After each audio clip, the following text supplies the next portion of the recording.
The Princess and Curdie by George MacDonald. Chapter 1. The Mountain.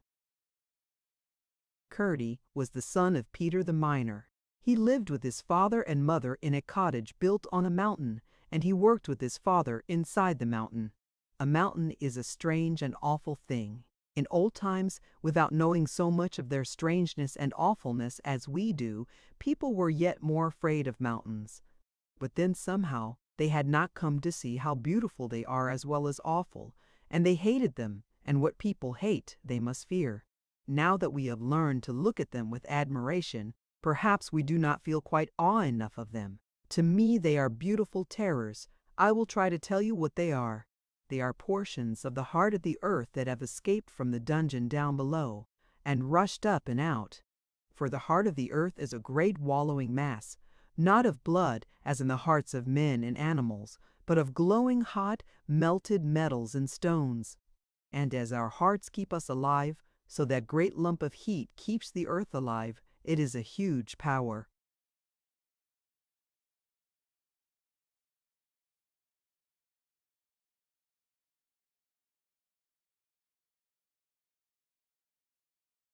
Of buried sunlight, that is what it is. Efficient you will the older retwant that there should be something kind of known to Kate resembling it their feral to the very look of a mountain. From the darkness from this the Bapilberg were shooting port come the lot of the Corbettine. You go on will live or live out.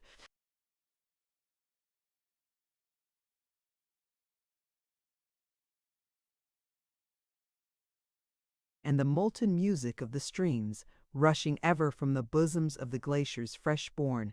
Think, too, of the change in their own substance, no longer molten and soft, heaving and glowing, but hard and shining and cold. Think of the creatures scampering over and burrowing in it, and the birds building their nests upon it, and the trees growing out of its sides, like hair to clothe it, and the lovely grass in the valleys, and the gracious flowers even at the very edge of its armor of ice, like the rich embroidery of the garment below, and the rivers galloping down the valleys in a tumult of white and green. And along with all these, think of the terrible precipices down which the traveler may fall and be lost, and the frightful gulfs of blue air cracked in the glaciers, and the dark, profound lakes covered like little Arctic oceans with floating lumps of ice.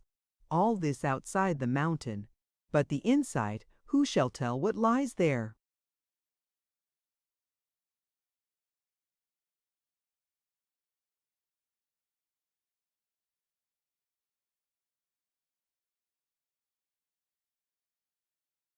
Caverns of awfulest solitude, their walls miles thick, sparkling with ores of gold or silver, copper or iron, tin or mercury, studded perhaps with precious stones, perhaps a brook, with eyeless fish in it, running ceaselessly, cold and babbling, through banks crusted with carbuncles and golden topazes, or over a gravel of which some of the stones are rubies and emeralds, perhaps diamonds and sapphires, who can tell? And whoever can't tell is free to think all waiting to flash, waiting for millions of ages ever since the earth flew off from the sun, a great blot of fire, and began to cool. Then there are caverns full of water, numbingly cold, fiercely hot, hotter than any boiling water. From some of these the water cannot get out, and from others it runs in channels as the blood in the body. Little veins bring it down from the ice above into the great caverns of the mountain's heart, whence the arteries let it out again, gushing in pipes and clefts and ducts of all shapes and kinds, through and through its bulk, until it springs newborn to the light and rushes down the Sizdan.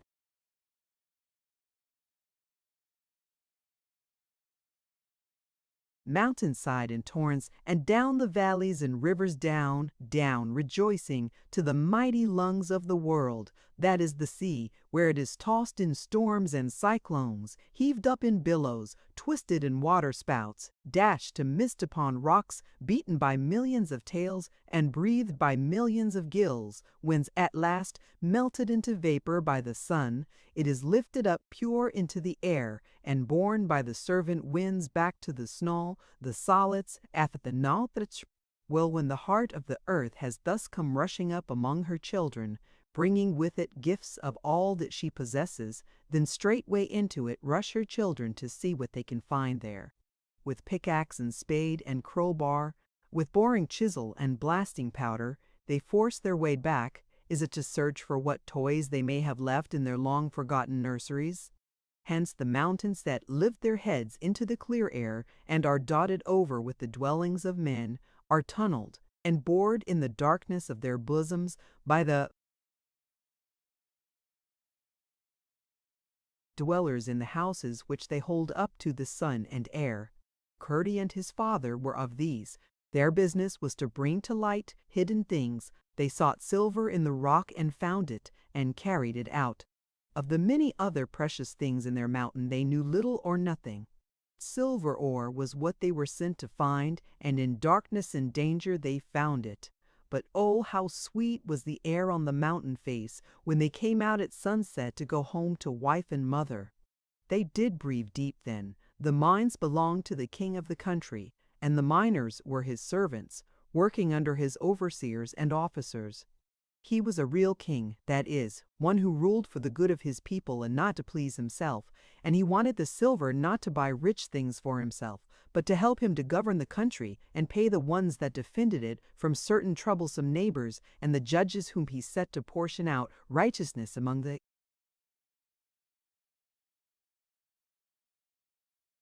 people, that so they might learn it themselves, and come to do without judges at all. Nothing that could be got from the heart of the earth could have been put to better purposes than the silver the king's miners got for him.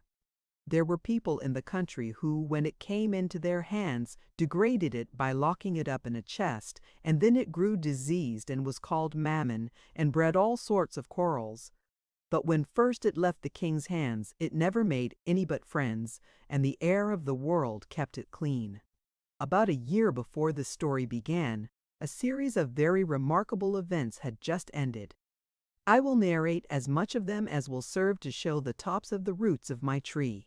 Upon the mountain, on one of its many claws, stood a grand old house, half farmhouse, half castle, belonging to the king, and there his only child, the Princess Irene, had been brought up till she was nearly 9 years old, and would,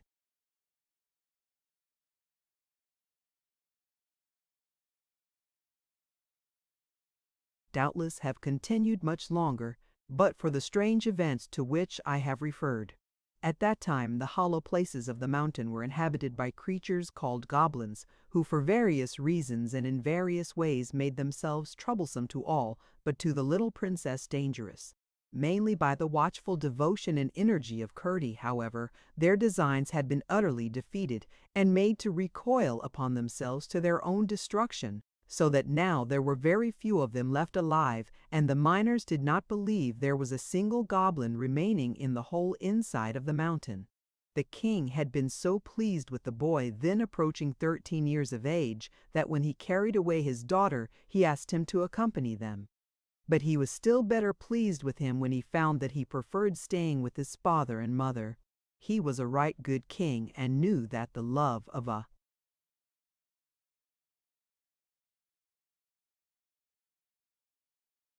boy who would not leave his father and mother to be made a great man was worth 10,000 offers to die for his sake, and would prove so when the right time came. As for his father and mother, they would have given him up without a grumble, for they were just as good as the king, and he and they understood each other perfectly. But in this matter, not seeing that he could do anything for the king which one of his numerous attendants could not do as well, Curdie felt that it was for him to decide. So the king took a kind farewell of them all, and rode away, with his daughter on his horse before him. A gloom fell upon the mountain and the miners when she was gone, and Curdie did not whistle for a whole week. As for his verses, there was no occasion to make any now. He had made them only to drive away the goblins, and they were all gone a good riddance. Only the princess was gone too. He would rather have had things as they were, except for the princess's sake. But whoever is diligent will soon be cheerful, and though the miners missed the household of the castle, they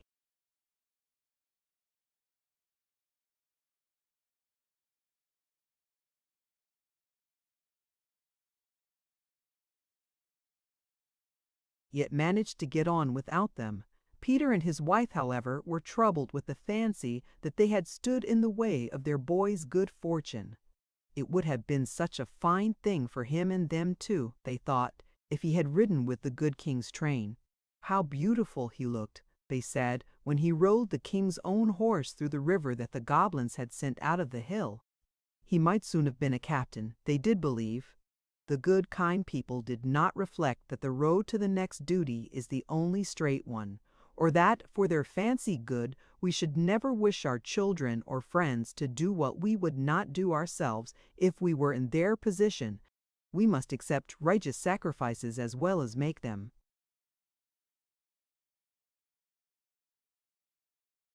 Chapter 2. The White Pigeon. When in the winter they had had their supper and sat about the fire, or when in the summer they lay on the border of the rock-margined stream that ran through their little meadow close by the door of their cottage, issuing from the far-up whiteness, often folded in clouds, Curdie's mother would not seldom lead the conversation to one peculiar personage, said and believed to have been much concerned in the late issue of events. That personage was the great-great-grandmother of the princess, of whom the princess had often talked, but whom neither Curdie nor his mother had ever seen.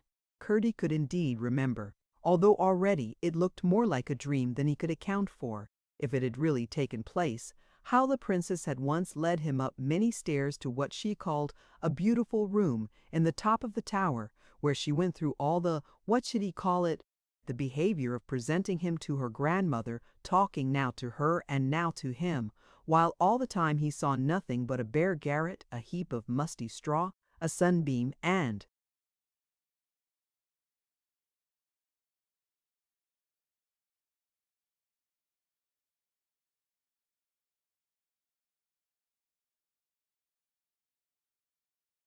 a withered apple.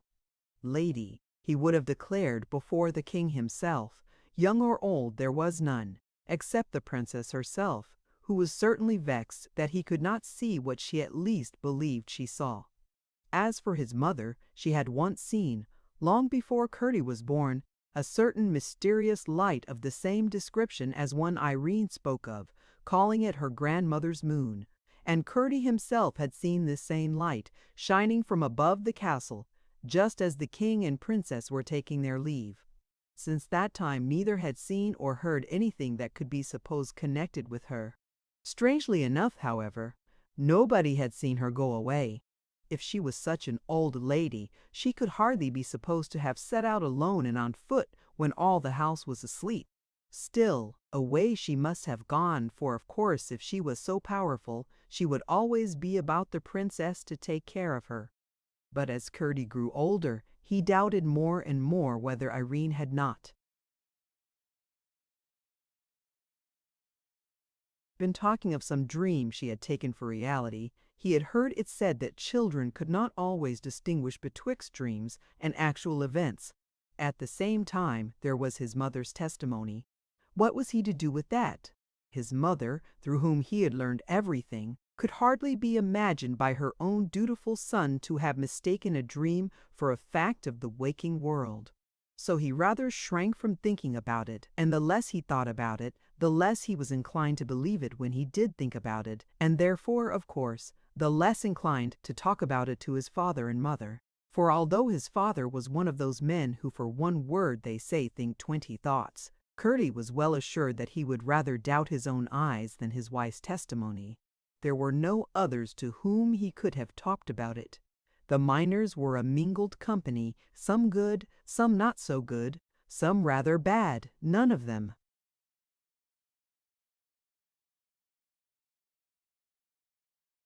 so bad or so good as they might have been. Curdie liked most of them, and was a favorite with all, but they knew very little about the upper world, and what might or might not take place there. They knew silver from copper ore, they understood the underground ways of things, and they could look very wise with their lanterns in their hands, searching after this or that sign of ore, or for some mark to guide their way in the hollows of the earth. But as to great-grandmothers, they would have mocked Curdie all the rest of his life, for the absurdity of not being absolutely certain that the solemn belief of his father and mother was nothing but ridiculous nonsense. Why, to them the very word great-great-grandmother would have been a week's laughter. I am not sure that they were able quite to believe there were such persons as great-great-grandmothers. They had never seen one. They were not companions to give the best of help toward progress. And as Curdie grew, he grew at this time faster in body than in mind, with the usual consequence that he was getting rather stupid. One of the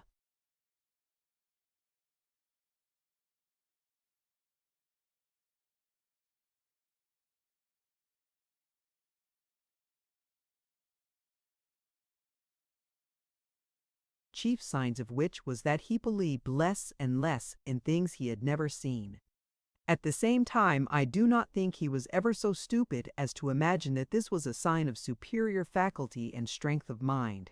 Still, he was becoming more and more a miner, and less a man of the upper world where the wind blew. On his way to and from the mine, he took less and less notice of bees and butterflies, moths and dragonflies, the flowers and the brooks and the clouds. He was gradually changing into a commonplace man. There is this difference between the growth of some human beings and that of others. In the one case it is a continuous dying, in the other a continuous resurrection. One of the latter sort comes at length to know at once whether a thing is true the moment it comes before him. One of the former class grows more and more afraid of being taken in. So afraid of it that he takes himself in altogether, and comes at length to believe in nothing but his dinner. To be sure of a thing with him is to have it between his teeth.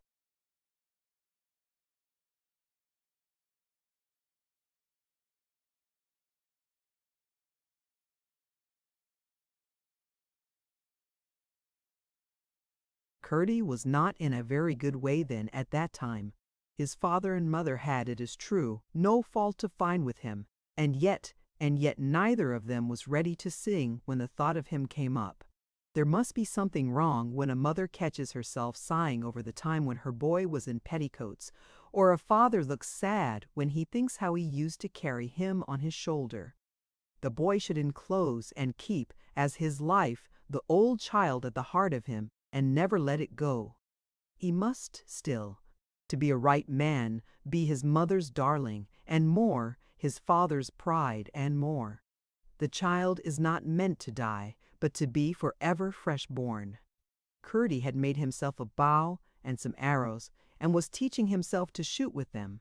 One evening in the early summer, as he was walking home from the mine with them in his hand, a light flashed across his eyes.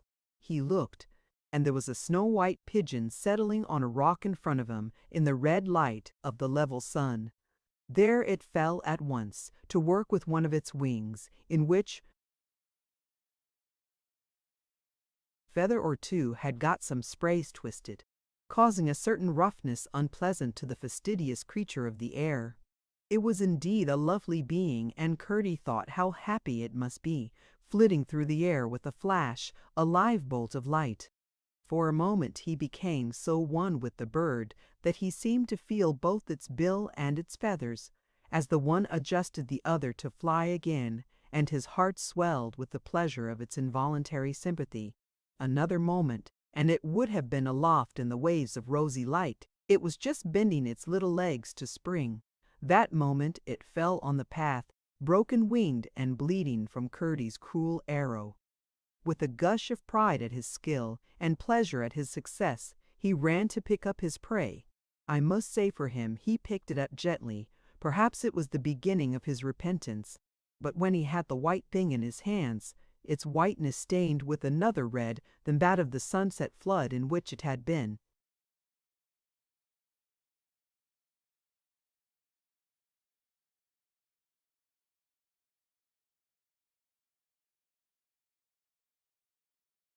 reveling a god.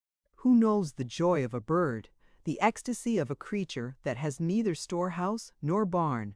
When he held it, I say, in his victorious hands, the winged thing looked up in his face and with such eyes, asking what was the matter and where the red sun had gone, and the clouds and the wind of its flight. Then they closed, but to open again presently with the same questions in them. and as they closed and opened, their look was fixed on his. It did not once flutter or try to get away. It only throbbed and bled and looked at him. Curdie's heart began to grow very large in his bosom. What could it mean? It was nothing but a pigeon, and why should he not kill a pigeon? But the fact was that not till this very moment had he ever known what a pigeon was. A good many discoveries of a similar kind have to be made by most of us. Once more it opened its eyes, then closed them again, and its throbbing ceased. Curdie gave a sob. Its last look reminded him of the princess. He did not know why. He remembered.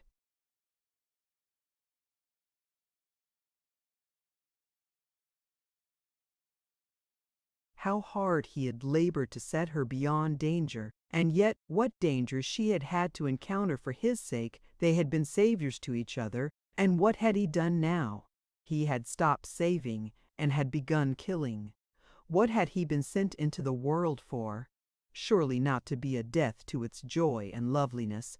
He had done the thing that was contrary to gladness. He was a destroyer. He was not the Curdie he had been meant to be. Then the underground waters gushed from the boy's heart, and with the tears came the remembrance that a white pigeon, just before the princess went away with her father, came from somewhere. Yes, from the grandmother's lamp, and flew round the king and Irene and himself, and then flew away. This might be that very pigeon. Horrible to think, and if it wasn't, yet it was a white pigeon, the same as this. And if she kept a great many pigeons and white ones, as Irene had told him, then whose pigeon could he have killed but the grand old princess's?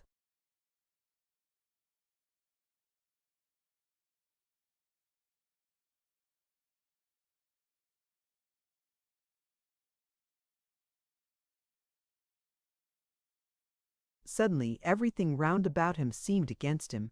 The red sunset stung him, the rocks frowned at him, the sweet wind that had been laving his face as he walked up the hill dropped as if he wasn't fit to be kissed any more. Was the whole world going to cast him out? Would he have to stand there forever, not knowing what to do, with the dead pigeon in his hand? Things looked bad indeed. Was the whole world going to make a work about a pigeon, a white pigeon? The sun went down. Great clouds gathered over the west and shortened the twilight. The wind gave a howl and then lay down again. The clouds gathered thicker. Then came a rumbling. He thought it was thunder. It was a rock that fell inside the mountain. A goat ran past him down the hill, followed by a dog sent to fetch him home. He thought they were goblin creatures and trembled. He used to despise them. And still he held the dead pigeon tenderly in his hand. It grew darker and darker. An evil something began to move in his heart. What?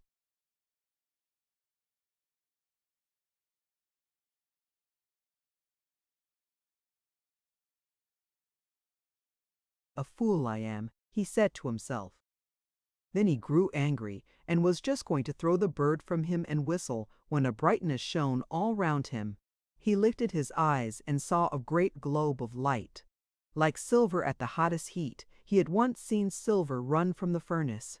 It shone from somewhere above the roofs of the castle. It must be the great old princess's moon. How could she be there? Of course she was not there. He had asked the whole household, and nobody knew anything about her or her globe either. It couldn't be. And yet what did that signify, when there was the white globe shining, and here was the dead white bird in his hand?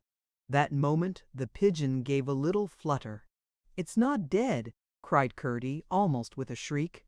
The same instant he was running full speed toward the castle, never letting his heels down, lest he should shake the poor wounded bird.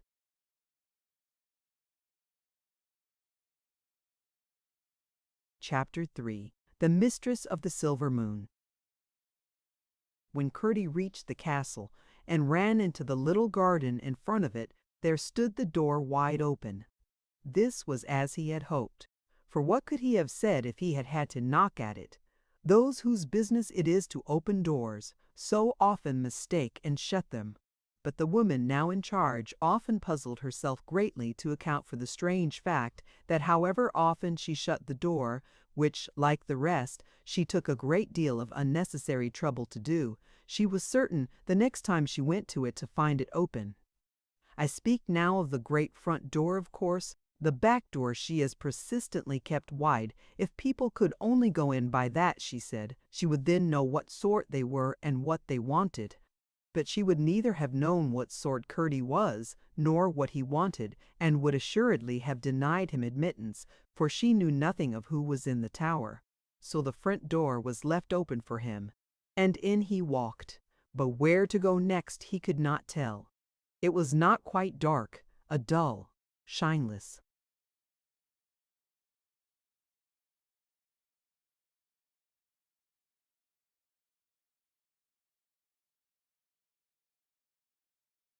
twilight filled the place. All he knew was that he must go up, and that proved enough for the present, for there he saw the great staircase rising before him. When he reached the top of it, he knew there must be more stairs yet, for he could not be near the top of the tower. Indeed, by the situation of the stairs, he must be a good way from the tower itself. But those who work well in the depths more easily understand the heights, for indeed in their true nature they are one and the same. Miners are in mountains, and Curdie, from knowing the ways of the king's mines and being able to calculate his whereabouts in them, was now able to find his way about the king's house. He knew its outside perfectly, and now his business was to get his notion of the inside right with the outside. So he shut his eyes and made a picture of the outside of it in his mind. Then he came in at the door of the picture, and yet kept the picture before him all the time, for you can do that kind of thing in your mind, and took every turn of the stair over again, always watching to remember every time he turned his face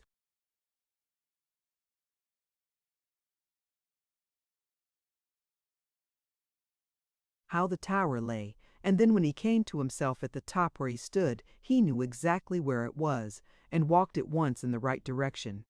On his way, however, he came to another stair, and up that he went, of course, watching still at every turn how the tower must lie. At the top of this stair was yet another. There were the stairs up, which the princess ran when first, without knowing it, she was on her way to find her great-great-grandmother. At the top of the second stair he could go no farther, and must therefore set out again to find the tower, which, as it rose far above the rest of the house, must have the last of its stairs inside itself. Having watched every turn to the very last, he still knew quite well in what direction he must go to find it. So he left the stair and went down a passage that led, if not exactly toward it, yet nearer it. This passage was rather dark, for it was very long, with only one window at the end, and although there were doors on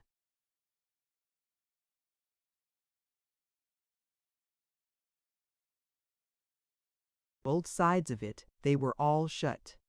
At the distant window glimmered the chill east, with a few feeble stars in it, and its like was dreary and old, growing brown, and looking as if it were thinking about the day that was just gone. Presently he turned into another passage, which also had a window at the end of it, and in at that window shone all that was left of the sunset, just a few ashes, with here and there a little touch of warmth. It was nearly as sad as the east, only there was one difference. It was very plainly thinking of tomorrow. But at present, Curdie had nothing to do with today or tomorrow. His business was with the bird, and the tower where dwelt the grand old princess to whom it belonged. So he kept on his way, still eastward, and came to yet another passage, which brought him to a door. He was afraid to open it without first knocking. He knocked, but heard no answer. He was answered nevertheless, for the door gently opened, and there was a narrow stair, and so steep that, big lad as he was, he too, like the Princess Irene before him, found his hands needful for the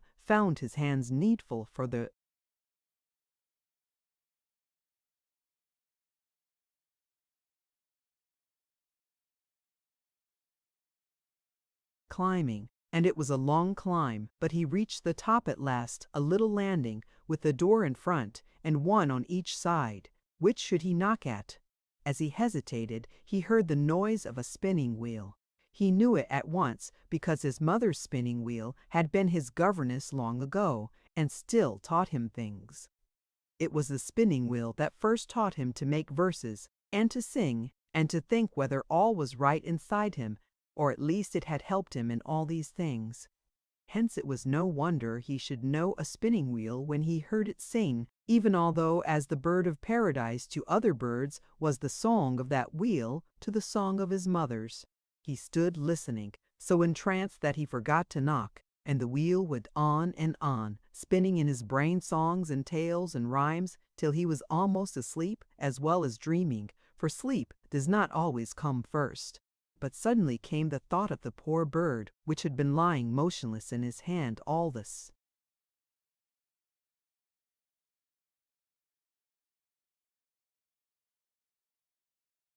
time, and that woke him up, and at once he knocked. "Come in, Curdie," said a voice. Curdie shook. It was getting rather awful. The heart that had never much heeded an army of goblins trembled at the soft word of invitation, but then there was the red-spotted white thing in his hand. He dared not hesitate, though. Gently he opened the door through which the sound came, and what did he see? Nothing at first, except indeed a great sloping shaft of moonlight that came in at a high window and rested on the floor. He stood and stared at it, forgetting to shut the door. "Why don't you come in, Curdie?" said the voice. "Did you never see moonlight before?" "Never without a moon," answered Curdie in a trembling tone, but gathering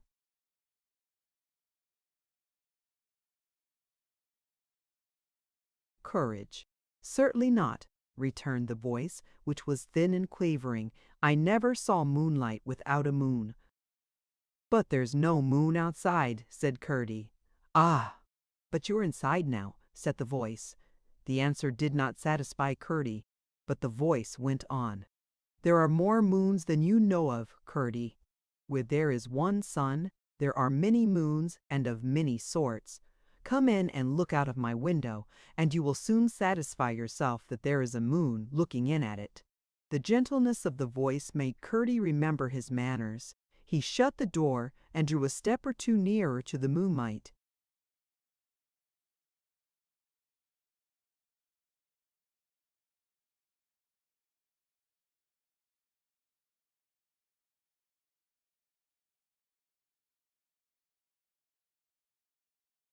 All the time the sound of the spinning had been going on, and Curdie now caught sight of the wheel.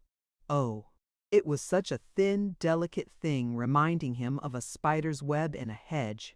It stood in the middle of the moonlight, and it seemed as if the moonlight had nearly melted it away. A step nearer he saw, with a start, two little hands at work with it.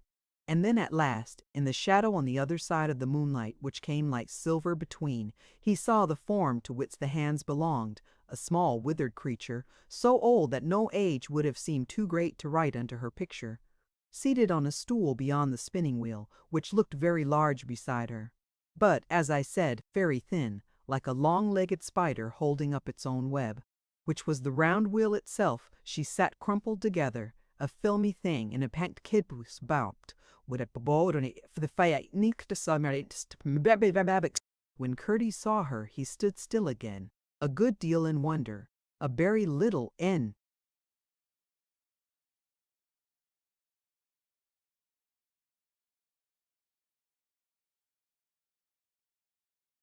reverence, a little in doubt, and, I must add, a little in amusement at the odd look of the old marvel. Her gray hair mixed with the moonlight so that he could not tell where the one began and the other ended. Her crooked back bent forward over her chest, her shoulders nearly swallowed up her head between them, and her two little hands were just like the gray claws of a hen, scratching at the thread, which to Curdie was of course invisible across the moonlight. Indeed, Curdie laughed within himself, just a little, at the sight, and when he thought of how the princess used to talk about her huge, great old grandmother, he laughed more. But that moment the little lady leaned forward into the moonlight, and Curdie caught a glimpse of her eyes, and all the laugh went out of him. "What do you come here for, Curdie?" she said as gently as before. Then Curdie remembered that he stood there as a culprit, and worst of all, as one who had his confession yet to make. There was no time to hesitate over it.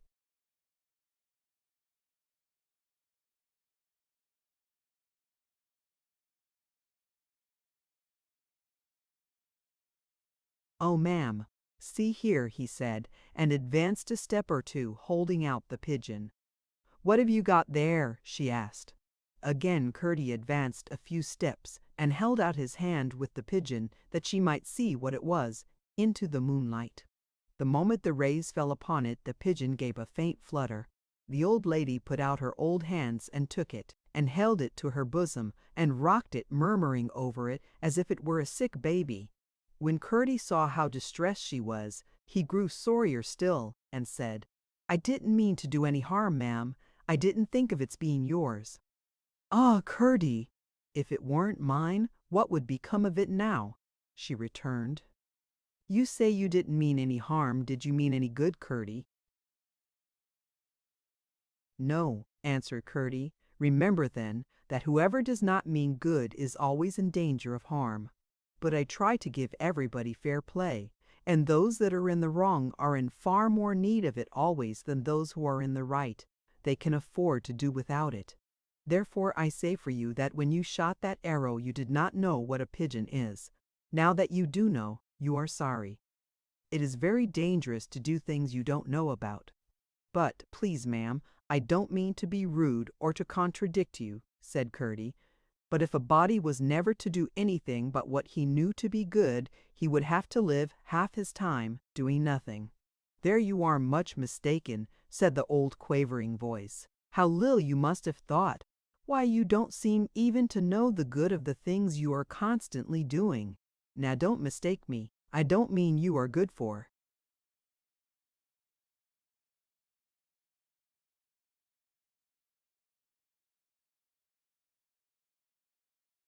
doing them. It is a good thing to eat your breakfast, but you don't fancy it's very good of you to do it. The thing is good, not you." Curdie laughed. "There are a great many more good things than bad things to do.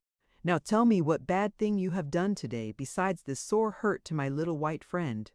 While she talked, Curdie had sunk into a sort of reverie, in which he hardly knew whether it was the old lady or his own heart that spoke. And when she asked him that question, he was at first much inclined to consider himself a very good fellow on the whole. "I really don't think I did anything else that was very bad all day," he said to himself. But at the same time he could not honestly feel that he was worth standing up for. All at once a light seemed to break in upon his mind, and he woke up, and there was the withered little atomy of the old lady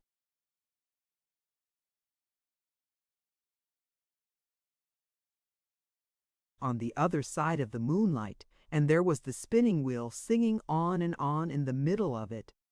"I know now, ma'am. I understand now," he said. "Thank you, ma'am, for spinning it into me with your wheel. I see now that I have been doing wrong the whole day, and such a many days besides. Indeed, I don't know when I ever did right, and yet it seems as if I had done right some time and had forgotten how. When I killed your bird, I did not know I was doing wrong, just because I was always doing wrong, and the wrong had soaked all through me. What wrong were you doing all day, Curdie?" "It is better to come to the point, you know," said the old lady, and her voice was gentler even than before. "I was doing the wrong of never wanting or trying to be better, and now I see that I have been letting things go as they would for a long time. Whatever came into my head I did, and whatever didn't come into my head I didn't do. I never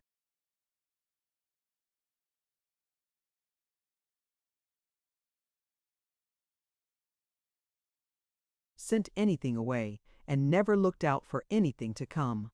I haven't been attending to my mother, or my father either. And now I think of it, I know I have often seen them looking troubled, and I have never asked them what was the matter. And now I see, too, that I did not ask because I suspected it had something to do with me and my behavior, and didn't want to hear the truth. And I know I have been grumbling at my work, and doing 100 other things that are wrong. You have got it, Curdie, said the old lady, in a voice that sounded almost as if she had been crying. When people don't care to be better, they must be doing everything wrong. I am so glad you shot my bird. Ma'am, exclaimed Curdie, how can you be? Because it has brought you to see what sort you were when you did it, and what sort you will grow to be again. Only worse, if you don't mind. Now that you are,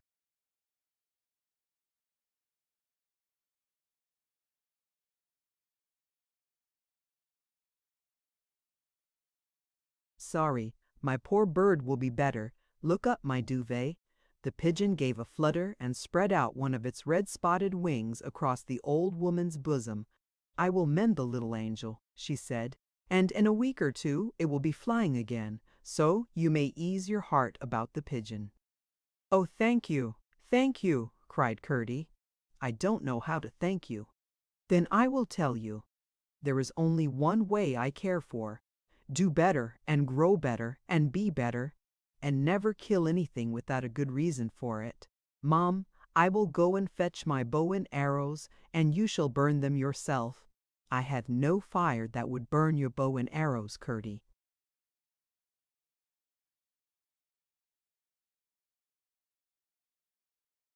Then I promise you to burn them all under my mother's porridge pot tomorrow morning. No, no, Curdie. Heap them, and practice with them every day, and grow a good shot. There are plenty of bad things that want killing, and a day will come when they will prove useful. But I must see first whether you will do as I tell you. That I will, said Curdie. What is it, ma'am? Only something not to do, answered the old lady. If you should hear anyone speak about me, never to laugh or make fun of me. Oh, ma'am, exclaimed Curdie, shocked that she should think such a request needful. Stop, stop, she went on. People hereabouts sometimes tell very odd and in fact ridiculous stories of an old woman who watches what is going on, and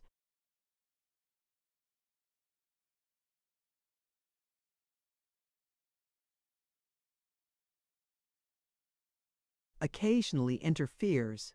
They mean me, though what they say is often great nonsense. Now what I want of you is not to laugh, or side with them in any way, because they will take that to mean that you don't believe there is any such person, a bit more than they do. Now that would not be the case, would it, Curdie?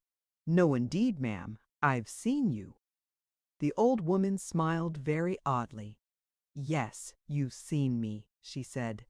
But mind, she continued, I don't want you to say anything, only to hold your tongue and not seem to side with them. That will be easy, said Curdie, now that I've seen you with my very own eyes, ma'am. Not so easy as you think, perhaps, said the old lady, with another curious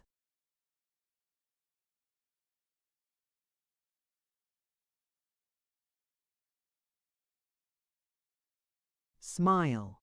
I want to be your friend, she added after a little pause, but I don't quite know yet whether you will let me. Indeed I will, ma'am, said Curdie. That is for me to find out, she rejoined, with yet another strange smile. In the meantime all I can say is, come to me again when you find yourself in any trouble, and I will see what I can do for you, only the canning depends on yourself.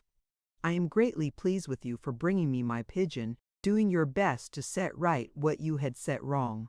As she spoke, she held out her hand to him, and when he took it, she made use of his to help herself up from her stool, and when or how it came about, Curdie could not tell the same instant she stood before him, a tall, strong woman, plainly very old, but as grand as she was old, and only rather severe-looking. Every trace of the decrepitude and witheredness she showed as she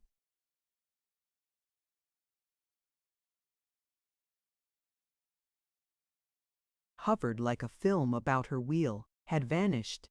Her hair was very white, but it hung about her head in great plenty and shone like silver in the moonlight.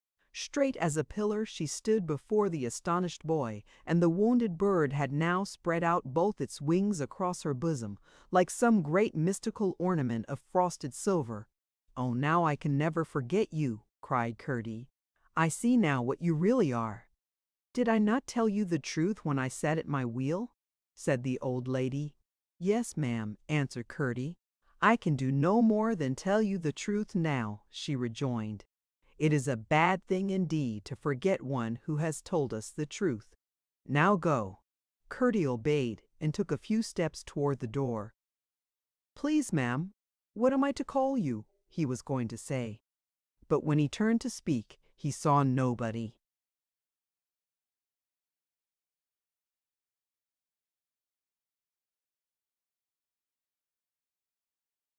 Whether she was there or not he could not tell, however, for the moonlight had vanished and the room was utterly dark. A great fear, such as he had never before known, came upon him and almost overwhelmed him. He groped his way to the door and crawled down the stair in doubt and anxiety as to how he should find his way out of the house in the dark. And the stair seemed ever so much longer than when he came up. Nor was that any wonder, for down and down he went, until at length his foot struck a door, and when he rose and opened it, he found himself under the starry, moonless sky at the foot of the tower. He soon discovered the way out of the garden, with which he had some acquaintance already, and in a few minutes was climbing the mountain with a solemn and cheerful heart. It was rather dark, but he knew the way well. As he passed the rock, from which the poor pigeon fell wounded with his arrow, a great joy filled his heart at the thought that he was delivered from the blood of the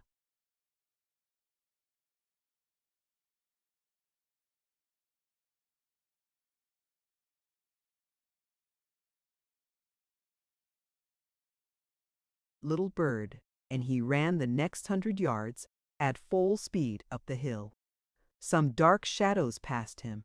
He did not even care to think what they were, but let them run. When he reached home, he found his father and mother waiting supper for him.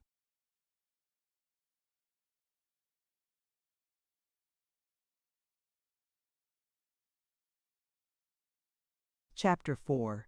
Curdie's Father and Mother. The eyes of the fathers and mothers are quick to read their children's looks, and when Curdie entered the cottage, his parents saw at once that something unusual had taken place. When he said to his mother, "I beg your pardon for being so late," there was something in the tone beyond the politeness that went to her heart, for it seemed to come from the place where all lovely things were born before they began to grow in this world. When he set his father's chair to the table, an attention he had not shown him for a long time, Peter thanked him with more gratitude than the boy had ever yet felt in all his life. It was a small thing to do for the man who had been serving him since ever he was born, but I suspect there is nothing a man can be so grateful for as that to which he has the most right. There was a change upon Curdie, and father and mother felt there must be something to account for it, and therefore were pretty sure he had something to tell them. For when a child's heart is all right, it is not likely he will want to keep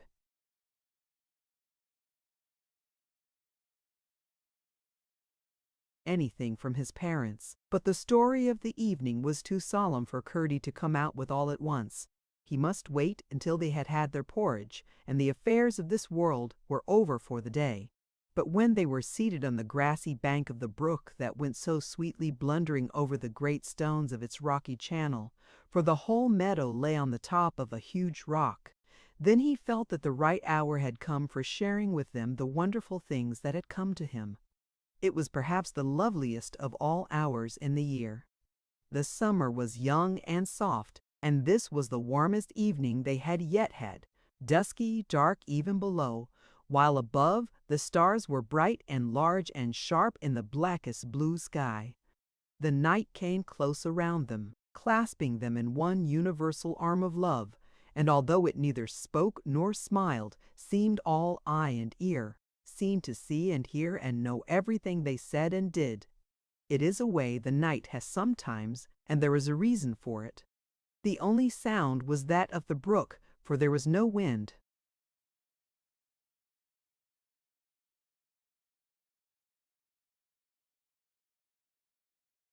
And no trees for it to make its music upon, if there had been, for the cottage was high up on the mountain, on a great shoulder of stone where trees would not grow. There, to the accompaniment of the water as it hurried down to the valley and the sea, Talking busily of 1,000 true things which it could not understand, Curdie told his tale, outside and in, to his father and mother. What a world had slipped in between the mouth of the mine and his mother's cottage! Neither of them said a word until he had ended. "Now what am I to make of it, mother?" "It's so strange," he said, and stopped. "It's easy enough to see what Curdie has got to make of it, isn't it, Peter?" said the good woman, turning her face toward all she could see of her husband's. "It seems so to me," answered Peter with a smile which only the knight saw, but his wife felt in the tone of his words. They were the happiest couple in that country, because they always understood each other, and that was because they always meant the same thing, and that was because they always loved what was fair and true and right better, not than anything else, but than everything else put together. "Then will you tell Curdie?" said she. "You can talk best, Joan," said he. "You tell him, and I will listen and learn how to say what I think," he added. "I," said Curdie, "don't know what to think." "It does not matter so much," said his mother. "If only you know what to make of a thing, you'll know soon enough what to think of it. Now I needn't tell you, surely, Curdie, what you've got to do with this."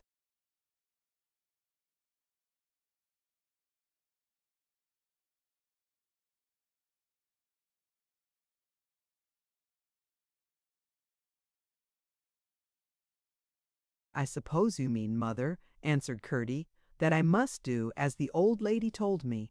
That is what I mean. What else could it be? Am I not right, Peter?" "Quite right, Joan," answered Peter, "so far as my judgment goes. It is a very strange story, but you see the question is not about believing it, for Curdie knows what came to him." "And you remember, Curdie," said his mother, "that when the princess took you up that tower once before, and there talked to her great-great-grandmother, you came home quite angry with her, and said there was nothing in the place but an old tub, a heap of straw." "Oh, I remember your inventory quite well." "An old tub, a heap of straw, a withered apple, and a sunbeam. According to your eyes, that was all there was in the great old musty garret. But now you have had a glimpse of the old princess herself."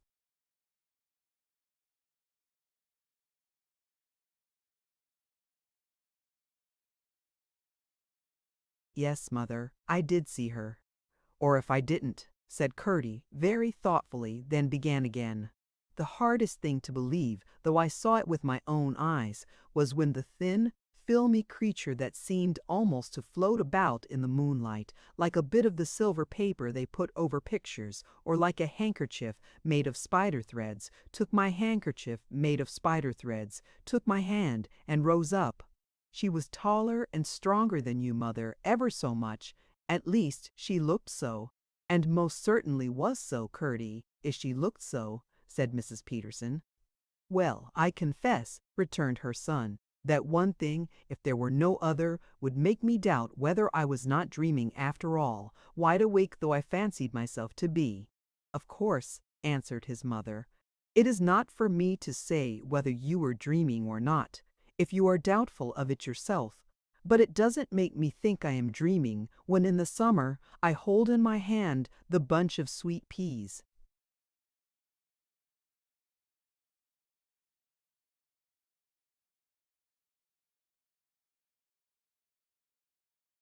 "That make my heart glad with their color and scent, and remember the dry, withered-looking little thing I dibbled into the hole in the same spot in the spring. I only think how wonderful and lovely it all is. It seems just as full of reason as it is of wonder. How it is done I can't tell, only there it is. And there is this in it too, Curdie, of which you would not be so ready to think, that when you come home to your father and mother, and they find you behaving more like a dear good son than you have behaved for a long time, they at least are not likely to think you are only dreaming." "Still," said Curdie, looking a little ashamed, "I might have dreamed my duty." "Then dream often, my son, for there must then be more truth in your dreams than in your waking thoughts. But however any of these things may be, this one point remains certain: there can be no harm in doing as she told you.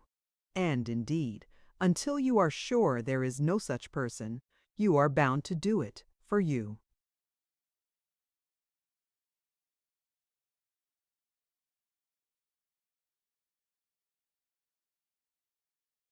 Promised. It seems to me, said his father, that if a lady comes to you in a dream, Curdie, and tells you not to talk about her when you wake, the least you can do is to hold your tongue. True, father? Yes, mother, I'll do it, said Curdie. Then they went to bed and sleep, which is the night of the soul, next took them in its arms and made them well. Chapter 5. The Miners.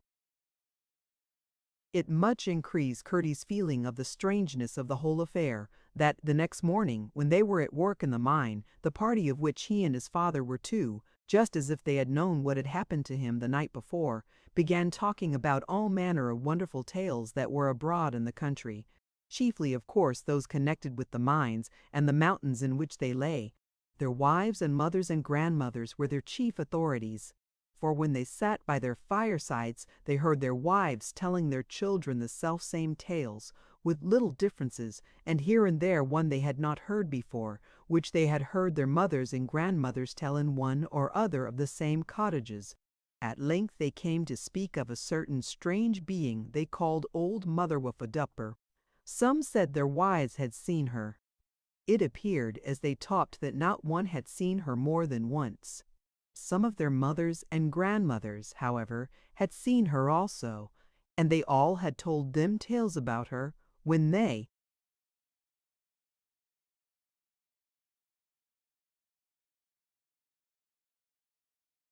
were children. They said she could take any shape she liked, but that in reality she was a withered old woman, so old and so withered that she was as thin as a sieve with a lamp behind it, that she was never seen except at night, and when something terrible had taken place, or was going to take place, such as the falling in of the roof of a mine, or the breaking out of water in it. She had more than once been seen. It was always at night, beside some well, sitting on the brink of it, and leaning over and stirring it with her forefinger, which was 6 times as long as any of the rest. And whoever for months after drank of that well was sure to be ill. To this one of them, however, added that he remembered his mother saying that whoever in bad health drank of the well was sure to get better. But the majority agreed that the former was the right version of the story, for was she not a witch, an old hating witch, whose delight was to do mischief? One said he had heard that she took the shape of a young woman sometimes, as beautiful as an angel, and then was most dangerous of all, for she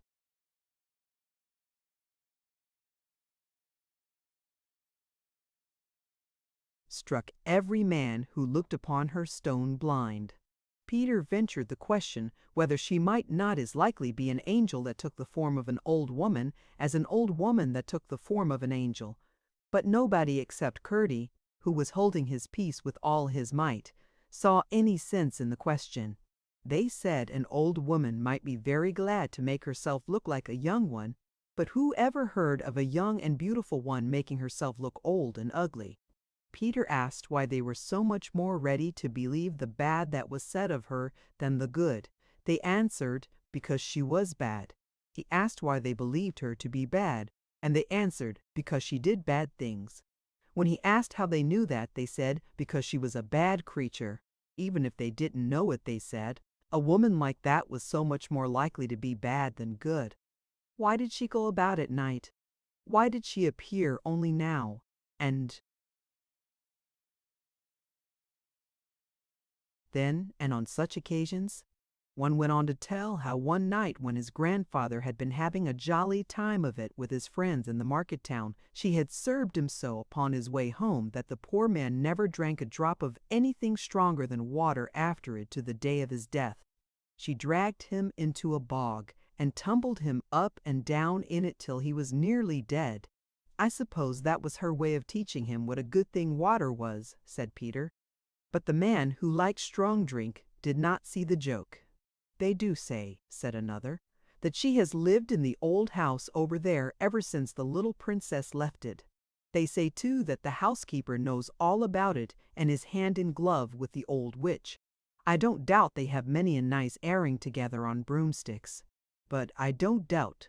Either it's all nonsense, and there's no such person at all.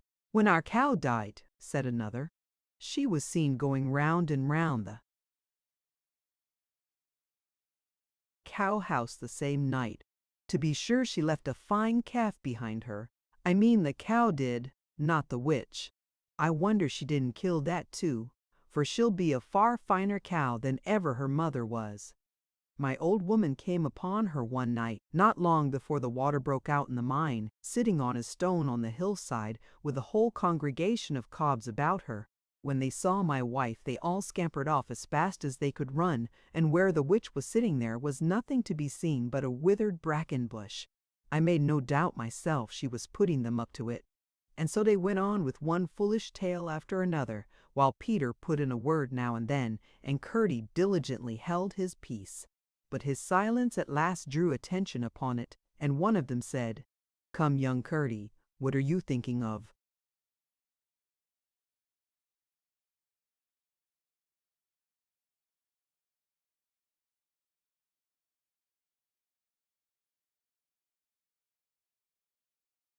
"How do you know I'm thinking of anything?" asked Curdie. "Because you're not saying anything." "Does it follow then that as you are saying so much, you're not thinking at all?" said Curdie. "I know what he's thinking," said one who had not yet spoken. "He's thinking what a set of fools you are to talk such rubbish, as if ever there was or could be such an old woman as you say." "I'm sure Curdie knows better than all that comes to." "I think," said Curdie, "it would be better that he who says anything about her should be quite sure it is true, lest she should hear him, and not like to be slandered." "But would she like it any better if it were true?" said the same man.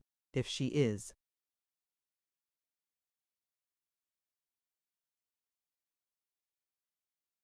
"What they say I don't know, but I never knew a man that wouldn't go in a rage to be called the very thing he was."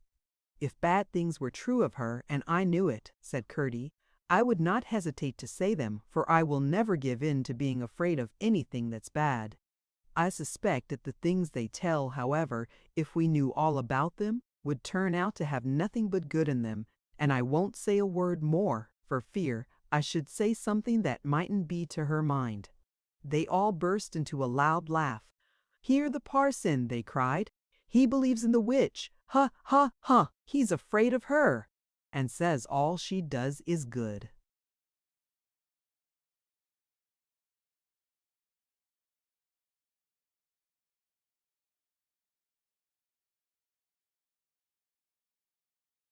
He wants to make friends with her, that she may help him to find the silver ore. "Give me my own eyes, and a good divining rod, before all the witches in the world." And so I'd advise you too, Master Curdie, that is, when your eyes have grown to be worth anything, and you have learned to cut the hazel fork. Thus they all mocked and jeered at him, but he did his best to keep his temper and go quietly on with his work. He got as close to his father as he could, however, for that helped him to bear it. As soon as they were tired of laughing and mocking, Curdie was friendly with them, and long before their midday meal all between them was as it had been.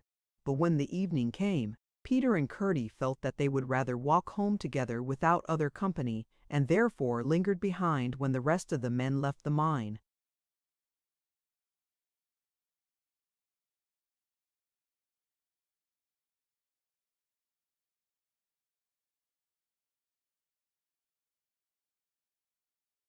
Chapter 6. The Emerald. Father and son had seated themselves on a projecting piece of rock at a corner where 3 galleries met the one they had come along from their work, one to the right leading out of the mountain, and the other to the left leading far into a portion of it which had been long disused. Since the inundation caused by the goblins, it had indeed been rendered impassable by the settlement of a quantity of the water, forming a small but very deep lake in a part where there was a considerable descent. They had just risen and were turning to the right when a gleam caught their eyes and made them look along the whole gallery. Far up they saw a pale green light, whence issuing they could not tell, about halfway between floor and roof of the passage.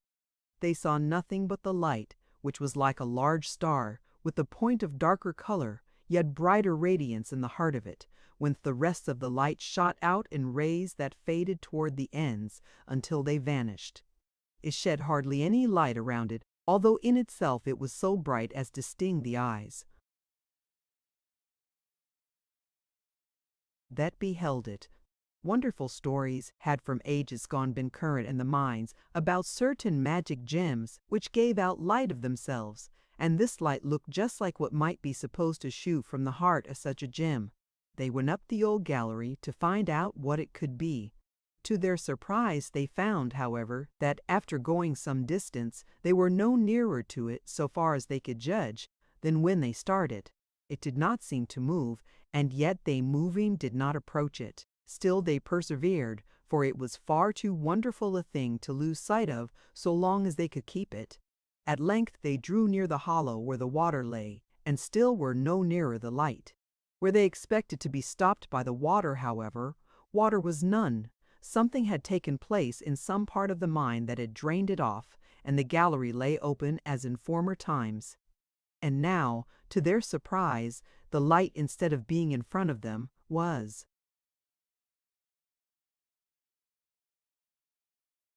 shining at the same distance to the right, where they did not know there was any passage at all. Then they discovered, by the light of the lanterns they carried, that there the water had broken through, and made an entrance to a part of the mountain of which Peter knew nothing. But they were hardly well into it, still following the light, before Curdie thought he recognized some of the passages he had so often gone through when he was watching the goblins. After they had advanced a long way, with many turnings, now to the right, now to the left, all at once their eyes seemed to come suddenly to themselves, and they became aware that the light which they had taken to be a great way from them was in reality almost within reach of their hands. The same instant it began to grow larger and thinner, the point of light grew dim as it spread, the greenness melted away, and in a moment or two, instead of the star, a dark, dark and yet luminous space was looking at them with living eyes.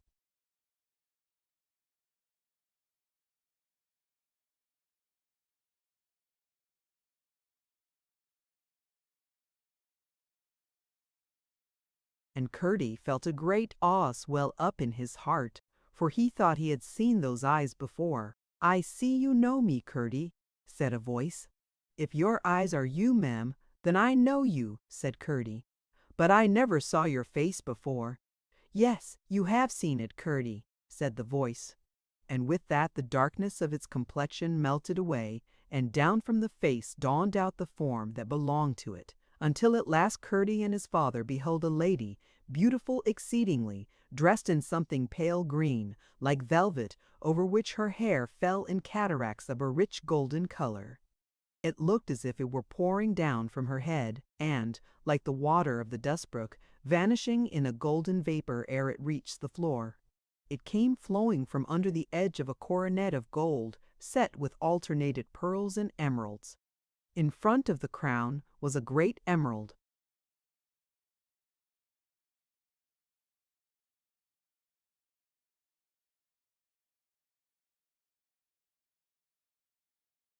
which looked somehow as if out of it had come the light they had followed. There was no ornament else about her except on her slippers, which were one mass of gleaming emeralds, of various shades of green, all mingling lovelily like the waving of grass in the wind and sun. She looked about 25 years old, and for all the difference, Curdie knew somehow or other, he could not have told how, that the face before him was that of the old princess, Irene's great-great-grandmother. By this time all around them had grown light, and now first they could see where they were. They stood in a great splendid cavern, which Curdie recognized as that in which the goblins held their state assemblies. But, strange to tell, the light by which they saw came streaming, sparkling and shooting from stones of many colors in the sides and roof and floor of the cavern, stones of all the colors of the rainbow, and many more. It was a glorious sight, the whole rugged place flashing with colors in one spot, a great light of deep carbuncular red in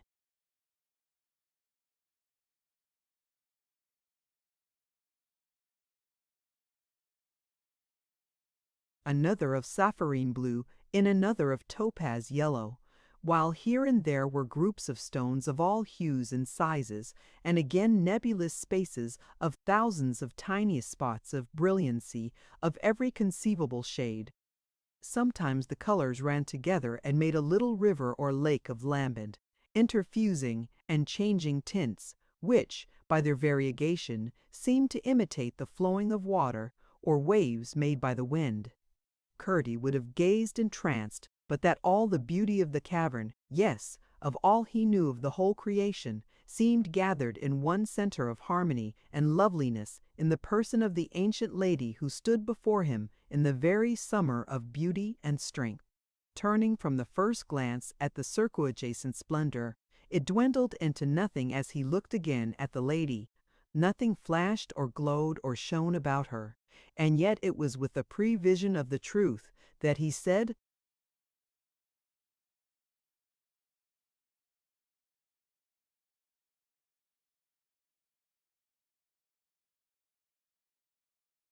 "I was here once before, ma'am. I know that, Curdie," she replied.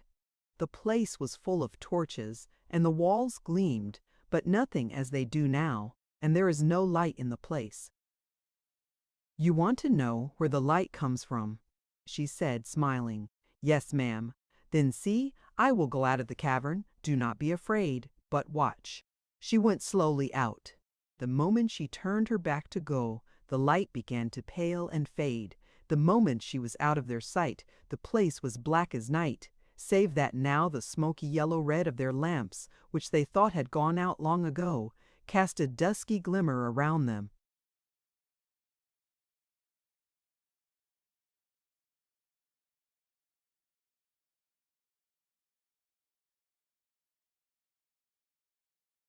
Chapter 7. What is in a Name?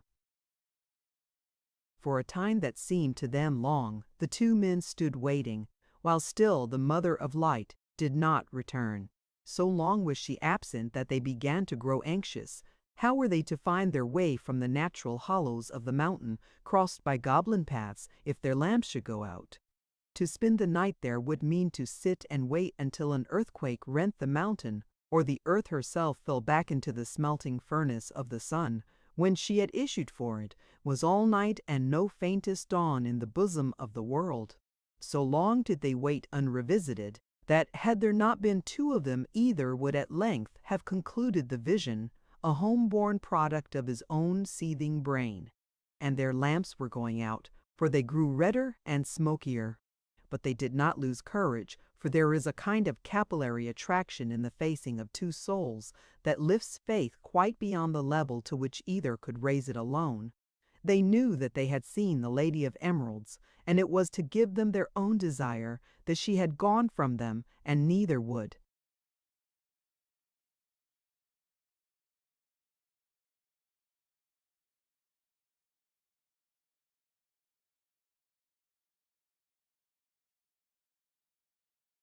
Yield for a moment to the half-doubts and half-dreads that awoke in his heart, and still she who with her absence darkened their air did not return.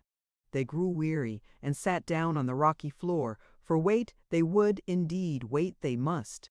Each set his lamp by his knee, and watched it die. Slowly it sank, dulled, looked lazy and stupid.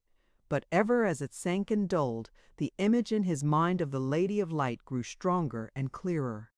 Together the two lamps panted and shuddered. First one, then the other went out, leaving for a moment a great red, evil-smelling snuff.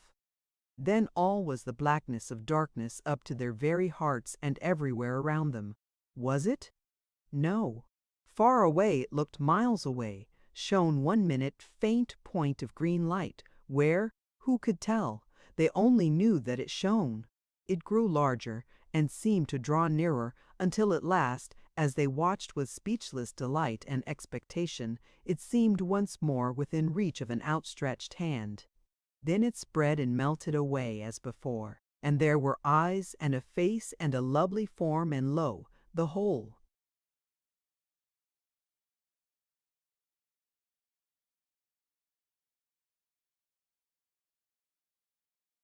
Cavern blazing with lights, innumerable and gorgeous, yet soft and interfuse, so blended indeed that the eye had to search and see in order to separate distinct spots of special color.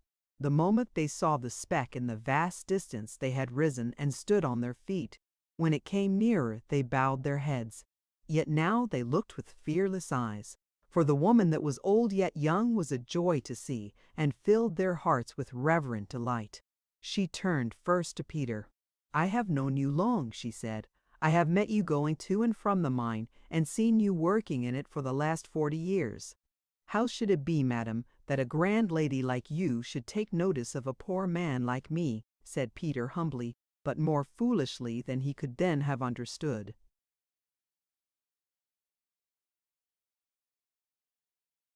"I am poor as well as rich," said she. "I too work for my bread, and I show myself no favor when I pay myself my own wages. Last night when you sat by the brook, and Curdie told you about my pigeon and my spinning, and wondered whether he could believe that he had actually seen me, I heard what you said to each other. I am always about, as the miners said the other night when they talked of me as Old Mother Woofer." The lovely lady laughed, and her laugh was a lightning of delight in their souls. "Yes," she went on, "you have got to thank me that you are so poor, Peter. I have seen to that, and it has done well for both you and me, my friend. Things come to the poor that can't get in at the door of the rich. Their money somehow blocks it up. It is a great privilege to be poor, Peter, one that no man ever coveted, and but a very few have sought to retain, but one that yet many have learned to prize. You must not mistake, however, and imagine it a virtue. It is but a privilege, and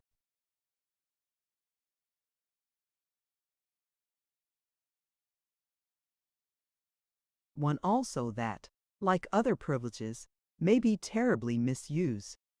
Had you been rich, my Peter, you would not have been so good as some rich men I know. And now I am going to tell you what no one knows but myself. You, Peter, and your wife both have the blood of the royal family in your veins. I have been trying to cultivate your family tree, every branch of which is known to me, and I expect Curdie to turn out a blossom on it. Therefore I have been training him for a work that must soon be done. I was near losing him, and had to send my pigeon. Had he not shot it, that would have been better. But he repented, and that shall be as good in the end."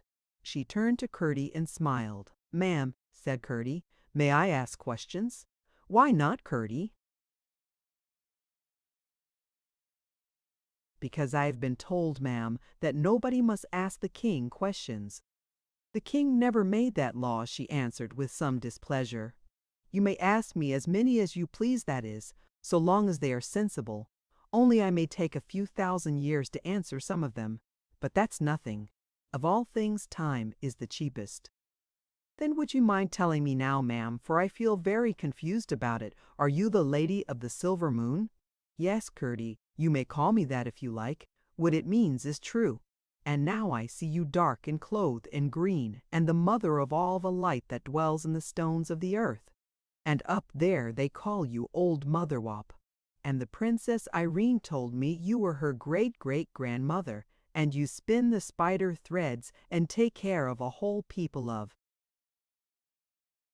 pigeons, and you are worn to a pale shadow with old age, and are as young as anybody can be, not to be too young, and as strong, I do believe, as I am."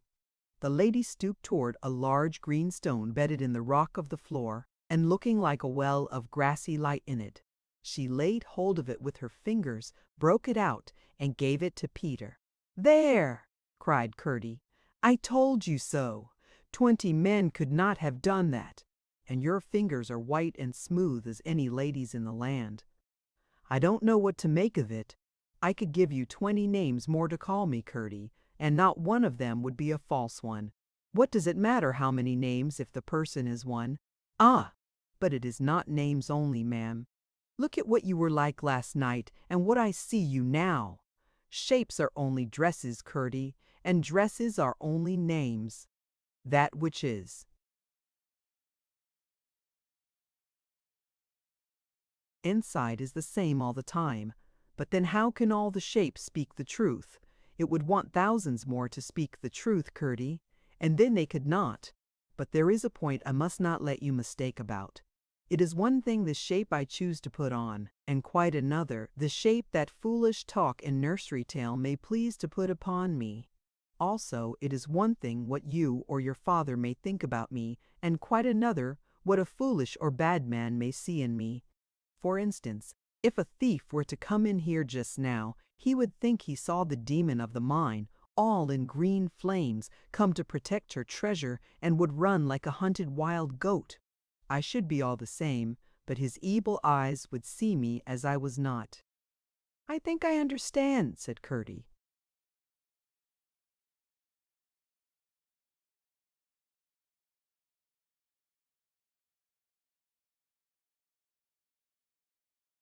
Peter, said the lady, turning then to him, you will have to give up Purdy for a little while. So long as he loves us, ma'am, that will not matter much.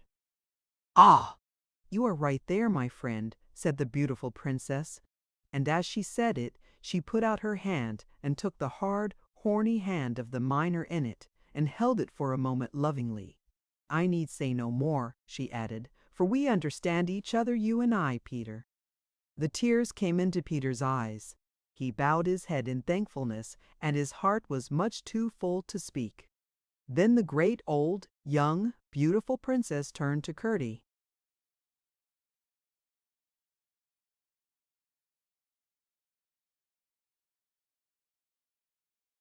Now, Curdie, are you ready? She said. Yes, ma'am, answered Curdie. You do not know what for. You do, ma'am. That is enough.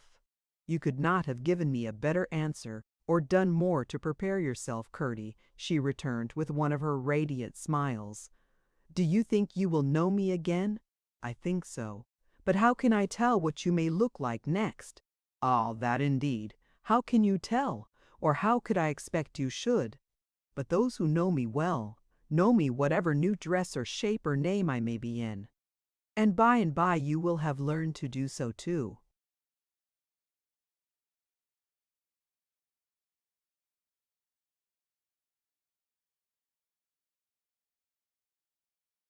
But if you want me to know you again, ma'am, for certain sure, said Curdie, could you not give me some sign, or tell me something about you that never changes, or some other way to know you, or thing to know you by? No, Curdie, that would be to keep you from knowing me. You must know me in quite another way from that. It would not be the least use to you or me either, if I were to make you know me in that way. It would be but to know the sign of me, not to know me myself. It would be no better than if I were to take this emerald out of my crown, and give it to you to take home with you, and you were to call at me, and talk to it as if it heard and saw and loved you. Much good that would do you, Curdie. No, you must do what you can to know me, and if you do, you will. You shall see me again in very different circumstances from these, and, I will tell you so much, it may be in a very different shape. But come now, I will lead you out of this cavern. My good Joan will be getting too anxious about you. One word more. You will allow that the men knew little what they were talking.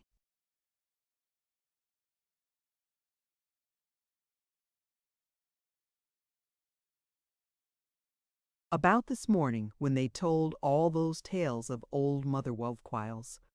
But did it occur to you to think how it was they fell to talking about me at all? It was because I came to them. I was beside them all the time they were talking about me, though they were far enough from knowing it, and had very little besides foolishness to say. As she spoke, she turned and led the way from the cavern, which, as if a door had been closed, sank into absolute blackness behind them. And now they saw nothing more of the lady except the green star, which again seemed a good distance in front of them, and to which they came no nearer, although following it at a quick pace through the mountain. Such was their confidence in her guidance, however, and so fearless were they in consequence, that they felt their way neither with hand nor foot, but walked straight on through the pitch-dark galleries. When at length the knight of the upper world looked in at the mouth of the mine, the green might seemed to lose its way among the stars, and they saw it.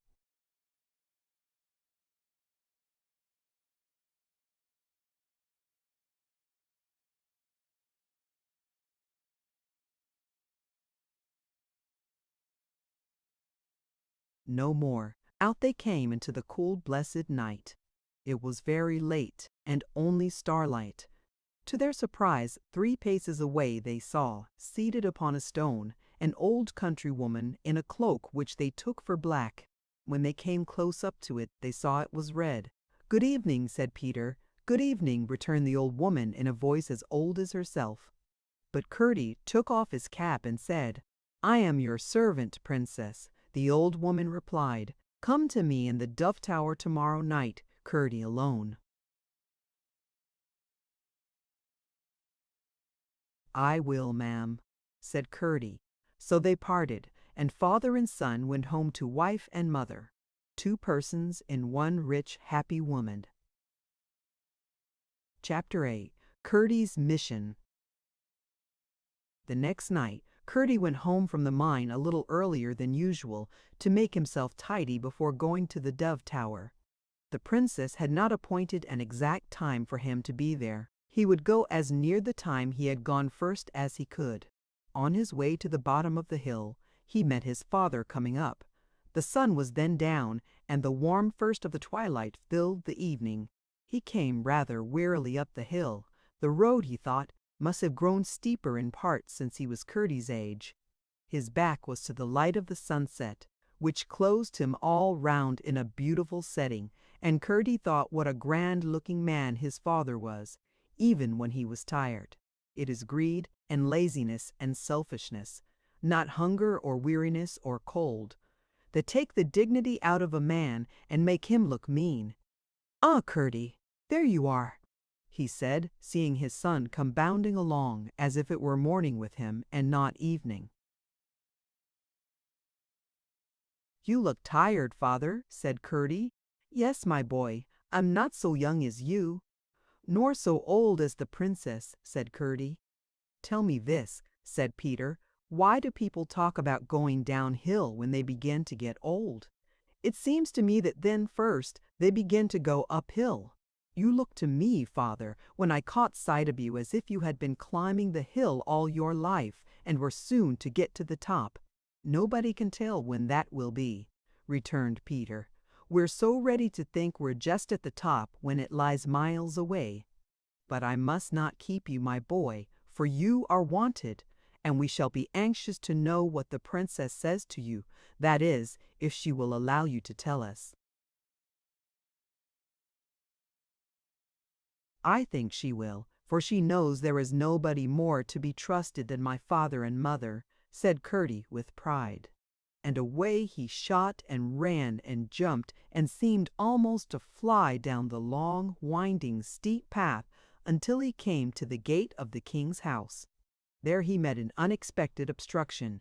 In the open door stood the housekeeper, and she seemed to broaden herself out until she almost filled the doorway.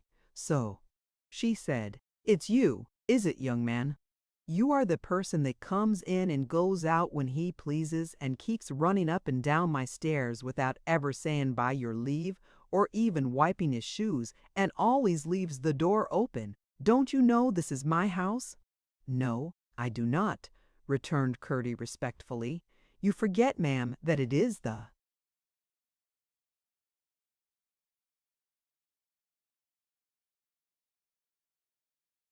king's house. That is all the same. The king left it to me to take care of, and that you shall know." "Is the king dead, ma'am, that he has left it to you?" asked Curdie, half in doubt from the self-assertion of the woman. "Insolent fellow!" exclaimed the housekeeper. "Don't you see by my dress that I am in the king's service? And am I not one of his minors?" "Ah, that goes for nothing. I am one of his household." "You are an out-of-doors laborer. You are a nobody. You carry a pickaxe. I carry the keys at my girdle. See?" "But you must not call one a nobody to whom the king has spoken," said Curdie. "Go along with you," cried the housekeeper, and would have shut the door in his face had she not been afraid that when she stepped back he would step in ere she could get it in motion, for it was very heavy and always seemed unwilling to shut. Curdie came a pace nearer. She lifted the great house key from her side and threatened to strike him down with it. Calling aloud on Mar and Welk and Plout, the men servants under her, to come and help her. Ere one of them could answer, however, she gave a great shriek and turned and fled, leaving the door wide open. Curdie looked behind him and saw an animal whose gruesome oddity even he, who knew so many of the strange creatures, two of which were never the same, that used to live inside the mountain with their masters the goblins, had never seen equaled. Its eyes were flaming with anger, but it seemed to be at the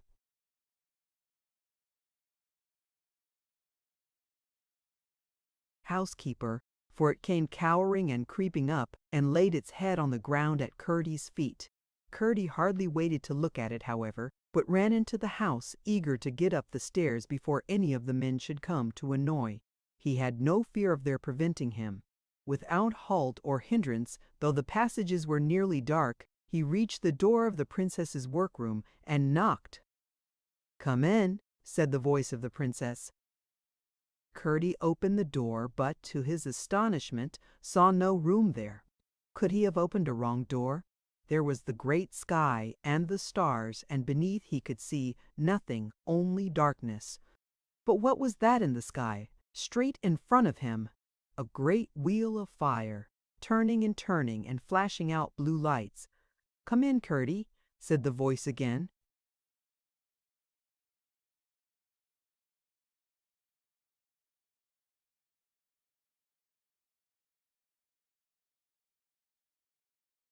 "I would at once, ma'am," said Curdie, "if I were sure I was standing at your door." "Why should you doubt it, Curdie?" "Because I see neither walls nor floor, only darkness and the great sky." "That is all right, Curdie. Come in." Curdie stepped forward at once. He was indeed, for the very crumb of a moment, tempted to feel before him with his foot, but he saw that would be to distrust the princess, and a greater rudeness he could not offer her. So he stepped straight in, I will not say without a little tremble at the thought of finding no floor beneath his foot. But that which had need of the floor found it, and his foot was satisfied. No sooner was he in than he saw that the great revolving wheel in the sky was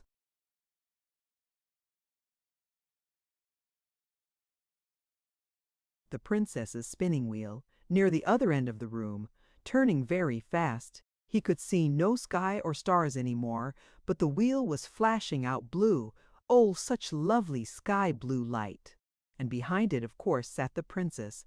But whether an old woman as thin as a skeleton leaf, or a glorious lady as young as perfection, he could not tell for the turning and flashing of the wheel. "Listen to the wheel," said the voice which had already grown dear to Curdie. Its very tone was precious, like a jewel. Not as a jewel, for no jewel could compare with it in preciousness. And Curdie listened and listened. "What is it saying?" asked the voice. "It is singing," answered Curdie. "What is it singing?"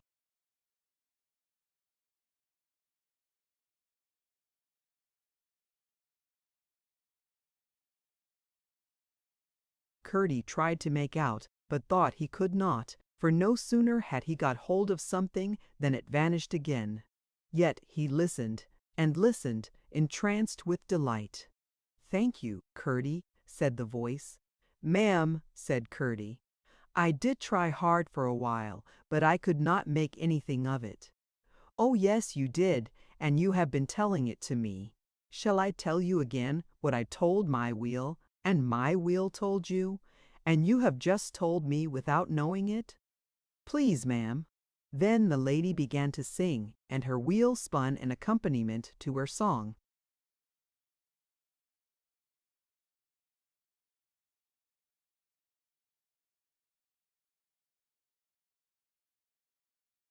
And the music of the wheel was like the music of an Aeolian harp blown upon by the wind that bloweth where it listeth. Oh, the sweet sounds of that spinning wheel! Now they were gold, now silver, now grass, now palm trees, now ancient cities, now rubies, now mountain brooks, now peacock's feathers, now clouds, now snowdrops, and now mid-sea islands. But for the voice that sang through it all, about that I have no words to tell. It would make you weep if I were able to tell you what that was like. It was so beautiful and true and lovely. But this is something like the words of its song. The stars are spinning their threads, and the clouds are the dust that flies, and the suns are weaving them up for the time when the sleepers shall rise. The ocean in music rolls, and gems are turning to eyes, and the trees are gathering souls for the day when the sleepers shall rise. The weepers are learning to smile, and laughter to glean the sighs, burn and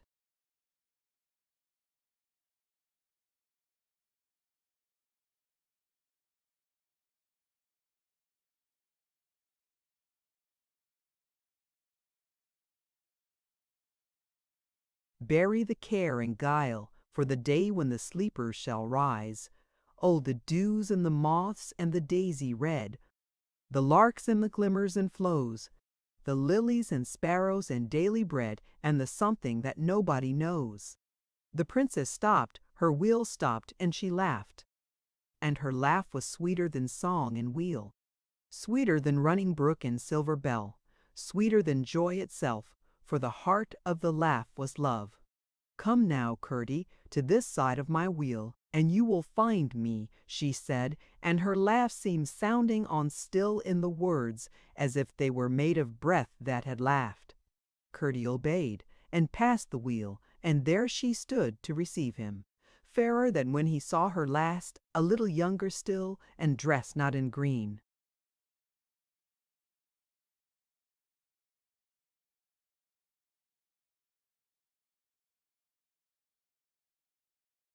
Emeralds, but in pale blue with a coronet of silver set with pearls, and slippers covered with opals that gleamed every color of the rainbow. It was some time before Curdie could take his eyes from the marvel of her loveliness. Fearing at last that he was rude, he turned them away, and, behold, he was in a room that was for beauty marvelous. The lofty ceiling was all a golden vine, whose great clusters of carbuncles, rubies, and chrysoberyls hung down like the bosses of groined arches, and in its center hung the most glorious lamp that human eyes ever saw, the silver moon itself, a globe of silver, as it seemed, with a heart of light so wondrous potent that it rendered the mass translucent and altogether radiant. The room was so large that, looking back, he could scarcely see the end at which he entered, but the other was only a few yards from him, and there he saw another wonder. On a huge hearth a great fire was burning, and the fire was a huge heap of roses, and yet it was fire. The smell of the roses filled the air, and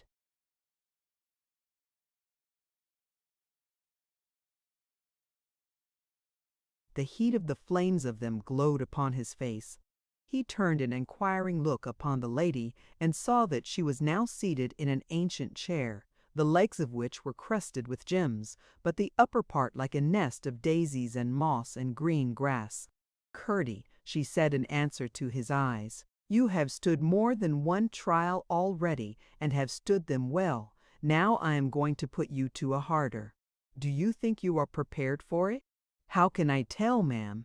he returned, "seeing I do not know what it is, or what preparation it needs." "Judge me yourself, ma'am." "It needs only trust and obedience," answered the lady. "I dare not say anything, ma'am. If you think me fit, command me."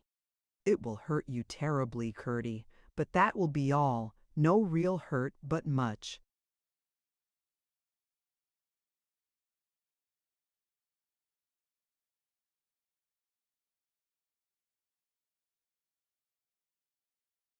"Good will come to you from it." Curdie made no answer, but stood gazing with parted lips in the lady's face. "Go and thrust both your hands into that fire," she said quickly, almost hurriedly. Curdie dared not stop to think. It was much too terrible to think about. He rushed to the fire and thrust both of his hands right into the middle of the heap of flaming roses, and his arms halfway up to the elbows, and it did hurt. But he did not draw them back. He held the pain as if it were a thing that would kill him if he let it go, as indeed it would have done.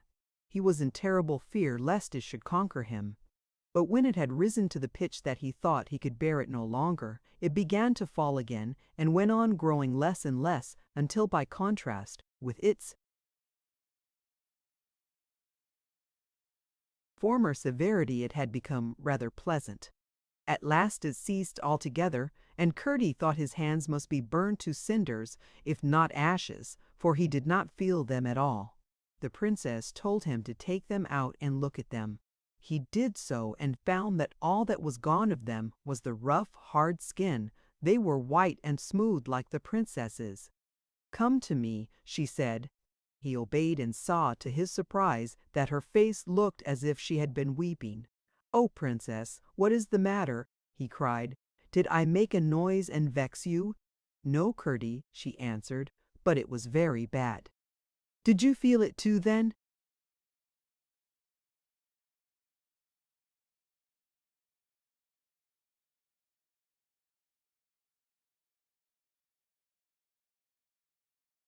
"Of course I did. But now it is over, and all is well. Would you like to know why I made you put your hands in the fire?" Curdie looked at him again, then said, "To take the marks of the work off them and make them fit for the king's court, I suppose." "No, Curdie," answered the princess, shaking her head, for she was not pleased with the answer. "It would be a poor way of making your hands fit for the king's court to take off them signs of his service. There is a far greater difference on them than that. Do you feel none?" "No, ma'am." "You will, though, by and by, when the time comes. But perhaps even then you might not know what had been given you. Therefore I will tell you. Have you ever heard what some philosophers say, that men were all animals once?"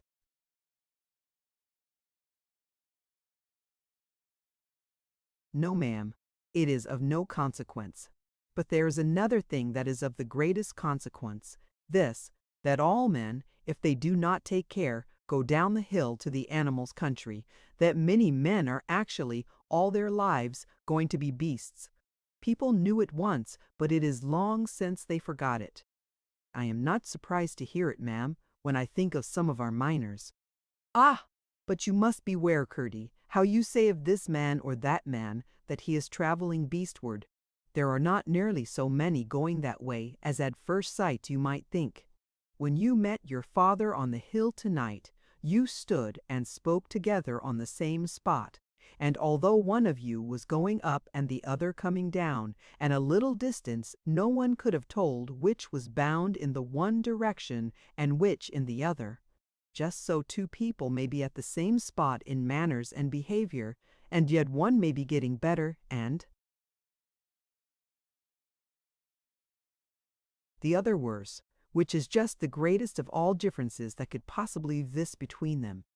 "But, ma'am," said Curdie, "where is the good of knowing that there is such a difference, if you can never know where it is?" "Now, Curdie, you must mind exactly what words I use, because although the right words cannot do exactly what I want them to do, the wrong words will certainly do what I do not want them to do. I did not say you can never know, when there is a necessity for your knowing. When you have to do important business with this or that man, there is always a way of knowing enough to keep you from any great blunder. And as you will have important business to do by and by, and that with people of whom you yet know nothing, it will be necessary that you should have some better means than usual of learning the nature of them."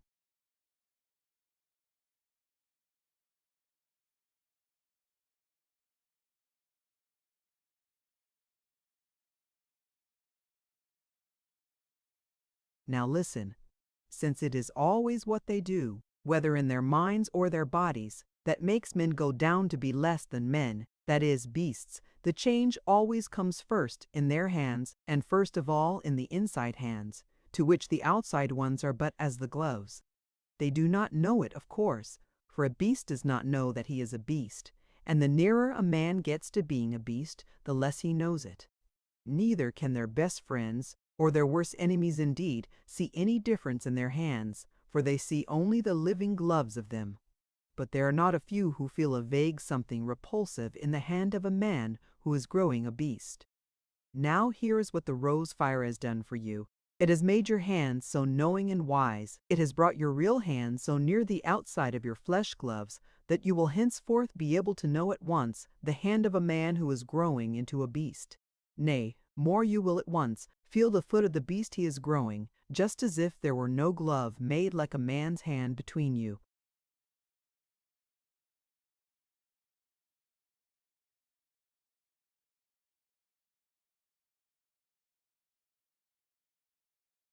and it. Hence, of course, it follows that you will be able often, and with further education in zoology, will be able always to tell, not only when a man is growing a beast, but what beast he is growing to, for you will know the foot what it is, and what beast it is. According then, to your knowledge of that beast will be your knowledge of the man you have to do with. Only there is one beautiful and awful thing about it, that if anyone gifted with this perception once uses it for his own ends, it is taken from him, and then, not knowing that it is gone, he is in a far worse condition than before, for he trusts to what he has not got. How dreadful, said Curdie. I must mind what I am about. Yes, indeed, Curdie. But may not one sometimes make a mistake without being able to help it?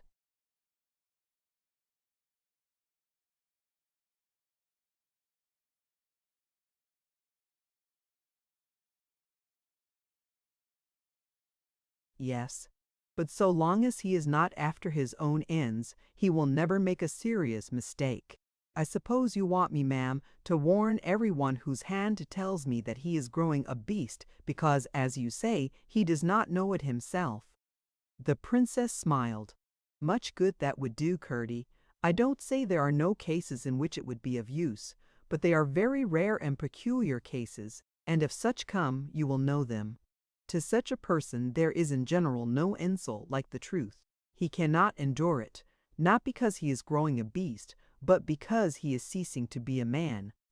It is the dying man in him that it makes uncomfortable, and he trots, or creeps, or swims, or flutters out of its way, calls it a foolish feeling, a whim, an old wives' fable, a bit of priest's humbug, an effete superstition, and so on.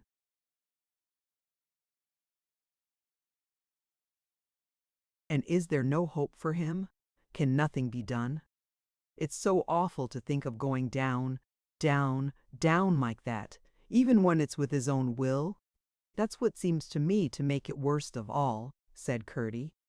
You are right, answered the princess, nodding her head, but there is this amount of excuse to make for all such. Remember that they do not know what or how horrid their coming fate is. Many a lady, so delicate and nice that she can bear nothing coarser than the finest linen to touch her body, if she had a mirror that could show her the animal she is growing to as it lies waiting within the fair skin and the fine linen and the silk and the jewels, would receive a shock that might possibly wake her up. Why then, ma'am, shouldn't she have it?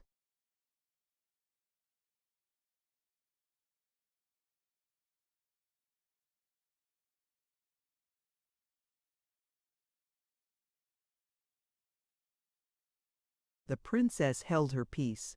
Come here, Lena, she said after a long pause.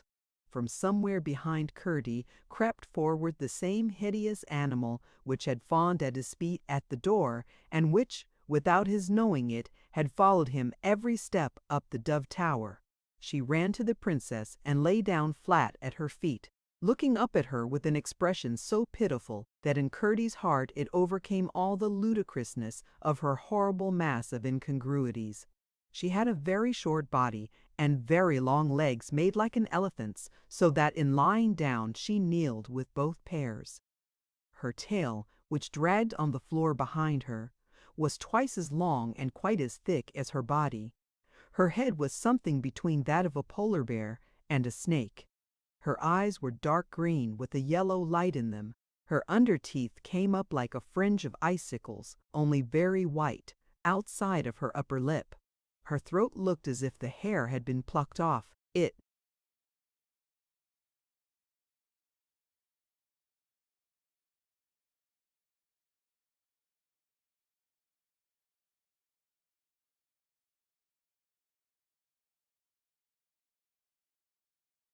showed a skin white and smooth.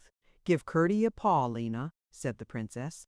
The creature rose and, lifting a long foreleg, held up a great dog-like paw to Curdie. He took it gently. But what a shudder, as of terrified delight, ran through him when, instead of the paw of a dog, such as it seemed to his eyes, he clasped in his great mining fist the soft, neat little hand of a child.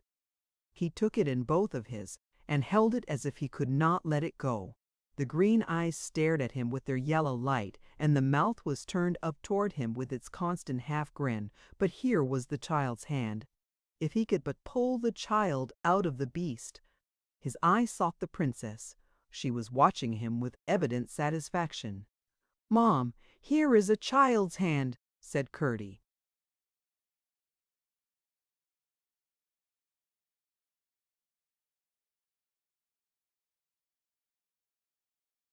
Your gift does more for you than it promised. It is yet better to perceive a hidden good than a hidden evil. But, began Curdie. I am not going to answer any more questions this evening, interrupted the princess. You have not half got to the bottom of the answers I have already given you. That paw in your hand now might almost teach you the whole science of natural history. The heavenly sort, I mean. I will think, said Curdie. But oh, please, one word more. May I tell my father and mother all about it? Certainly, though perhaps now it may be their turn to find it a little difficult to believe that things went just as you must tell them. They shall see that I believe it all this time, said Curdie.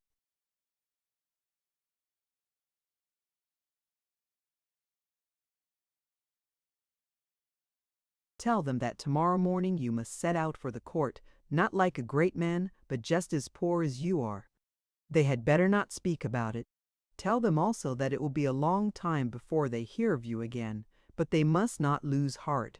And tell your father to lay that stone I gave him at night in a safe place, not because of the greatness of its price, although it is such an emerald as no prince has in his crown, but because it will be a news-bearer between you and him.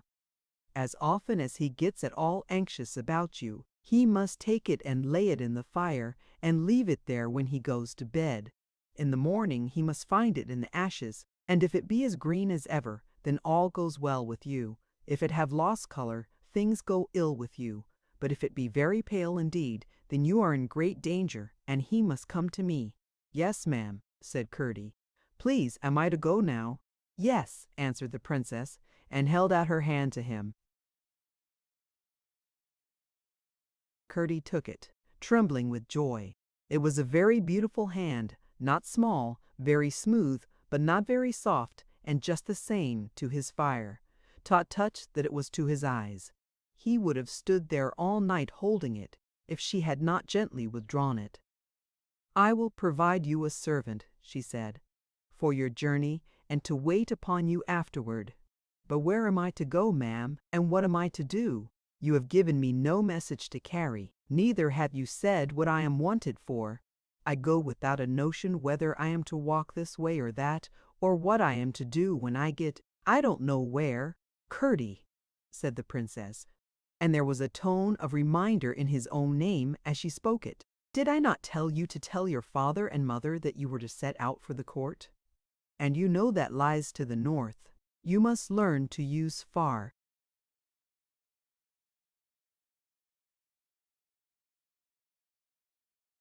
less direct directions than that. You must not be like a dull servant that needs to be told again and again before he will understand. You have orders enough to start with, and you will find, as you go on and as you need to know, what you have to do. But I warn you that perhaps it will not look the least like what you may have been fancying I should require of you. I have one idea of you and your work, and you have another.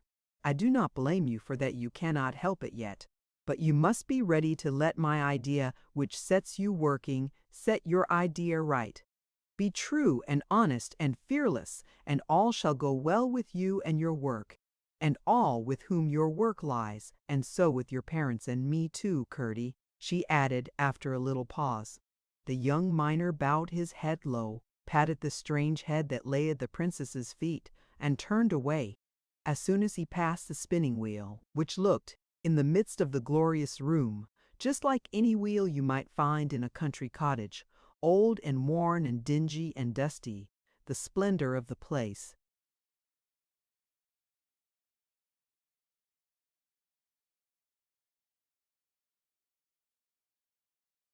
vanished, and he saw but the big bare room he seemed at first to have entered, with the moon, the princess's moon, no doubt shining in at one of the windows upon the spinning wheel. Chapter 9. Hands. Curdie went home, pondering much, and told everything to his father and mother. As the old princess had said, it was now their turn to find what they heard hard to believe. If they had not been able to trust Curdie himself, they would have refused to believe more than the half of what he reported. Then they would have refused that half too, and at last would most likely for a time have disbelieved in the very existence of the princess, what evidence their own senses had given them notwithstanding, for he had nothing conclusive to show in proof of what he told them. When he held out his hands to them, his mother said they looked as if he had been washing them with soft soap, only they did smell of something nicer than that, and she must allow it was more like roses than anything else she knew. His father could not see any difference upon his hands, but then it was night, he said, and their poor little lamp was not enough for his old eyes. As to the feel of them, each of his own hands, he said, was hard and horny enough for two, and it must be the boar.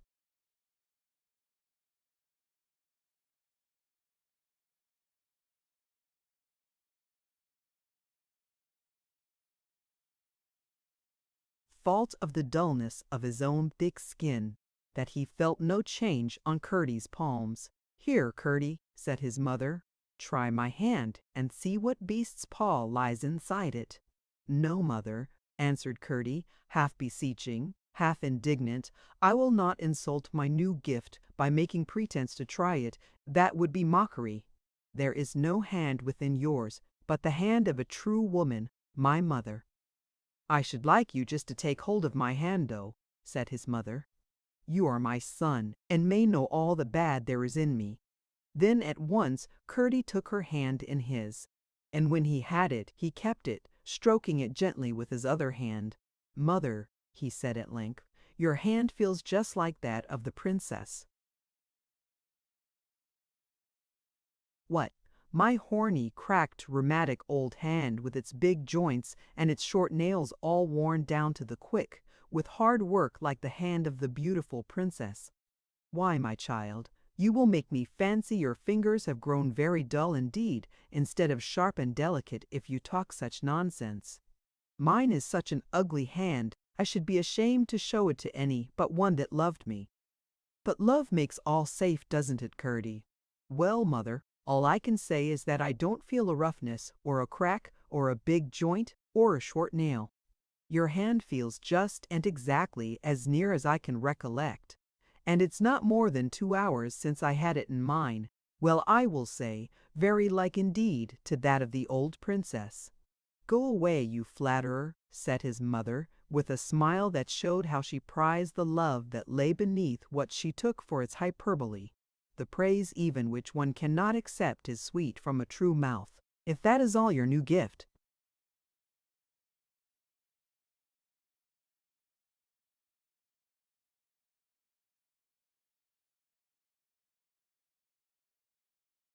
"Can do. It won't make a warlock of you," she added. "Mother, it tells me nothing but the truth," insisted Curdie, "however unlike the truth it may seem. It wants no gift to tell what anybody's outside hands are like. But by it, I know your inside hands are like the princess's." "And I am sure the boy speaks true," said Peter. "He only says about your hand what I have known ever so long about yourself, Joan. Curdie, your mother's foot is as pretty a foot as any lady's in the land, and where her hand is not so pretty, it comes of killing its beauty for you and me, my boy. And I can tell you more, Curdie. I don't know much about ladies and gentlemen, but I am sure your inside mother must be a lady, as her hand tells you, and I will try to say how I know it. This is how, when I forget myself looking at her as she goes about her work, and that happens often as I grow older, I fancy for a moment or two that I am a gentleman, and when I wake up from my little dream, it is only to feel the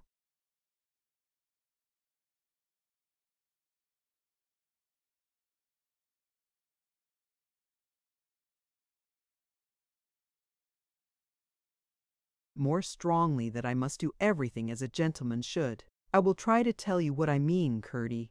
If a gentleman, I mean a real gentleman, not a pretended one, of which sort they say there are a many above ground, if a real gentleman were to lose all his money and come down to work in the mines to get bread for his family, do you think, Curdie, he would work like the lazy ones? Would he try to do as little as he could for his wages?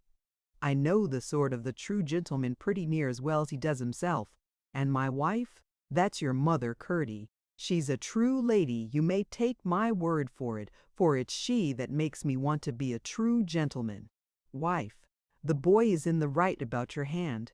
Now, father, let me feel yours, said Curdie, daring a little more. No, no, my boy, answered Peter. I don't want to hear anything about my hand or my head or my heart. I am what I am, and I hope growing better, and that's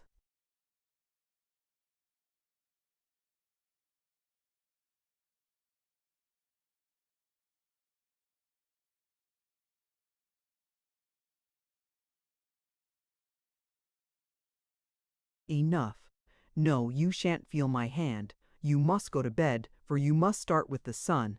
It was not as if Curdie had been leaving them to go to prison or to make a fortune, and although they were sorry enough to lose him, they were not in the least heartbroken or even troubled at his going.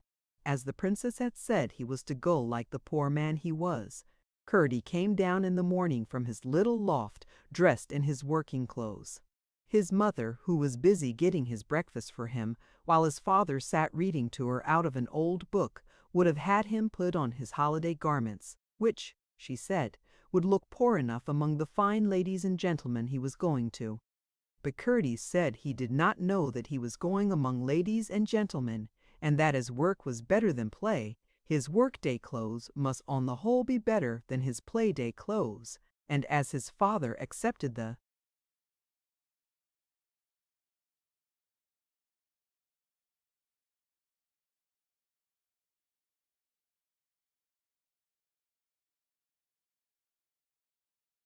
argument, his mother gave in. When he had eaten his breakfast, she took a pouch made of goatskin, with the long hair on it, filled it with bread and cheese, and hung it over his shoulder. Then his father gave him a stick he had cut for him in the wood, and he bade them good-bye rather hurriedly, for he was afraid of breaking down. As he went out, he caught up his mattock and took it with him.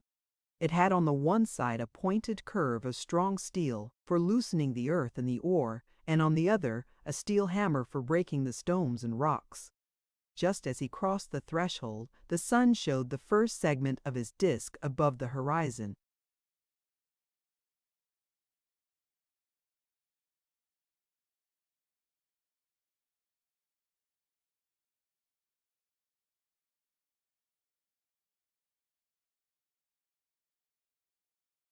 Chapter 10. The Heath. He had to go to the bottom of the hill to get into a country he could cross, for the mountains to the north were full of precipices, and it would have been losing time to go that way. Not until he had reached the king's house was it any use to turn northwards. Many a look did he raise, as he passed it, to the dove tower, and as long as it was in sight, but he saw nothing of the Lady of the Pigeons. On and on he fared, and came in a few hours to a country where there were no mountains more, only hills with great stretches of desolate heath. Here and there was a village, but that brought him little pleasure, for the people were rougher and worse mannered than those in the mountains, and as he passed through, the children came behind and mocked him. "There's a monkey running away from the mines," they cried. Sometimes their parents came out and encouraged them. "He doesn't want to find gold for the king any longer. The lazy bones, they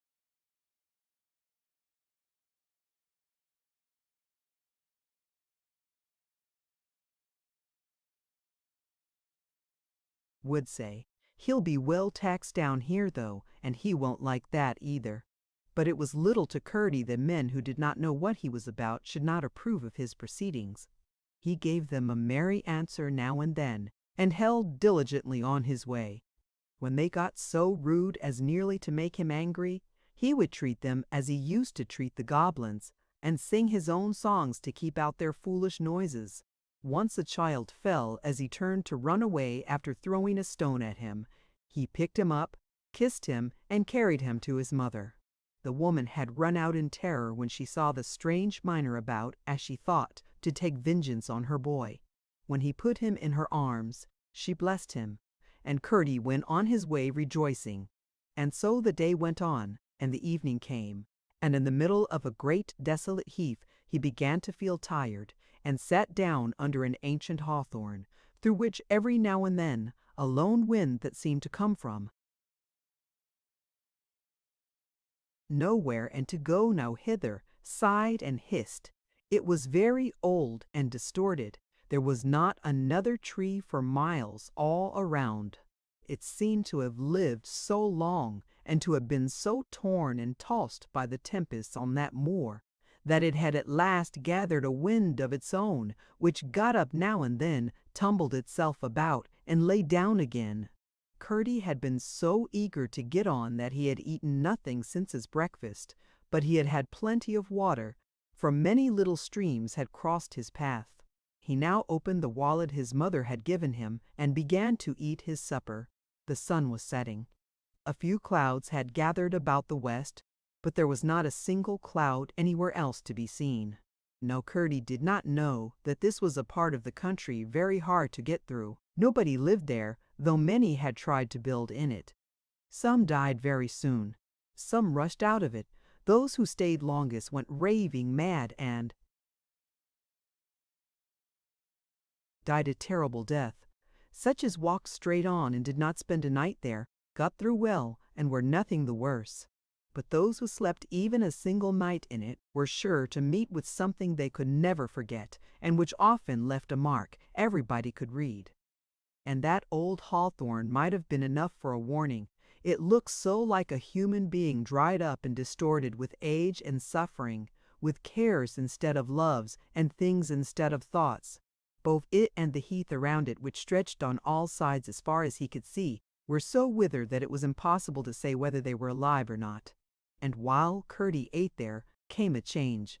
Clouds had gathered over his head, and seemed drifting about in every direction, as if not shepherded by the slow, unwilling wind, but hunted in all directions by wolfish flaws across the plains of the sky. The sun was going down in a storm of lurid crimson, and out of the west came a wind that felt red and hot the one moment, and cold and pale the other.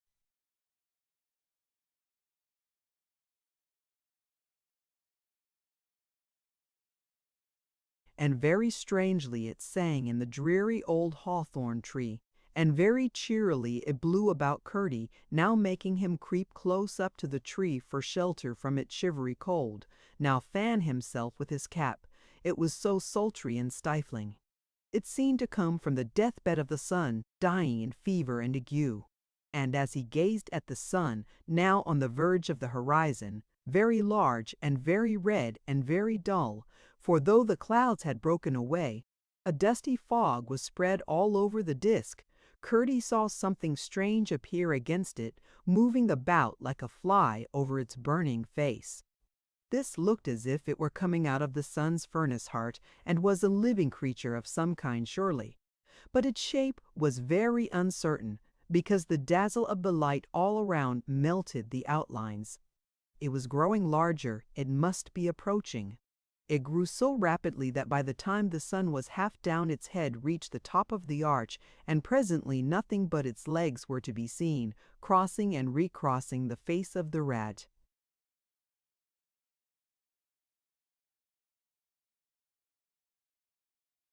Vanishing disk. When the sun was down, he could see nothing of it more, but in a moment he heard its feet galloping over the dry crackling heather, and seeming to come straight for him. He stood up, lifted his pickaxes, and threw the hammer end over his shoulder. He was going to have a fight for his life. And now it appeared again, vague, yet very awful in the dim twilight the sun had left behind.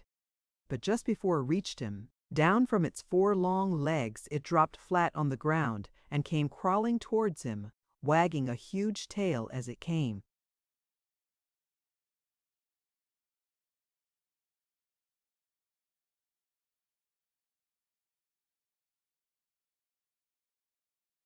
Chapter 11. Lena. It was Lena. All at once Curdie recognized her, the frightful creature he had seen at the princess's. He dropped his pickaxes and held out his hand. She crept nearer and nearer and laid her chin in his palm, and he patted her ugly head. Then she crept away behind the tree and lay down, panting hard. Curdie did not much like the idea of her being behind him. Horrible as she was to look at, she seemed to his mind more horrible when he was not looking at her, but he remembered the child's hand and never thought of driving her away. Now and then he gave a glance behind him, and there she lay flat, with her eyes closed and her terrible teeth gleaming between her two huge forepaws. After his supper and his long day's journey, it was no wonder Curdie should now be sleepy. Since the sun set, the air had been warm and pleasant. He lay down under the tree, closed his eyes, and thought to sleep. He found himself mistaken, however, but although he could not sleep, he was yet aware of resting.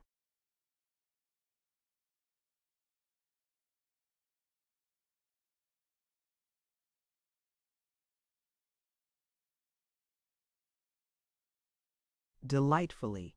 Presently he heard a sweet sound of singing somewhere, such as he had never heard before, a singing as of curious birds far off, which drew nearer and nearer. At length he heard their wings, and, opening his eyes, saw a number of very large birds, as it seemed, alighting around him, still singing.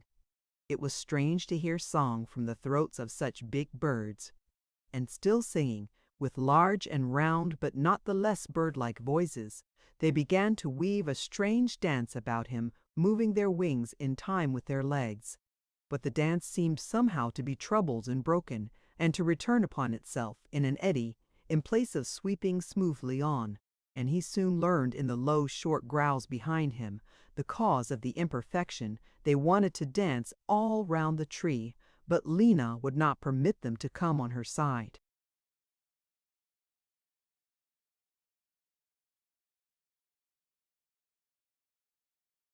Now Curdie liked the birds, and did not altogether like Lena, but neither, nor both together, made a reason for driving away the princess's creature.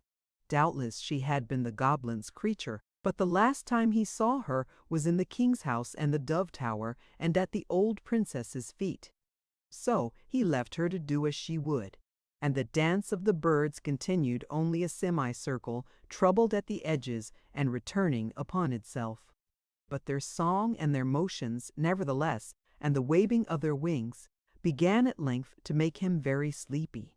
All the time he had kept doubting whether they could really be birds, and the sleepier he got, the more he imagined them something else. But he suspected no harm. Suddenly, just as he was sinking beneath the waves of slumber, he awoke in fierce pain. The birds were upon him, all over him, and had begun to tear him with beaks and claws. He had but time, however, to feel that he could not move under their weight, when they set up a hideous screaming and scattered like a cloud. Lena was among them, snapping and striking with her paws, while her tail knocked them over and over. But they flew up, gathered, and descended on her in a swarm, perching upon every part of her body, so that he could see only a huge misshapen mass which seemed to go rolling away into the darkness. He got up and tried to follow, but could see nothing, and after wandering about hither and thither for some time, found himself again beside the hawthorn. He feared greatly that the birds had been too much for Lena, and had torn her to pieces.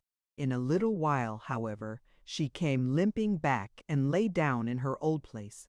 Curdie also lay down, but from the pain of his wounds there was no sleep for him. When the light came, he found his clothes a good deal torn, and his skin as well, but gladly wondered why the wicked birds had not at once attacked his eyes. Then he turned, looking for Lena. She rose and crept to him, but she was in far worse plight than he, plucked and gashed and torn with the beaks and claws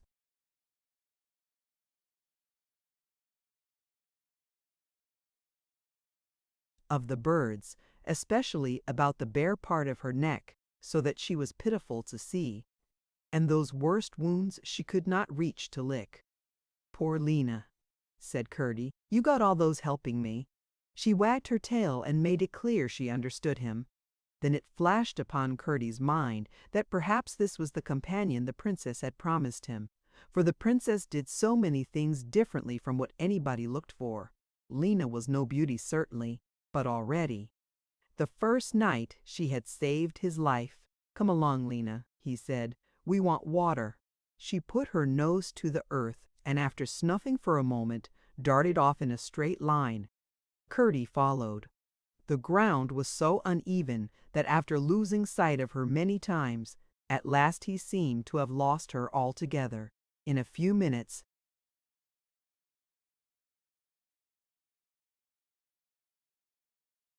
however, he came upon her waiting for him. Instantly she darted off again. After he had lost and found her again many times, he found her the last time lying beside a great stone. As soon as he came up, she began scratching at it with her paws. When he had raised it an inch or two, she shoved in first her nose and then her teeth, and lifted with all the might of her neck.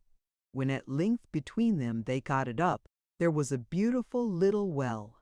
He filled his cap with the clearest and sweetest water and drank.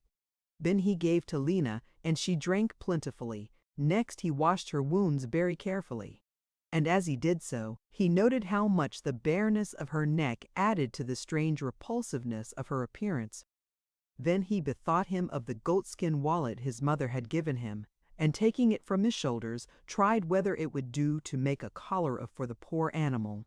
He found there was just enough, and the hair so similar in color to Lena's that no one could suspect it of having grown somewhere else.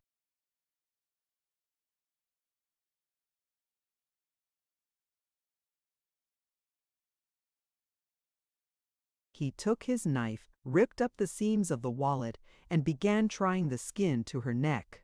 It was plain she understood perfectly what he wished, for she endeavored to hold her neck conveniently, turning it this way and that, while he contrived, with his rather scanty material, to make the collar fit. As his mother had taken care to provide him with needles and thread, he soon had a nice gorget ready for her. He laced it on with one of his bootlaces, which its long hair covered. Poor Lena looked much better in it, nor could anyone have called it a piece of finery.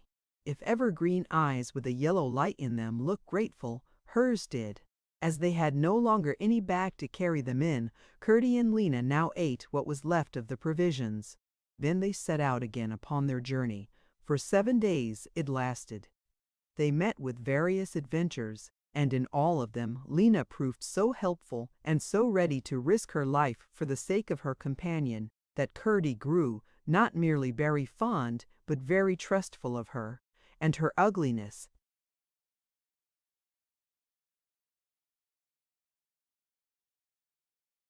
which at first only moved his pity, now actually increased his affection for her. One day, looking at her stretched on the grass before him, he said, "Oh, Lena, if the princess would but burn you in her fire of roses."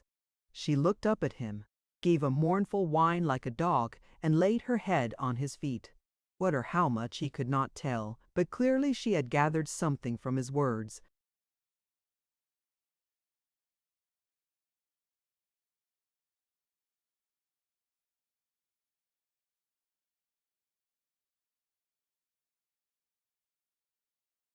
Chapter 12. More Creatures. One day, from morning till night, they had been passing through a forest. As soon as the sun was down, Curdie began to be aware that there were more in it than themselves. First he saw only the swift rush of a figure across the trees at some distance. Then he saw another, and then another, at shorter intervals. Then he saw others both farther off and nearer. At last, missing Manon looking about after her, he saw an appearance as marvelous as herself steal up to her and begin conversing with her after some beast fashion, which evidently she understood. Presently what seemed a quarrel arose between them, and stranger noises followed, mingled with growling. At length it came to a fight, which had not lasted long, however, before the creature of the wood drew itself upon its back and held up its paws to Lena. She instantly walked on, and the creature got up and followed her. They had not gone far before another strange animal appeared, approaching Lena when precisely the same thing was repeated, the vanquished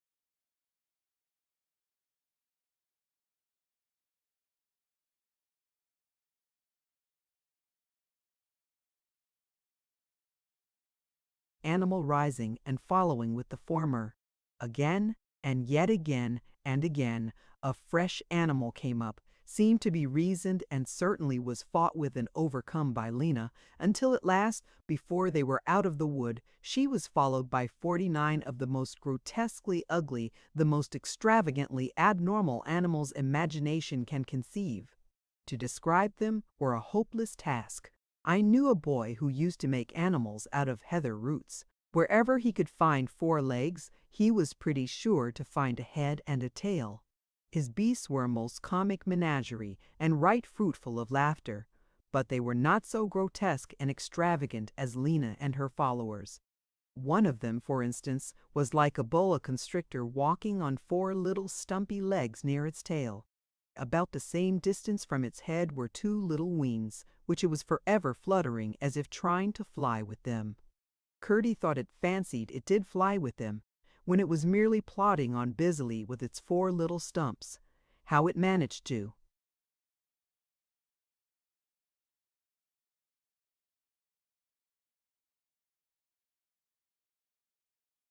keep up, he could not think, till once when he missed it from the group, the same moment he caught sight of something at a distance plunging at an awful serpentine rate through the trees, and presently, from behind a huge ash, this same creature fell again into the group, quietly waddling along on its 4 stumps. Watching it after this, he saw that when it was not able to keep up any longer, and they had all got a little space ahead, it shot into the wood away from the root, and made a great round serpentine alone in huge billows of motion, devouring the ground, undulating awfully, galloping as if it were all legs together and its 4 stumps nowhere. In this mad fashion it shot ahead and, a few minutes after, toddled in again among the rest, walking peacefully and somewhat painfully on its few 4s. From the time it takes to describe one of them, it will be readily seen that it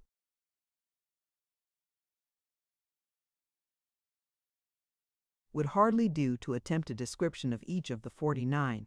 They were not a goodly company, but well worth contemplating nevertheless, and Curdie had been too long used to the goblin's creatures in the mines and on the mountain to feel the least uncomfortable at being followed by such a herd.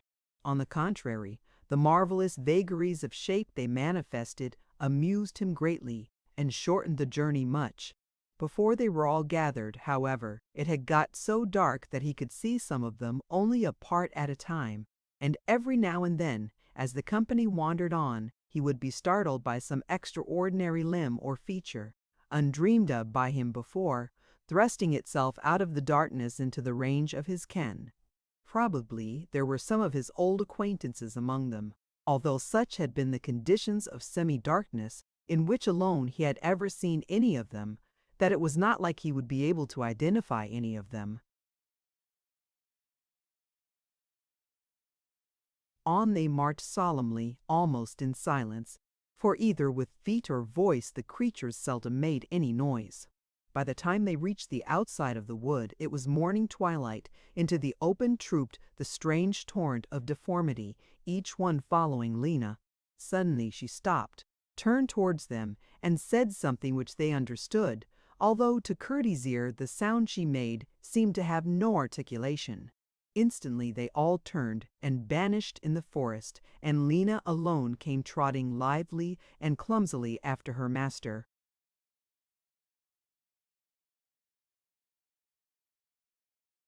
Chapter 13. The Baker's Wife. They were now passing through a lovely country of hill and dale and rushing stream. The hills were abrupt, with broken chasms for watercourses and deep little valleys full of trees. But now and then they came to a larger valley, with a fine river whose level banks and the adjacent meadows were dotted all over with red and white kine, while on the fields above, that sloped a little to the foot of the hills, grew oats and barley and wheat, and on the sides of the hills themselves vines hung and chestnuts rose. They came at last to a broad, beautiful river up which they must go, to arrive at the city of Gwentystorm, where the king had his court. As they went the valley narrowed, and then the river, but still it was wide enough for large boats. After this, while the river kept its size, the banks narrowed, until there was only room for a road between the river and the great cliffs that overhung it. At last river and road took a sudden turn, and lo! a great rock in the river, which dividing flowed around it, and on the top of the rock the city, with lofty walls and towers and battlements, and above the city the palace of the king, built like a strong castle. But the fortifications had long been neglected, for the whole country was now under one king, and all men said there was no more need for weapons or walls. No man pretended to love his neighbor, but everyone said he knew that peace and quiet behavior was the best thing for himself, and that, he said, was quite as useful and a great deal more reasonable. The city was prosperous and rich, and if everybody was not comfortable, everybody else said he ought to be. When Curdie got up opposite the mighty rock, which sparkled all over with crystals, he found a narrow bridge, defended by gates and portcullis and towers with loopholes. But the gates stood wide open and were dropping from their great hinges. The portcullis was eaten away with rust and clung to the grooves, evidently immovable, while the loopholed towers had neither floor nor roof, and their tops were fast filling up their interiors. Curdie thought it a pity, if only for their old story, that they should be thus neglected. But everybody in the city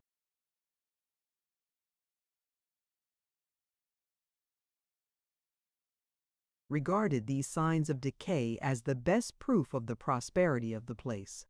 Commerce and self-interest, they said, had got the better of violence, and the troubles of the past were whelmed in the riches that flowed in at their open gates.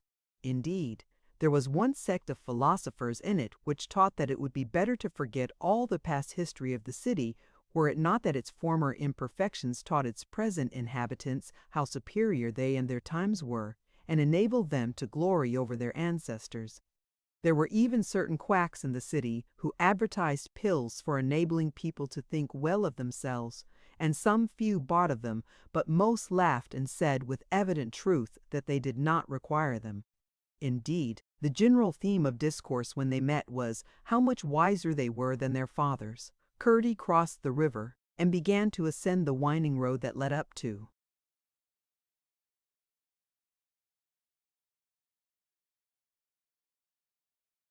the city. They met a good many idlers, and all stared at them. It was no wonder they should stare, but there was an unfriendliness in their looks which Curdie did not like. No one, however, offered them any molestation. Lena did not invite liberties. After a long ascent, they reached the principal gate of the city and entered. The street was very steep, ascending toward the palace, which rose in great strength above all the houses. Just as they entered, a baker, whose shop was a few doors inside the gate, came out in his white apron and ran to the shop of his friend the barber on the opposite side of the way. But as he ran he stumbled and fell heavily. Curdie hastened to help him up and found he had bruised his forehead badly. He swore grievously at the stone for tripping him up, declaring it was the third time he had fallen over it within the last month, and saying what was the king about that he allowed such a stone to stick up forever on the main street of his royal residence of Gwentystorm. What was a king for, if he would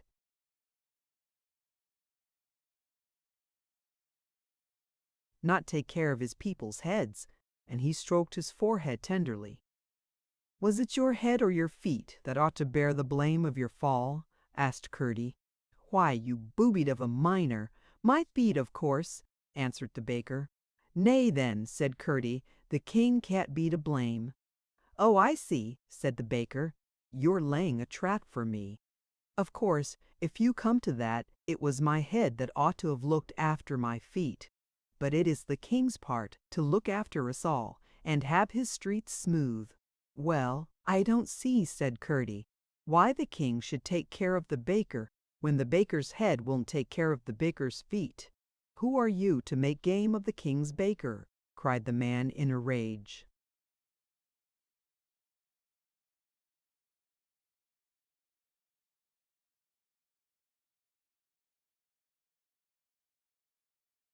But instead of answering, Curdie went up to the bump on the street which had repeated itself on the baker's head, and turning the hammer end of his mattock, struck it such a blow that it flew wide in pieces. Blow after blow he struck until he had levelled it with the street. But out flew the barber upon him in a rage. "What do you break my window for, you rascal, with your pickaxe?" "I am very sorry," said Curdie. "It must have been a bit of stone that flew from my mattock. I couldn't help it, you know.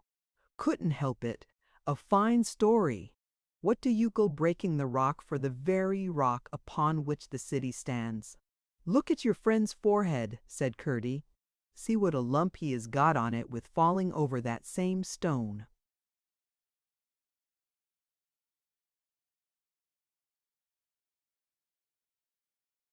"What's that to my window?" cried the barber. "His forehead can mend itself, my poor window can't." "But he's the king's baker," said Curdie, more and more surprised at the man's anger. "What's that to me? This is a free city. Every man here takes care of himself, and the king takes care of us all. I'll have the price of my window out of you, or the exchequer shall pay for it."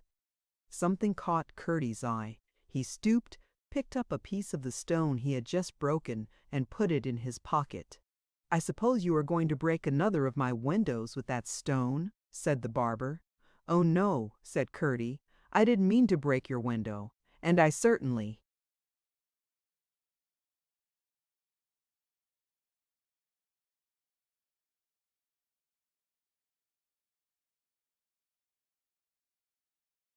"Won't break another. Give me that stone," said the barber. Curdie gave it him, and the barber threw it over the city wall. "I thought you wanted the stone," said Curdie. "No, you fool," answered the barber. "What should I want with a stone?" Curdie stooped and picked up another. "Give me that stone," said the barber. "No," answered Curdie. "You have just told me you don't want a stone, and I do." The barber took Curdie by the collar.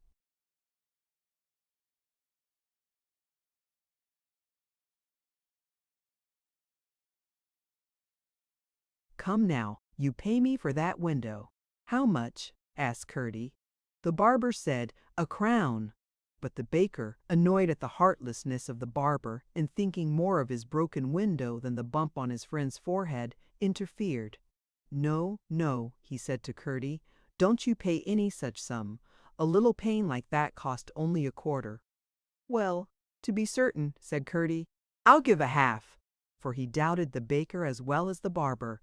"Perhaps one day, if he finds he has asked too much, he will bring me the difference." "Ha! ha!" laughed the barber. A fool and his money are soon parted.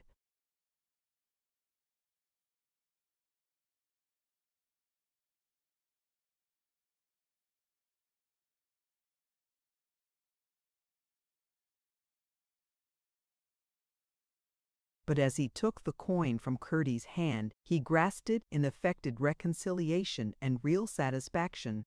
In Curdie's, his was the cold, smooth, leathery palm of a monkey. He looked up, almost expecting to see him pop the money in his cheek. But he had not yet got so far as that, though he was well on the road to it. Then he would have no other pocket. "I'm glad that stone is gone, anyhow," said the baker. "It was the bane of my life. I had no idea how easy it was to remove it. Give me your pickaxes, young miner, and I will show you how a baker can make the stones fly." He caught the tool out of Curdie's hand and flew at one of the foundation stones of the gateway. But he jarred his arm terribly, scarcely chipped the stone, dropped the mattock with a cry of pain, and ran into his own shop. Curdie picked up his implement and, looking after the baker, saw bread in the window and followed him in. But the baker, ashamed of himself, and thinking he was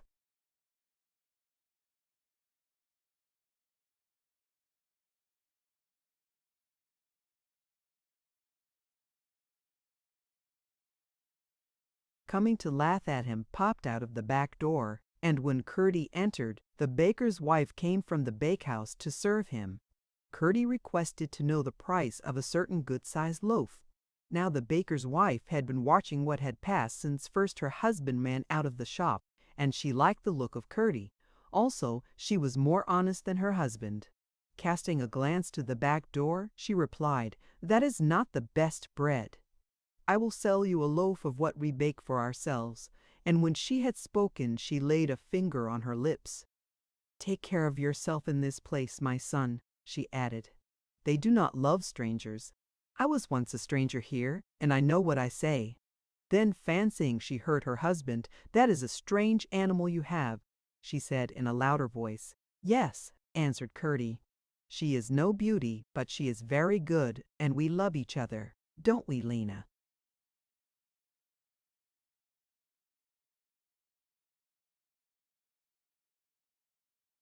Lena looked up and whined. Curdie threw her the half of his loaf, which she ate, while her master and the baker's wife talked a little. Then the baker's wife gave them some water, and Curdie having paid for his loaf, he and Lena went up the street together.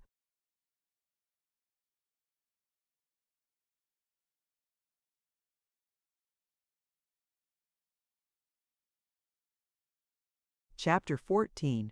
The Dogs of Gwentystorm. The steep street led them straight up to a large marketplace with butcher shops, about which were many dogs. The moment they caught sight of Lena, one and all they came rushing down upon her, giving her no chance of explaining herself. When Curdie saw the dogs coming, he heaved up his mattock over his shoulder, and was ready if they would have it so.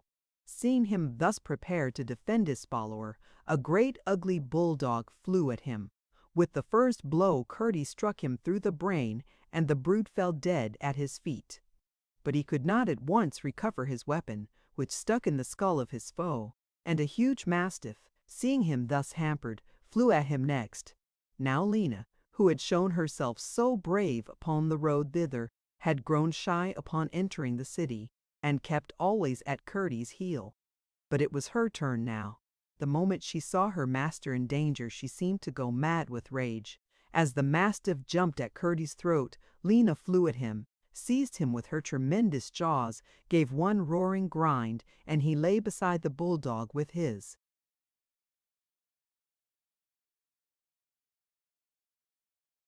neck broken. They were the best dogs in the market, after the judgment of the butchers of Gwentystorm. Down came their masters, knives in hand. Curdie drew himself up fearlessly, mattock on shoulder, and awaited their coming, while at his heel his awful attendant showed not only her outside fringe of icicle teeth, but a double row of right serviceable fangs she wore inside her mouth, and her green eyes flashed yellow as gold. The butchers, not liking the look of either of them or of the dogs at their feet, drew back and began to remonstrate in the manner of outraged men. "Stranger," said the first, "that bulldog is mine." "Take him then," said Curdie, indignant. "You've killed him." "Yes, else he would have killed me."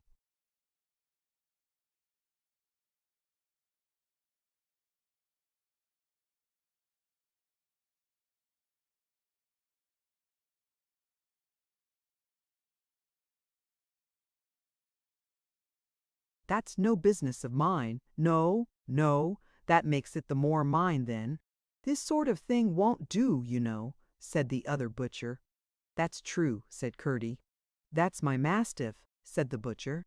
"And as he ought to be," said Curdie. "Your brute shall be burned alive for it," said the butcher. "Not yet," answered Curdie. "We have done no wrong. We were walking quietly up your street when your dogs flew at us. If you don't teach your dogs how to."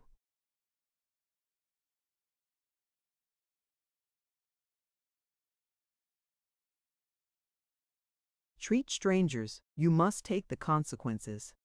"They treat them quite properly," said the butcher. "What right has anyone to bring an abomination like that into our city?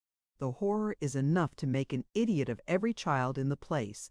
We are both subjects of the king, and my poor animal can't help her looks. How would you like to be served like that because you are ugly?" She's not a bit fonder of her looks than you are, only what can she do to change them?" "I'll do to change them," said the fellow. Thereupon the butchers brandished their long knives and advanced, keeping their eyes upon Lena. "Don't be afraid, Lena," cried Curdie. "I'll kill one, you kill the other."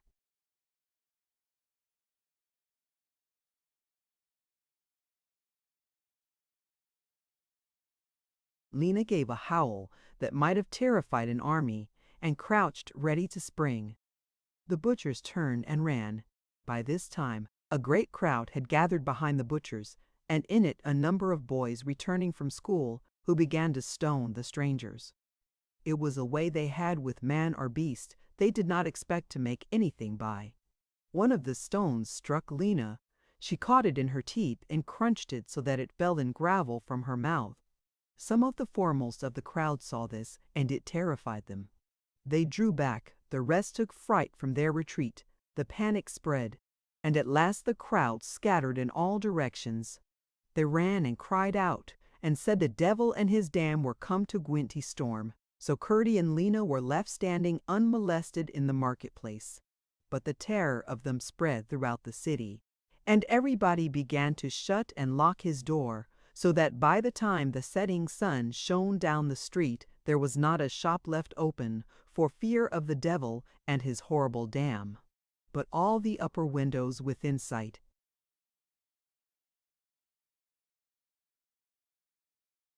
of them were crowded with heads watching them where they stood lonely in the deserted marketplace. Curdie looked carefully all round but could not see one open door.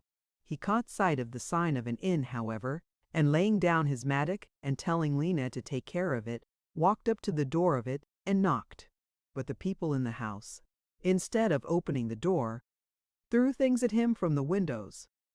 They would not listen to a word he said, but sent him back to Lena with the blood running down his face. When Lena saw that, she leaped up in a fury and was rushing at the house, into which she would certainly have broken, but Curdie called her and made her lie down beside him while he bethought him what next he should do. "Lena," he said, "the people keep their gates open, but their houses and their hearts shut." As if she knew it was her presence that had brought this trouble upon him, she rose and went round and round him, purring like a tigress and rubbing herself against his legs. Now there was one little thatched house that stood squeezed in between two tall gables, and the sides of the two great houses shot out projecting windows that nearly met across the roof of the little one, so that it lay in the street like a doll's house. In this house lived a poor old woman with a grandchild, and because she never gossiped or quarreled, or chaffered in the market, but went without what she could not afford, the people called her a witch, and would have done her many an ill turn if they had not been afraid of her. Now while Curdie was looking in another direction, the door opened, and out came a little dark-haired, black-eyed, gypsy-looking child, and toddled across the marketplace toward the outcasts. The moment they saw her coming, Lena lay down flat on the road, and with her two huge forepaws covered her mouth, while Curdie went to meet her, holding out his arms. The little one came straight to him and held up her mouth to be kissed. Then she took him by the hand and drew him toward the house, and Curdie yielded to the silent invitation. But when Lena rose to follow, the child shrank from her, frightened a little. Curdie took her up, and holding her on one arm, patted Lena with the other hand. Then the child wanted also to pat Doggie, as she called her by a right bountiful stretch of courtesy, and having once patted her, nothing would serve but Curdie must let her have a ride on Doggie. So he set her on Lena's back, holding her hand, and she rode home in merry triumph, all unconscious of the hundreds of eyes staring at her foolhardiness from the windows about the marketplace, or the murmur of deep disapproval that rose from as many lips. At the door stood the grandmother to receive them. She caught the child to her bosom with delight at her courage, welcomed Curdie, and showed no dread of Lena.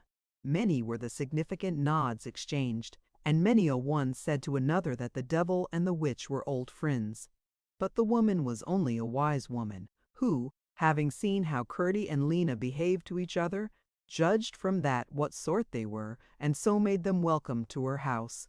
She was not like her fellow townspeople, for that they were strangers recommended them to her. The moment her door was shut, the other doors began to open, and soon there appeared little groups here and there about a threshold, while a few of the more courageous ventured out upon the square, all ready to make for their houses again, however, upon the least sign of movement in the little thatched one. The baker and the barber had joined one of these groups, and were busily wagging their tongues against Curdie and his horrible beast.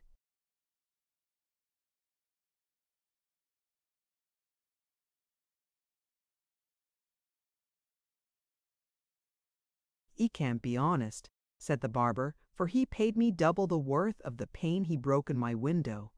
And then he told him how Curdie broke his window by breaking a stone in the street with his hammer.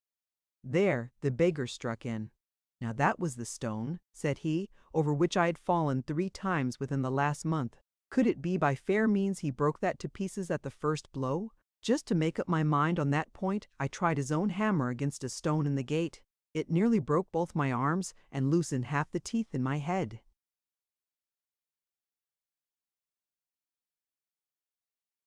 Chapter 15. Durba and Barbara. Meantime, the wanderers were hospitably entertained by the old woman and her grandchild, and they were all very comfortable and happy together. Little Barbara sat upon Curdie's knee, and he told her stories about the mines and his adventures in them. But he never mentioned the king or the princess, for all that story was hard to believe. And he told her about his mother and father, and how good they were. And Durba sat and listened.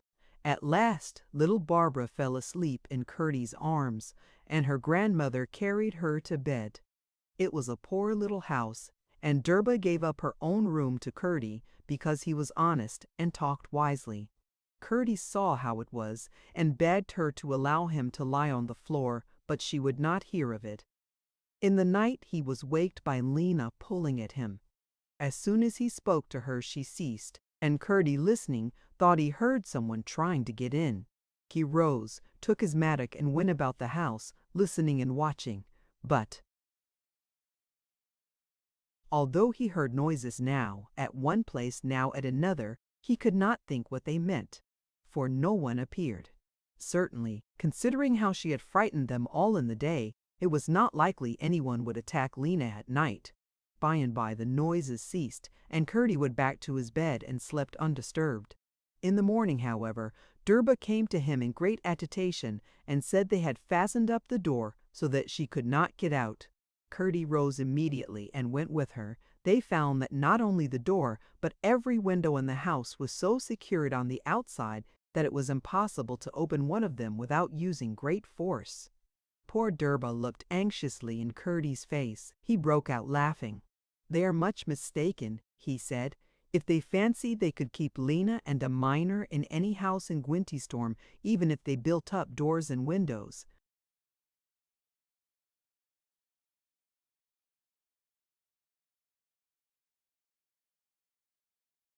With that he shouldered his mattock, but Durba begged him not to make a hole in her house just yet. She had plenty for breakfast, she said, and before it was time for dinner they would know what the people meant by it, and indeed they did.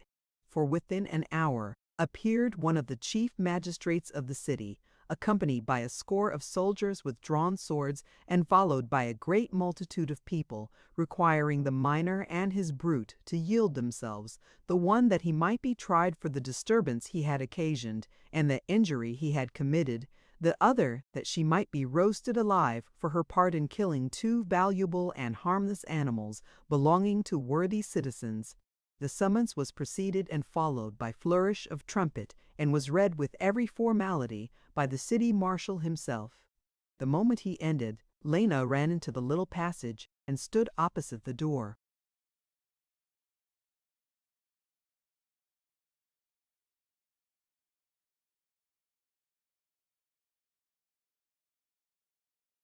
"I surrender," cried Curdie. Then tie up your brute and give her here." "No, no," cried Curdie through the door. "I surrender, but I'm not going to do your hangman's work. If you want me, dog, you must take her. Then we shall set the house on fire and burn witch and all. It will go hard with us, but we shall kill a few dozen of you first," cried Curdie. "We're not the least afraid of you." With that Curdie turned to Durba and said, "Don't be frightened. I have a strong feeling that all will be well. Surely no trouble will come to you for being good to strangers." "But the poor dog," said Durba. Now Curdie and Lena understood each other more than a little by this time.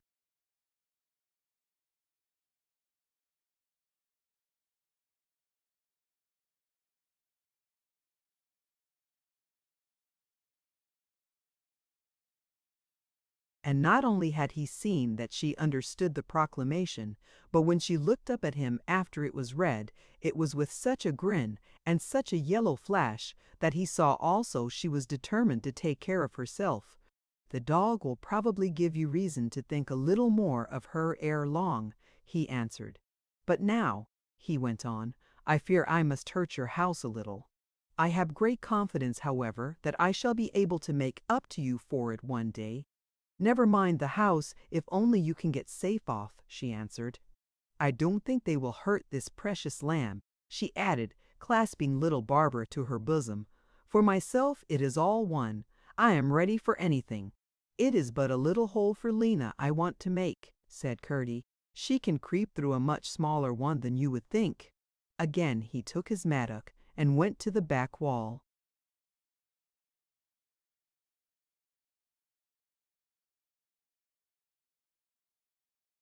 "They won't burn the house," he said to himself.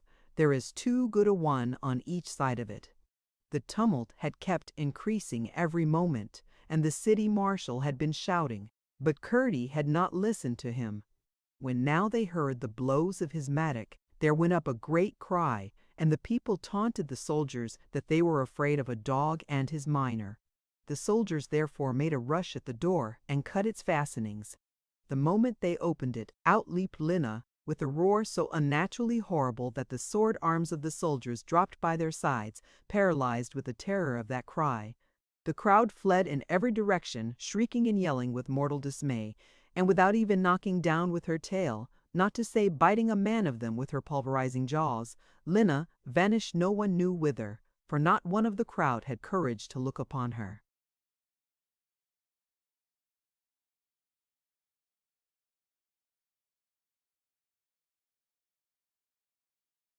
The moment she was gone, Curdie advanced and gave himself up. The soldiers were so filled with fear, shame, and chagrin that they were ready to kill him on the spot. But he stood quietly facing them with his mattock on his shoulder, and the magistrate, wishing to examine him and the people to see him, made an example of. The soldiers had to content themselves with taking him, partly for derision, partly to hurt him. They laid his mattock against his back and tied his arms to it. They led him up a very steep street and up another still, all the crowd following. The king's palace castle rose towering above them, but they stopped before they reached it, at a low-browed door in a great, dull, heavy-looking building. The city marshal opened it with the key which hung at his girdle and ordered Curdie to enter. The place within was dark as night, and while he was feeling his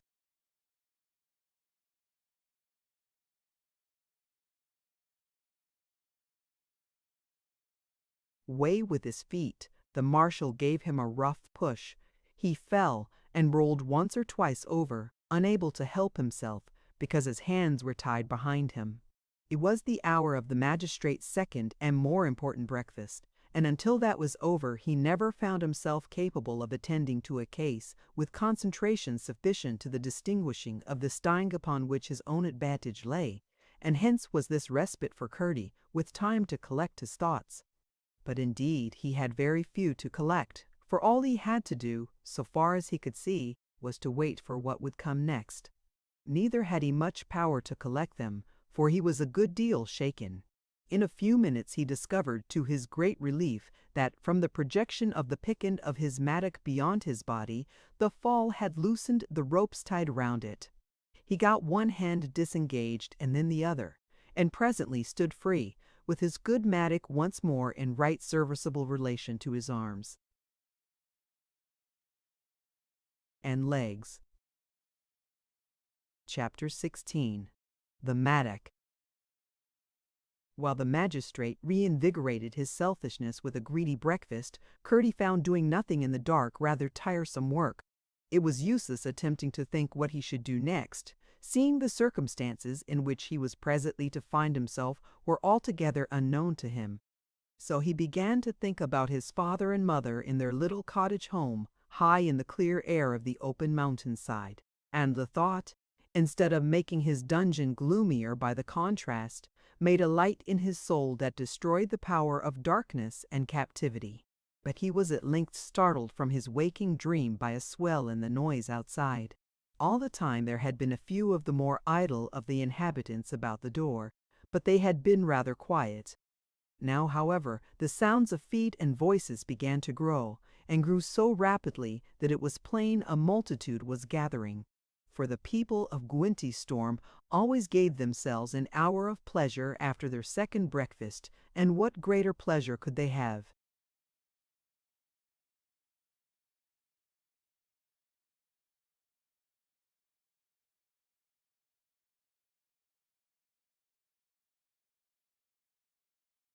Than to see a stranger abused by the officers of justice? The noise grew till it was like the roaring of the sea, and that roaring went on a long time, for the magistrate, being a great man, liked to know that he was waited for. It added to the enjoyment of his breakfast, and, indeed, enabled him to eat a little more after he had thought his powers exhausted. But at length, in the waves of the human noises rose a bigger wave, and by the running and shouting and outcry, Curdie learned that the magistrate was approaching. Presently came the sound of the great rusty key in the lock, which yielded with groaning reluctance. The door was thrown back, the light rushed in, and with it came the voice of the city marshal calling upon Curdie by many legal epithets opprobrious to come forth and be tried for his life, inasmuch as he had raised the tumult in his majesty's city of Gwentystorm, troubled the hearts of the kings.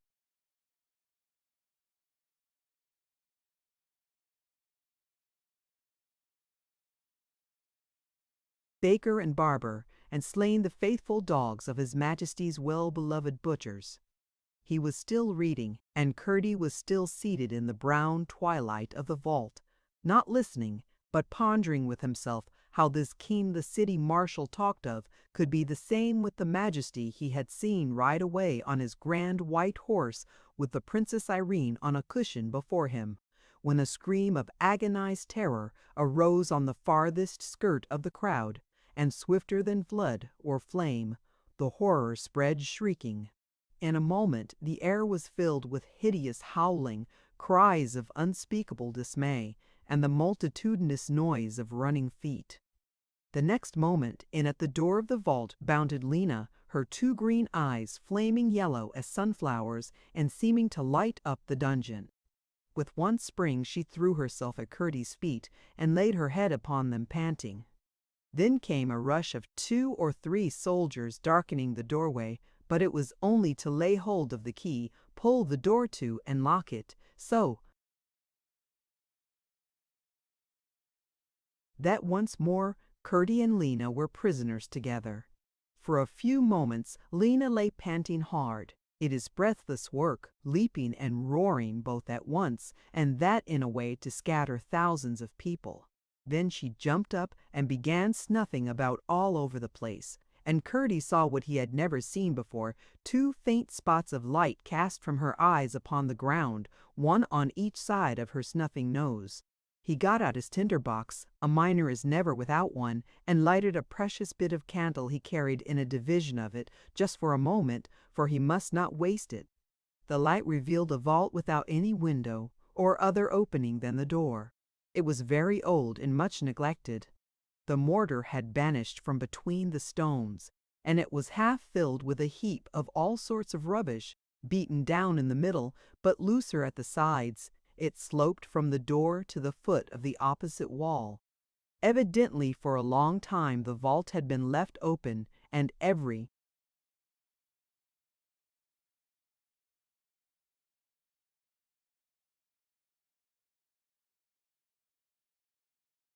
sort of refuse thrown into it. A single minute served for the survey, so little was there to note. Meantime, down in the angle between the back wall and the base of the heap, Lena was scratching furiously with all the 18 great strong claws of her mighty feet. "Ah ha!" said Curdie to himself, catching sight of her. "If only they will leave us long enough to ourselves." With that he ran to the door to see if there was any fastening on the inside. There was none. In all its long history it never had had one.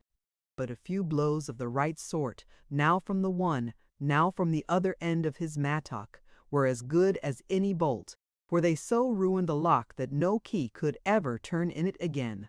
Those who heard them fancied he was trying to get out, and laughed spitefully. As soon as he had done, he extinguished his candle and went down to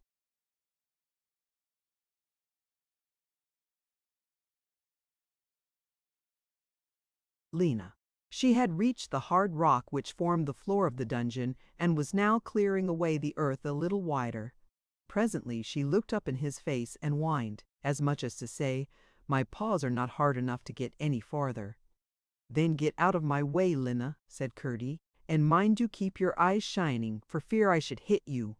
So saying, he heaved his mattock, and assailed with the hammer end of it the spot she had cleared.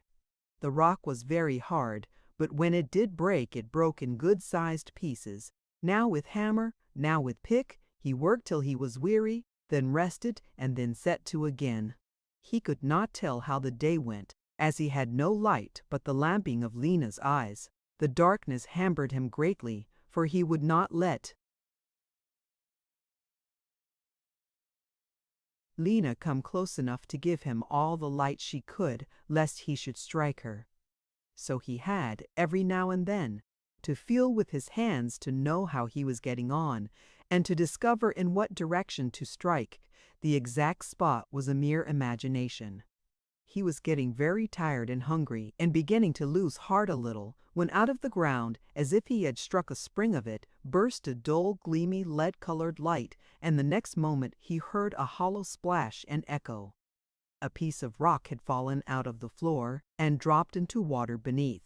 Already Lena, who had been lying a few yards off all the time he worked, was on her feet and peering through the hole.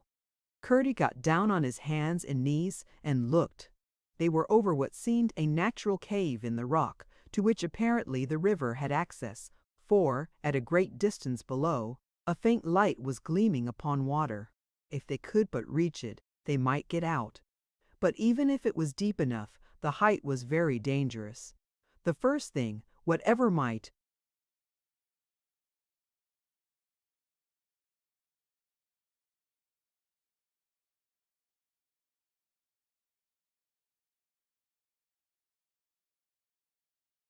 follow, was to make the hole larger. It was comparatively easy to break away the sides of it, and in the course of another hour he had it large enough to get through.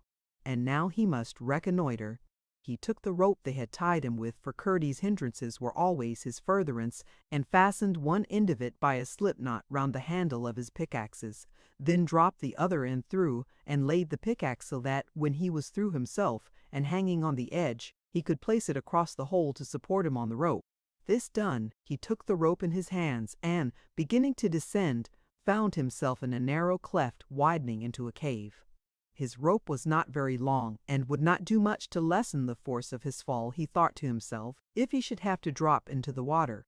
But he was not more than a couple of yards below the dungeon, when he spied an opening on the opposite side of the cleft. It might be but a shadow hole, or it might lead them out. He dropped himself a little below its level, gave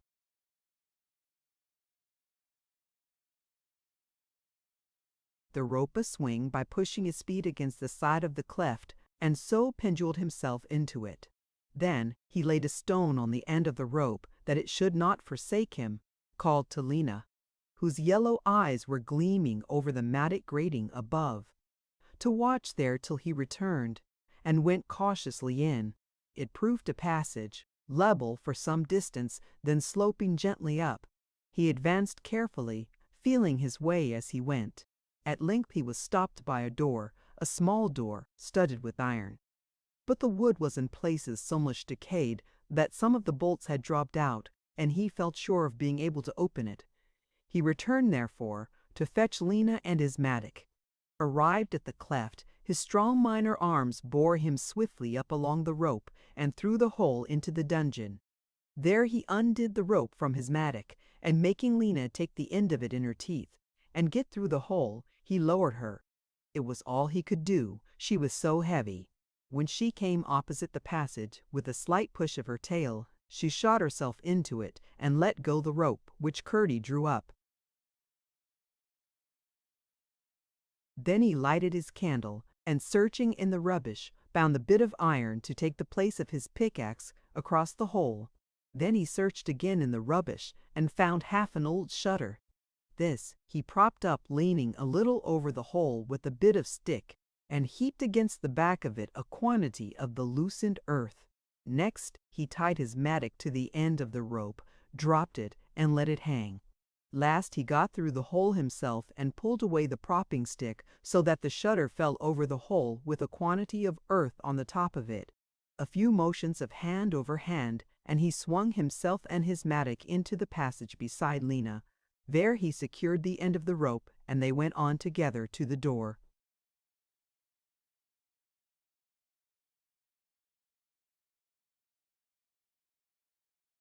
Chapter 17. The Wine Cellar. He lighted his candle and examined it. Decayed and broken as it was strongly secured in its place by hinges on the one side, and either lock or bolt, he could not tell which, on the other. A brief use of his pocket-knife was enough to make room for his hand and arm to get through, and then he found a great iron bolt, but so rusty that he could not move it. Lena whimpered. He took his knife again, made the hole bigger, and stood back. In she shot her small head and long neck, seized the bolt with her teeth, and dragged it, grating and complaining, back. A push then opened the door. It was at the foot of a short flight of steps. They ascended, and at the top Curdie found himself in a space which, from the echo to his stamp, appeared of some size, though of what sort he could not at first tell, for his hands, feeling about, came upon nothing. Presently, however, they fell on a great thing. It was a wine cask. He was just setting out to explore the place thoroughly when he heard steps.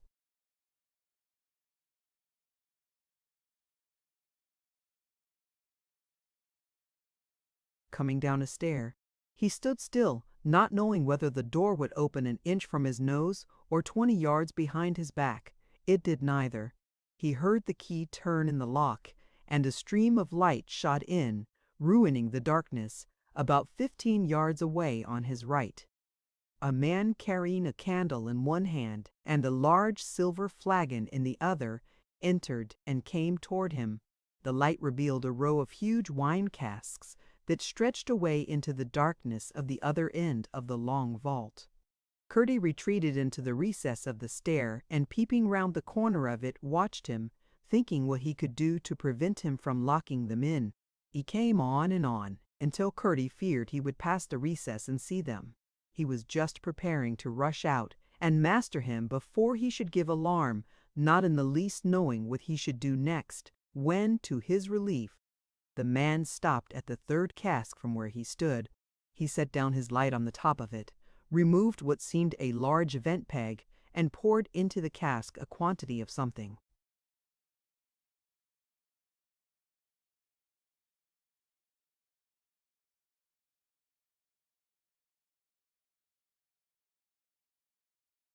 From the flagon.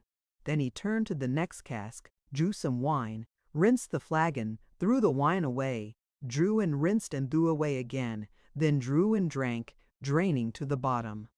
Last of all, he filled the flagon from the cask he had first visited, replaced then the vent peg, took up his candle, and turned toward the door. There is something wrong here, thought Curdie. Speak to him, Lena, he whispered. The sudden howl she gave made Curdie himself start and tremble for a moment. As to the man, he answered Lena's with another horrible howl, forced from him by the convulsive shudder of every muscle of his body, then reeled gasping to and fro and dropped his candle. But just as Curdie expected to see him fall dead, he recovered himself and flew to the door, through which he darted, leaving it open behind him. The moment he ran, Curdie stepped out.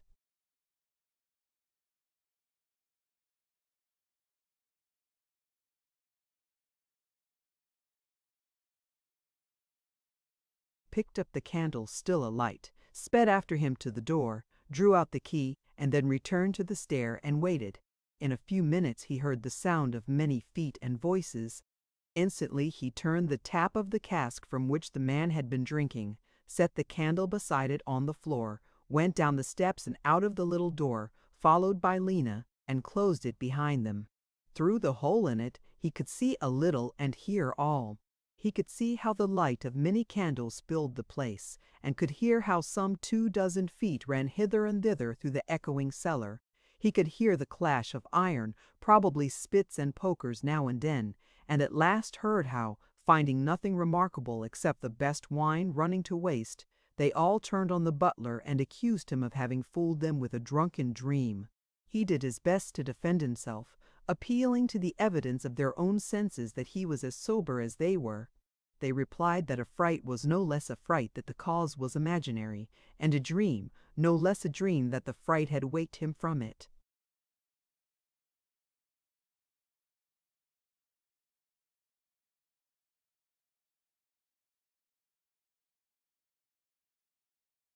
When he discovered, and triumphantly adduced as corroboration, that the key was gone from the door, they said it merely showed how drunk he had been, either that or how frightened, for he had certainly dropped it.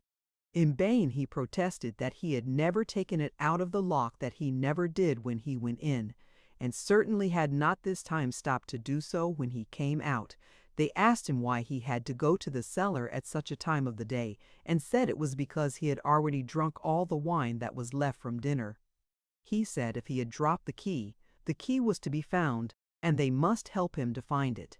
They told him they wouldn't move a peg for him. He declared with much language he would have them all turned out of the king's service.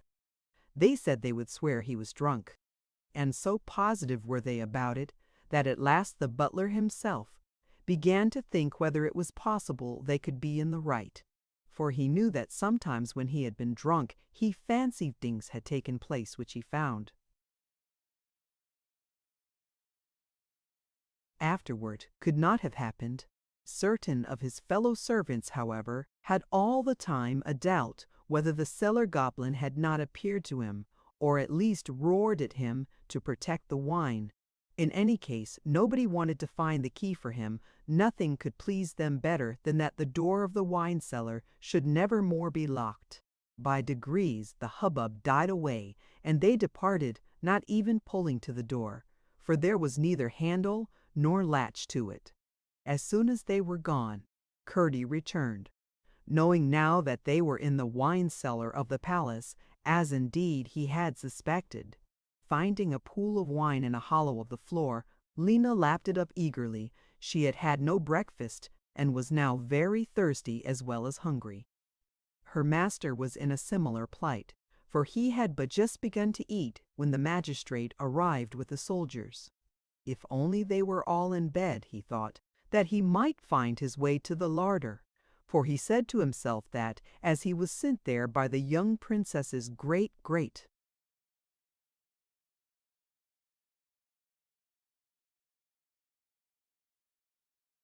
grandmother to serve her or her father in some way, surely he must have a right to his food in the palace, without which he could do nothing. He would go at once and reconnoiter. So he crept up the stair that led from the cellar. At the top was a door, opening on a long passage dimly lighted by a lamp. He told Lena to lie down upon the stair while he went on. At the end of the passage he found a door ajar and, peering through, saw right into a great stone hall, where a huge fire was blazing, and through which men in the king's livery were constantly coming and going. Some also in the same livery were lounging about the fire.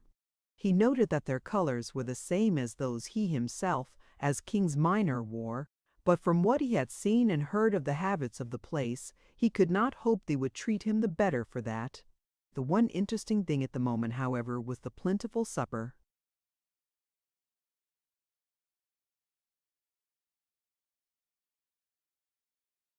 With which the table was spread. It was something at least to stand in sight of food, and he was unwilling to turn his back on the prospect so long as a share in it was not absolutely hopeless. Peeping thus, he soon made up his mind that if at any moment the hall should be empty, he would at that moment rush in and attempt to carry off a dish. That he might lose no time by indecision, he selected a large pie upon which to pounce instantaneously. But after he had watched for some minutes, it did not seem at all likely the chance would arrive before supper time, and he was just about to turn away and rejoin Lena when he saw that there was not a person in the place. Curdie never made up his mind and then hesitated. He darted in, seized the pie, and bore it swiftly and noiselessly to the cellar stair.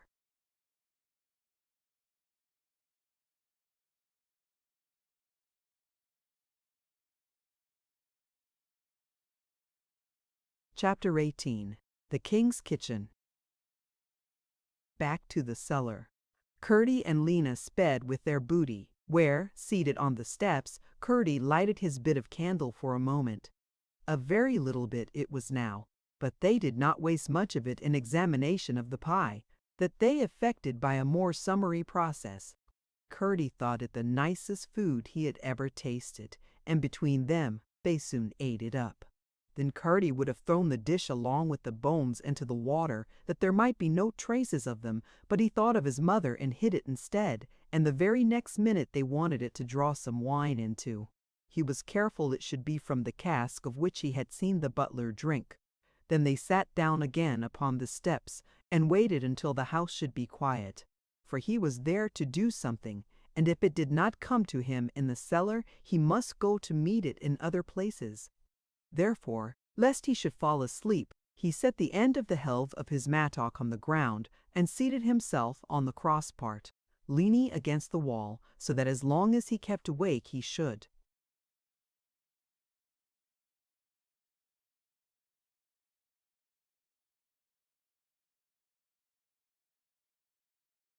rest, but the moment he began to fall asleep he must fall awake instead.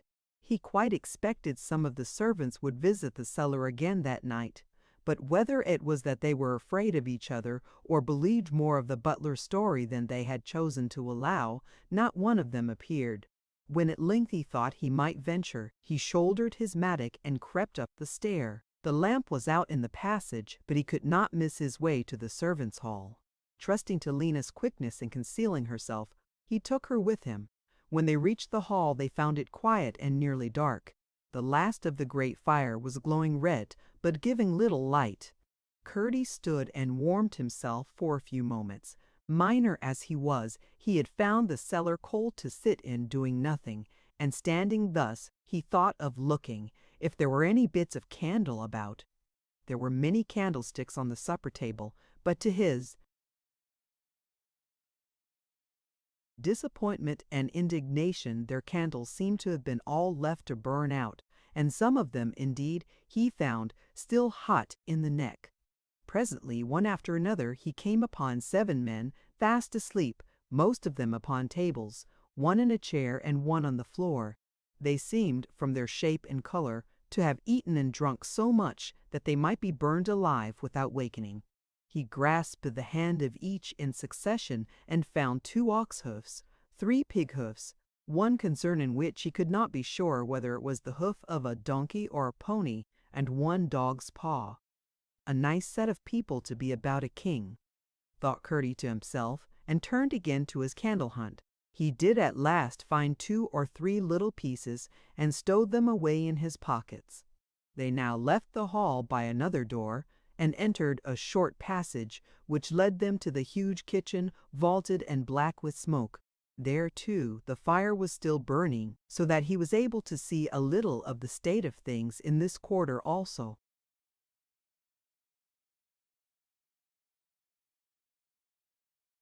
The place was dirty and disorderly. In a recess, on a heap of brushwood, lay a kitchen maid with a table cover around her and a skillet in her hand.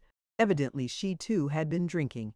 In another corner lay a page, and Curdie noted how like his dress was to his own. In the cinders before the hearth were huddled 3 dogs and 5 cats, all fast asleep while the rats were running about the floor. Curdie's heart ached to think of the lovely child princess living over such a sty. The mine was a paradise to a palace with such servants in it. Leaving the kitchen, he got into the region of the sculleries. Their horrible smells were wandering about, like evil spirits that come forth with the darkness. He lighted a candle, but only to see ugly sights. Everywhere was filth and disorder. Mangy turnspit dogs were lying about, and grey rats were gnawing at refuse in the sinks. It was like a hideous dream. He felt as if he should never get out of it, and longed for one glimpse of his mother's poor little kitchen, so clean and bright and airy. Turning from it at last in miserable disgust, he almost ran.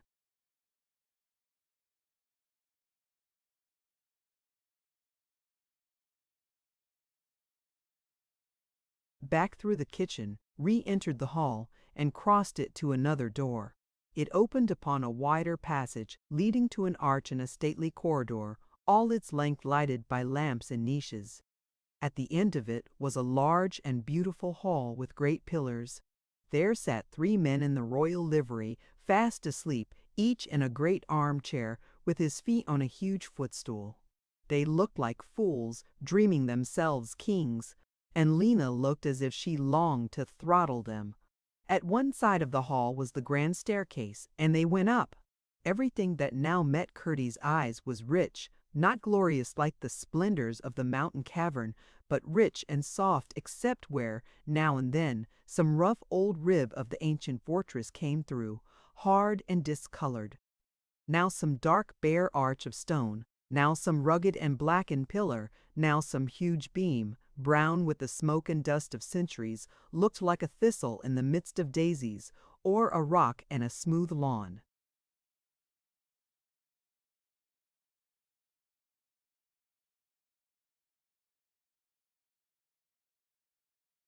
They wandered about a good while, again and again finding themselves where they had been before. Gradually, however, Curdie was gaining some idea of the place.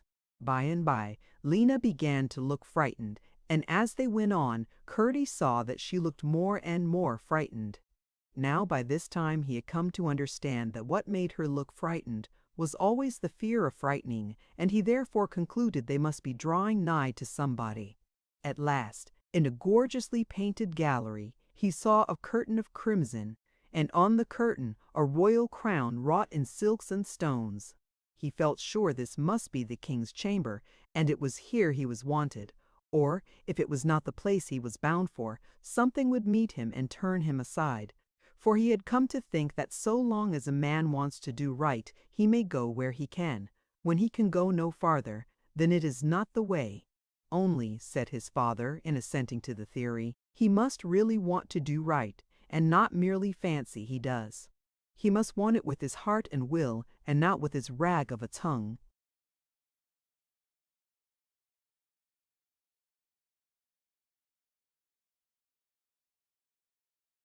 So he gently lifted the corner of the curtain, and there behind it was a half-open door. He entered, and the moment he was in, Lena stretched herself along the threshold between the curtain and the door.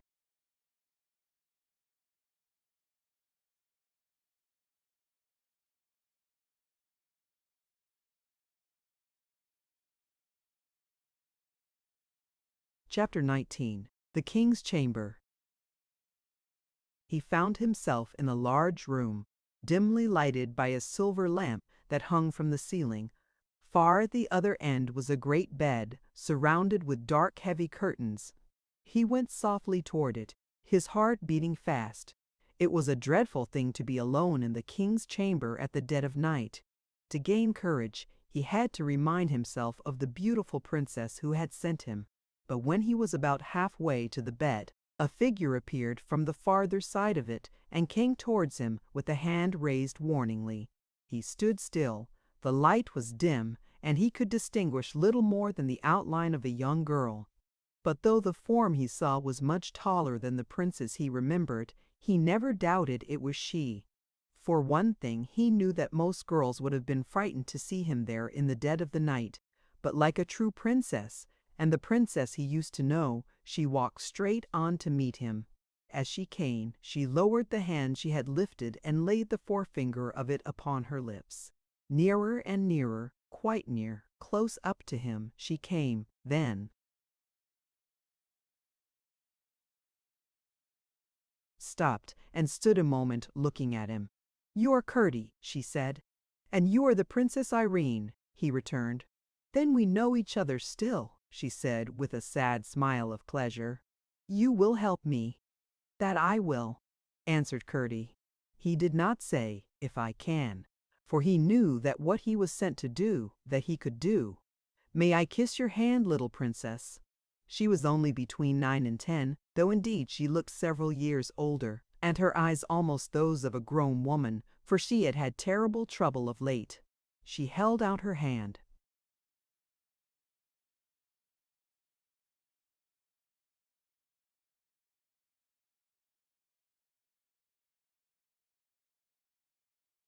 "I am not the little princess any more. I have grown up since I saw you last, Mr. Miner." The smile which accompanied the words had in it a strange mixture of playfulness and sadness. "So I see, Miss Princess," returned Curdie, "and therefore, being more of a princess, you are the more my princess. Here I am, sent by your great-great-grandmother to be your servant. May I ask why you are up so late, princess?" "Because my father wakes so frightened, and I don't know what he would do if he didn't find me by his bedside." "There, he's waking now." She darted off to the side of the bed she had come from. Curdie stood where he was.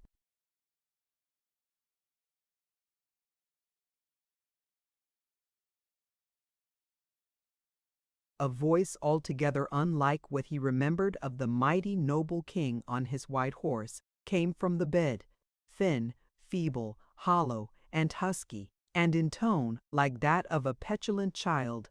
"I will not, I will not. I am a king, and I will be a king.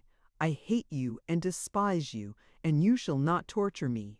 "Never mind them, father dear," said the princess. "I am here, and they shan't touch you. They dare not, you know, so long as you defy them. They want my crown, darling, and I can't give them my crown, can I? For what is a king without his crown?"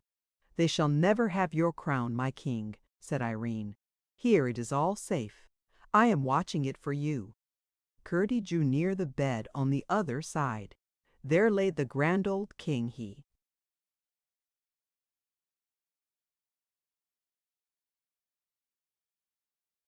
looked grand still, and 20 years older. His body was pillowed high, his beard descended long and white over the crimson coverlid, and his crown, its diamonds and emeralds gleaming in the twilight of the curtains, lay in front of him, his long thin old hands folded round it, and the ends of his beard straying among the lovely stones. His face was like that of a man who had died fighting nobly. But one thing made it dreadful. His eyes, while they moved about as if searching in this direction and in that, looked more dead than his face. He saw neither his daughter nor his crown.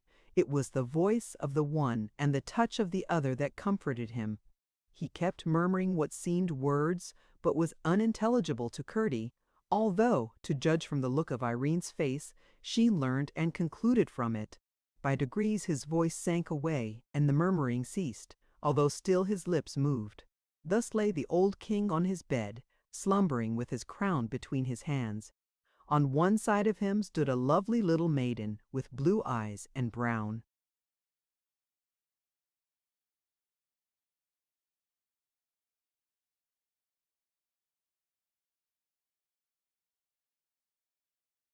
hair going a little back from her temples, as if blown by a wind that no one felt but herself, and on the other a stalwart young miner with his mattock over his shoulder.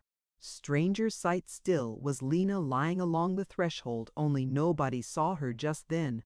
A moment more and the king's lips ceased to move. His breathing had grown regular and quiet. The princess gave a sigh of relief and came round to Curdie.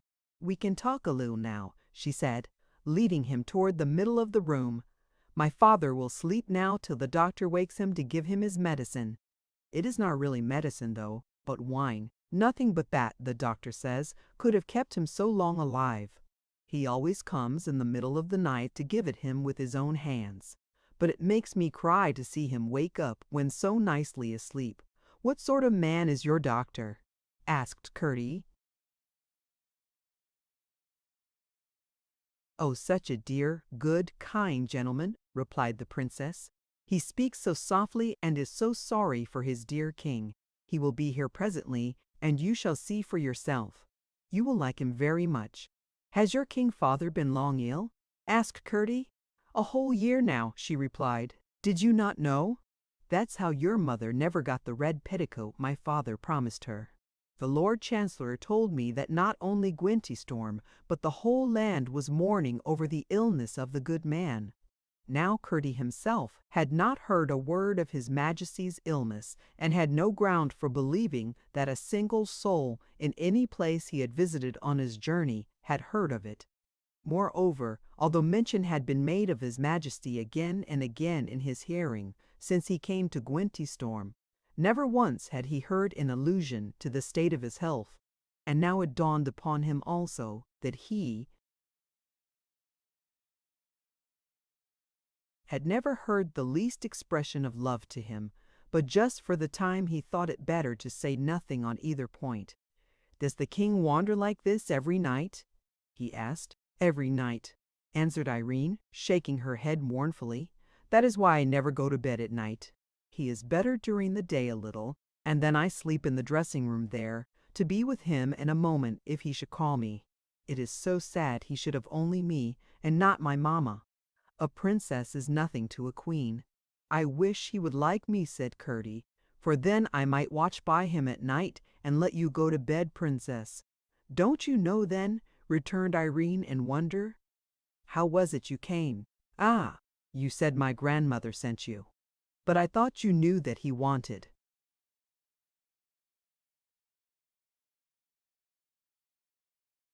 "You," and again she opened wide her blue stars. "Not I," said Curdie, also bewildered, but very glad.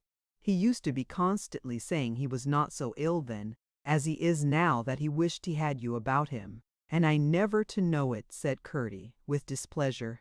"The master of the horse told Papa's own secretary that he had written to the minor general to find you and send you up. But the minor general wrote back to the master of the horse, and he told the secretary, and the secretary told my father that they had searched every mine in the kingdom and could hear nothing of you. My father gave a great sigh and said he feared the goblins had got you after all, and your father and mother were dead of grief, and he has never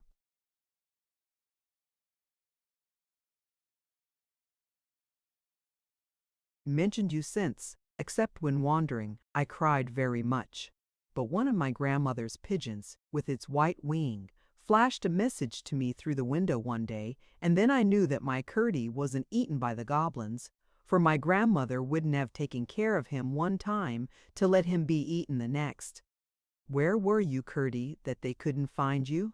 We will talk about that another time, when we are not expecting the doctor," said Curdie. As he spoke, his eyes fell upon something shining on the table under the lamp. His heart gave a great throb, and he went nearer. Yes, there could be no doubt it was the same flagon that the butler had filled in the wine cellar. "It looks worse and worse," he said to himself, and went back to Irene, where she stood half dreaming.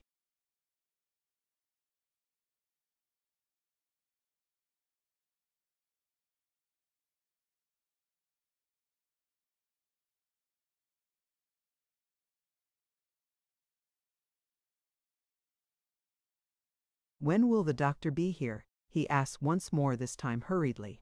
The question was answered not by the princess, but by something which that instant tumbled heavily into the room. Curdie flew toward it in vague terror about Lena. On the floor lay a little round man, puffing and blowing and uttering incoherent language. Curdie thought of his mattock and ran and laid it aside. "Oh dear Dr. Kelman," cried the princess, running up and taking hold of his arm, "I am so sorry." She pulled and pulled, but might almost as well have tried to set up a cannon ball. "I hope you have not hurt yourself." "Not at all, not at all," said the doctor, trying to smile and to rise both at once, but finding it impossible to do either. "If he slept on the floor he would be late for breakfast," said Curdie to himself,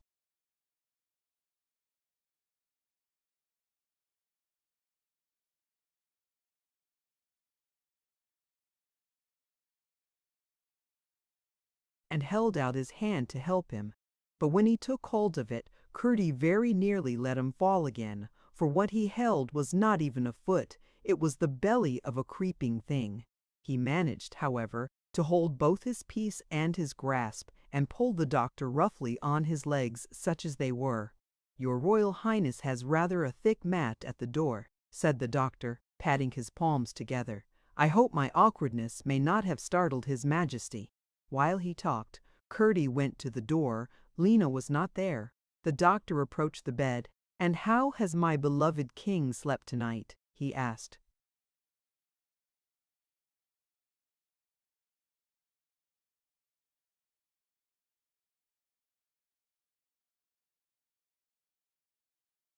"No better," answered Irene, with a mournful shake of her head. "Ah, that is very well," returned the doctor, his fall seeming to have muddled either his words or his meaning.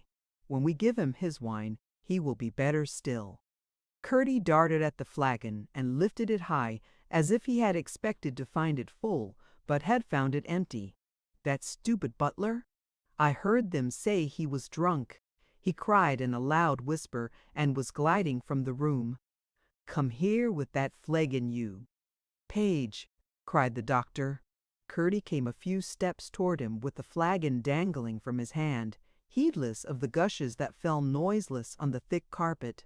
"Are you aware, young man," said the doctor, "that it is not every wine can do?"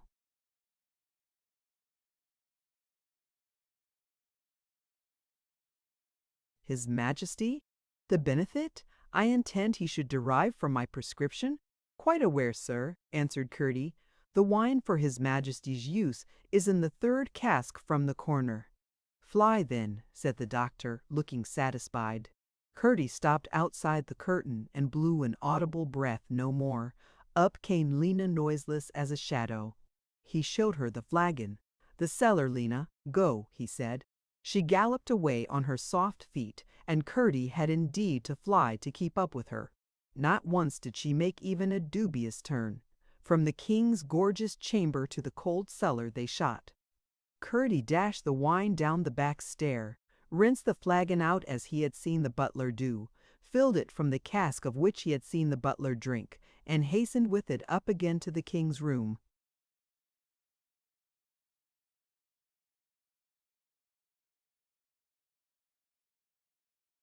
The little doctor took it, poured out a full glass, smelt, but did not taste it, and set it down. Then he leaned over the bed, shouted in the king's ear, blew upon his eyes, and pinched his arm. Curdie thought he saw him run something bright into it. At last the king half woke. The doctor seized the glass, raised his head, poured the wine down his throat, and let his head fall back on the pillow again. Tenderly wiping his beard, and bidding the princess good night in paternal tones, he then took his leave. Curdie would gladly have driven his pick into his head, but that was not in his commission, and he let him go. The little round man looked very carefully to his feet as he crossed the threshold. "That attentive fellow of a page has removed the mat," he said to himself as he walked along the corridor. "I must remember him."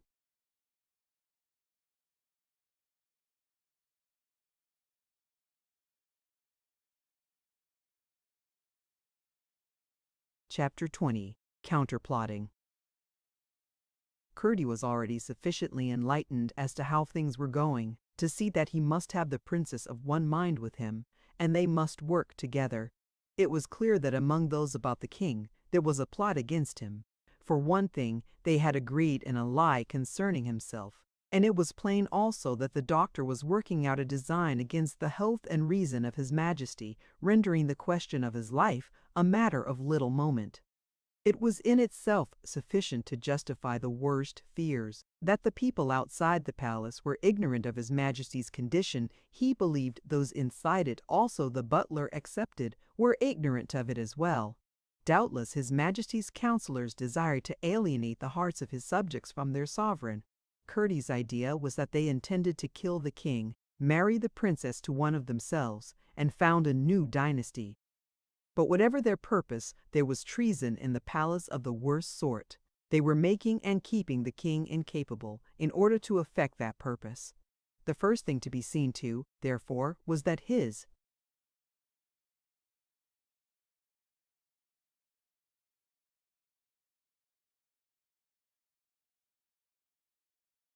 Majesty should neither eat morsel nor drink drop of anything prepared for him in the palace.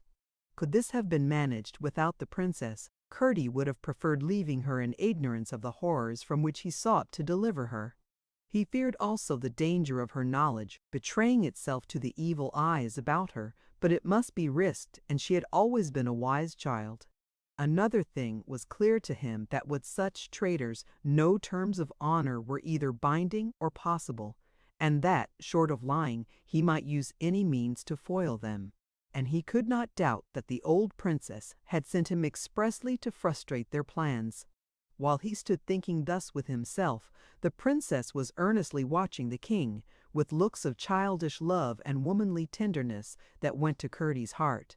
Now and then, with a great fan of peacock feathers, she would fan him very softly, now and then seeing a cloud begin to gather upon the sky of his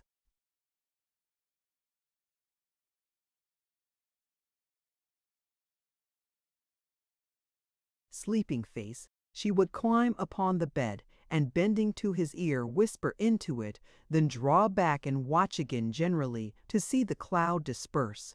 In his deepest slumber, the soul of the king lay open to the voice of his child, and that voice had power either to change the aspect of his visions, or, which was better still, to breathe hope into his heart, and courage to endure them.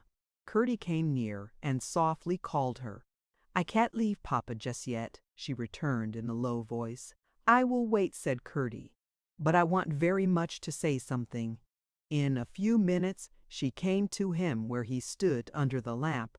"Well, Curdie, what is it?" she said. "Princess," he replied, "I want to tell you that I have found why your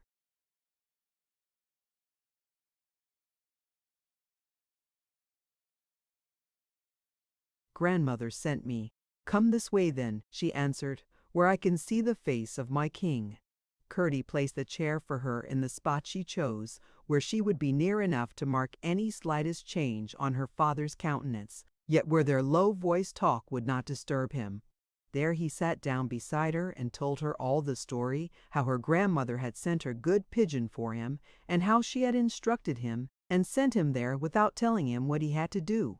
Then he told her what he had discovered of the state of things generally in Gwentystorm, and especially what he had heard and seen in the palace that night. "Things are in a bad state enough," he said in conclusion, "lying and selfishness and inhospitality and dishonesty everywhere. And to crown all, they speak with disrespect of the good king, and not a man knows he is ill."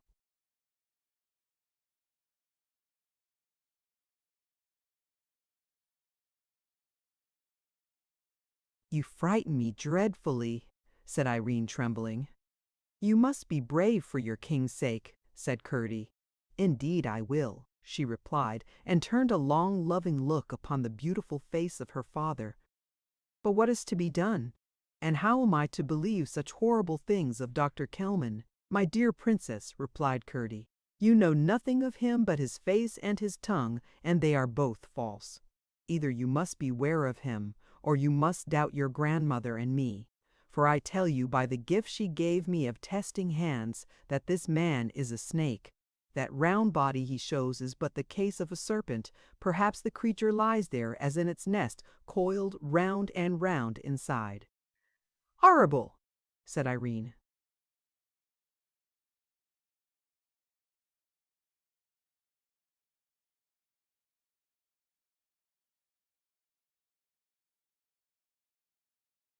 Horrible indeed. But we must not try to get rid of horrible things by refusing to look at them and saying they are not there. Is not your beautiful father sleeping better since he had the wine? Yes. Does he always sleep better after having it? She reflected an instant. No, always worse till tonight, she answered. Then remember that was the wine I got him, not what the butler drew. Nothing that passes through any hand in the house except yours or mine must henceforth, till he is well, reach his majesty's lips. But how, dear Curdie? Said the princess, almost crying. That we must contrive, answered Curdie. I know how to take care of the wine, but for his food now we must think.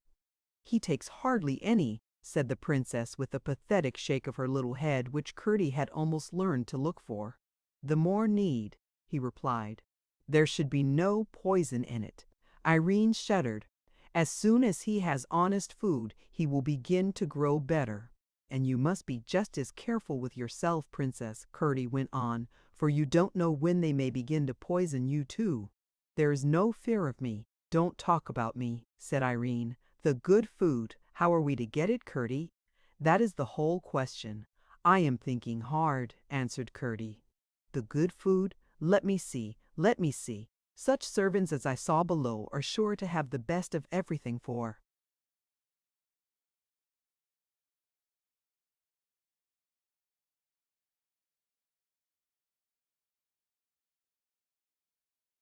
themselves. I will go and see what I can find on their table. The chancellor sleeps in the house, and he and the master of the king's horse always have their supper together in a room off the great hall, to the right as you go down the stairs, said Irene. I would go with you, but I dare not leave my father. Alas, he scarcely ever takes more than a mouthful. I can't think how he lives. And the very thing he would like, and often asks for a bit of bread, I can hardly ever get for him. Dr. Kelman has forbidden it, and says it is nothing less than poison to him. Bread at least he shall have, said Curdie, and that with the honest wine will do as well as anything, I do believe. I will go at once and look for some. But I want you to see Lena first, and know her, lest coming upon her by accident at any time, you should be frightened. I should like much to see her, said the princess, warning her not to be startled by her ugliness. He went to the door and called her. She entered, creeping with downcast head, and dragging her tail over the floor behind her. Curdie watched the princess as the frightful creature came nearer and nearer. One shudder went from head to foot, and next instant she stepped to meet her. Lena dropped flat on the floor and covered her face with her two big paws. It went to the heart of the princess. In a moment she was on her knees beside her, stroking her ugly head and patting her all over. Good dog, dear ugly dog, she said. Lena whimpered. I believe, said Curdie, from what your grandmother told me, that Lena is a woman and that she was naughty, but is now growing good. Lena had lifted her head while Irene was caressing her. Now she dropped it again between her paws, but the princess took it in her hands and kissed the forehead betwixt the gold-green eyes. Shall I take her with me or leave her? asked Curdie. Leave her, poor dear, said Irene, and Curdie, knowing the way now, went without her. He took his way first to the room the princess had spoken of, and there also were the remains of supper. But neither there nor in the kitchen could he find a scrap of plain wholesome-looking bread. So he returned and told her that as soon as it was light he would go into the city for some, and asked her for a handkerchief to tie it in. If he could not bring it himself, he would send it by Lena, who could keep out of sight better than he, and as soon as all was quiet at night he would come to her again. He also asked her to tell the king that he was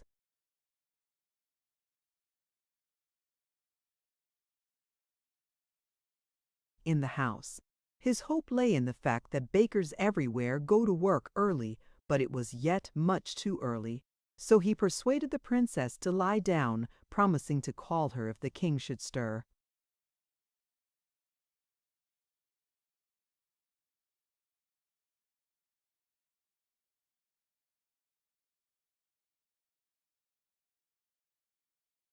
Chapter 21. The Loaf. His Majesty slept very quietly. The dawn had grown almost day, and still Curdie lingered, unwilling to disturb the princess. At last, however, he called her, and she was in the room in a moment. She had slept, she said, and felt quite fresh, delighted to find her father still asleep, and so peacefully she pushed her chair close to the bed and sat down with her hands in her lap. Curdie got his mattock from where he had hidden it behind a great mirror and went to the cellar, followed by Lena. They took some breakfast with them as they passed through the hall, and as soon as they had eaten, it went out the back way. At the mouth of the passage, Curdie seized the rope, drew himself up, pushed away the shutter, and entered the dungeon. Then he swung the end of the rope to Lena, and she caught it in her teeth. When her master said, "Now, Lena," she gave a great spring, and he ran away with the end of the rope as fast as ever he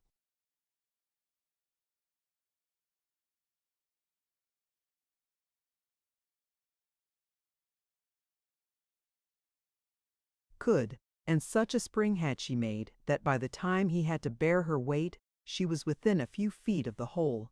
The instant she got a paw through, she was all through. Apparently their enemies were waiting till hunger should have cowed them, for there was no sign of any attempt having been made to open the door. A blow or two of Curdie's mattock drove the shattered lock clean from it, and telling Lena to wait there till he came back and let no one in, he walked out into the silent street and drew the door to behind them. He could hardly believe it was not yet a whole day since he had been thrown in there with his hands tied at his back. Down the town he went, walking in the middle of the street, that if anyone saw him, he might see he was not afraid and hesitate to rouse an attack on him. As to the dogs, ever since the death of their two companions, a shadow that looked like a mattock was enough to make them scamper. As soon as he reached the archway of the city gate, he turned to reconnoiter the baker's shop, and perceiving no sign of movement, waited there, watching for the first. After about an hour, the door opened, and the baker's man appeared with a pail in his hand. He went to a pump that stood in the street, and having filled his pail, returned with it into the shop. Curdie stole after him, found the door on the latch, opened it very gently, peeped in, saw nobody, and entered. Remembering perfectly from what shelf the baker's wife had taken the loaf she said was the best, and seeing just one upon it, he seized it, laid the price of it on the counter, and sped softly out and up the street. Once more in the dungeon beside Lena, his first thought was to fasten up the door again, which would have been easy, so many iron fragments of all sorts and sizes lay about. But he bethought himself that if he left it as it was, and they came to find him, they would conclude at once that they had made their escape by it, and would look no farther so as to discover the hole. He therefore merely pushed the door close and left it. Then once more,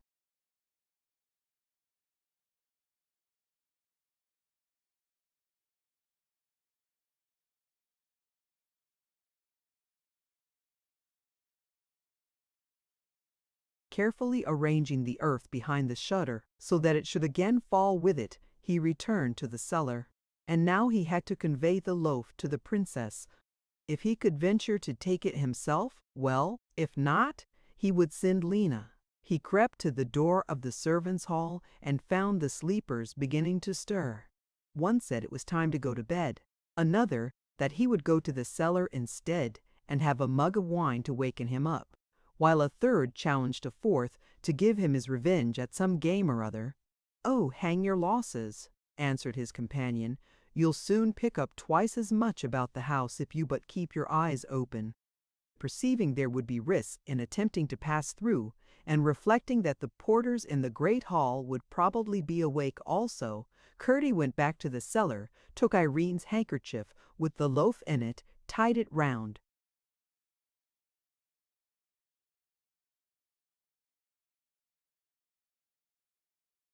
Lena's neck, and told her to take it to the princess. Using every shadow and every shelter, Lena slid through the servants like a shapeless terror through a guilty mind, and so, by corridor and great hall, up the stair to the king's chamber. Irene trembled a little when she saw her glide soundless in, across the silent dusk of the morning that filtered through the heavy drapery of the windows. But she recovered herself at once when she saw the bundle about her neck, for it both assured her of Curdie's safety and gave her hope of her father's. She untied it with joy, and Lena stole away, silent as she had come. Her joy was the greater that the king had waked up a little before and expressed a desire for food. Not that he felt exactly hungry, he said, and yet he wanted something. If only he might have a piece of nice fresh bread. Irene had no knife, but with eager hands she broke a great piece from the loaf and poured out a full glass of wine. The king ate and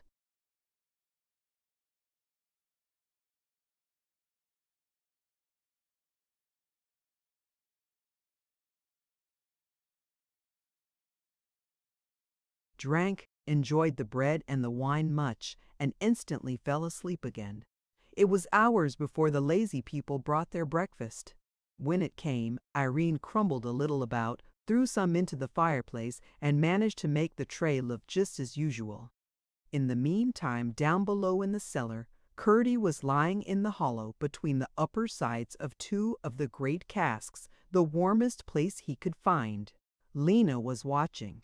She lay at his feet, across the two casks, and did her best so to arrange her huge tail that it should be a warm coverlid for her master. By and by, Dr. Kelman called to see his patient, and now that Irene's eyes were opened, she saw clearly enough that he was both annoyed and puzzled at finding His Majesty rather better. He pretended, however, to congratulate him, saying he believed he was quite fit to see the Lord Chamberlain. He wanted his signature to something important, only he must not strain his mind to understand it.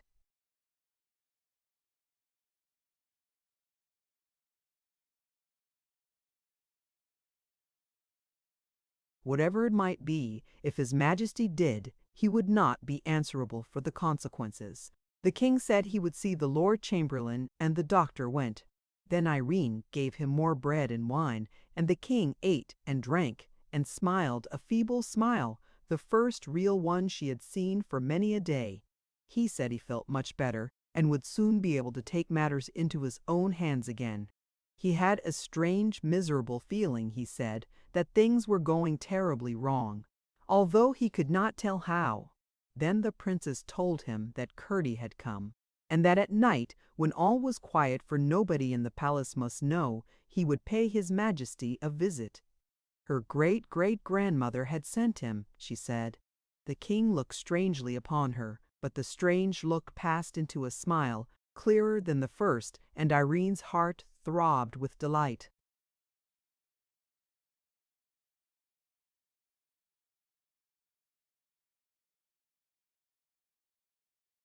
Chapter 22. The Lord Chamberlain.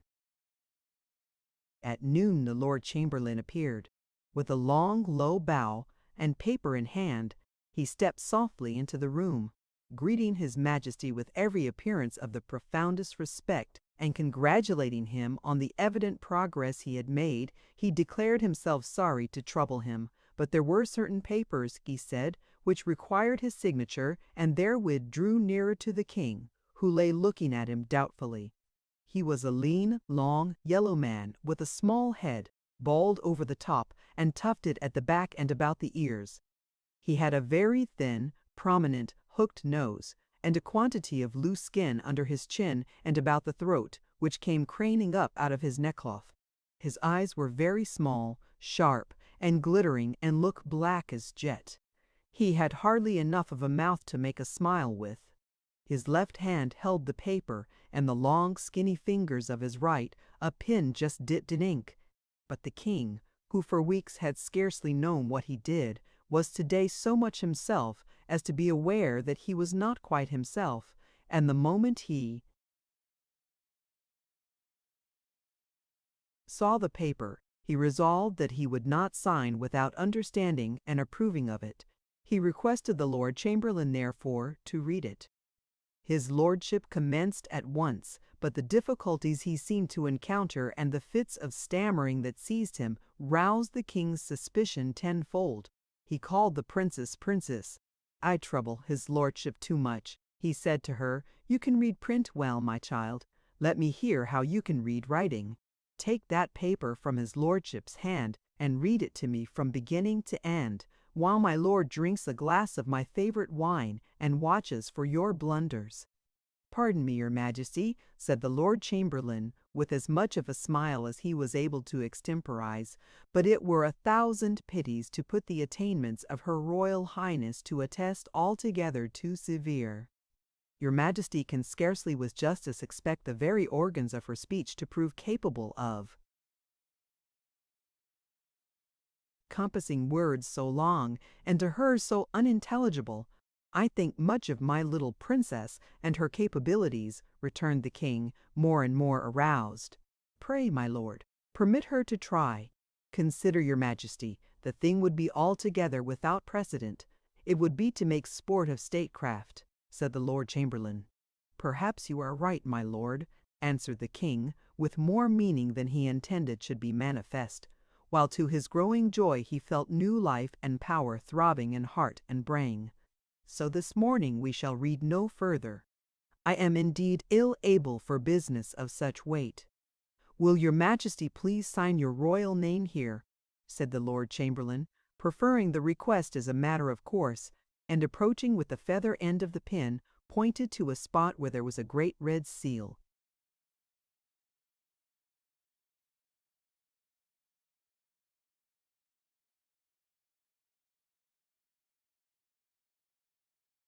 "Not today, my lord," replied the king. "It is of the greatest importance, your majesty," softly insisted the other. "I descried no such importance in it," said the king. "Your majesty heard but a part, and I can hear no more today. I trust your majesty has ground enough, in a case of necessity like the present, to sign upon the representation of his loyal subject and chamberlain? Or shall I call the Lord Chancellor?" he added, rising. "There is no need." "I have the very highest opinion of your judgment, my lord," answered the king. "That is, with respect to means, we might differ as to ends." The Lord Chamberlain made yet further attempts at persuasion, but they grew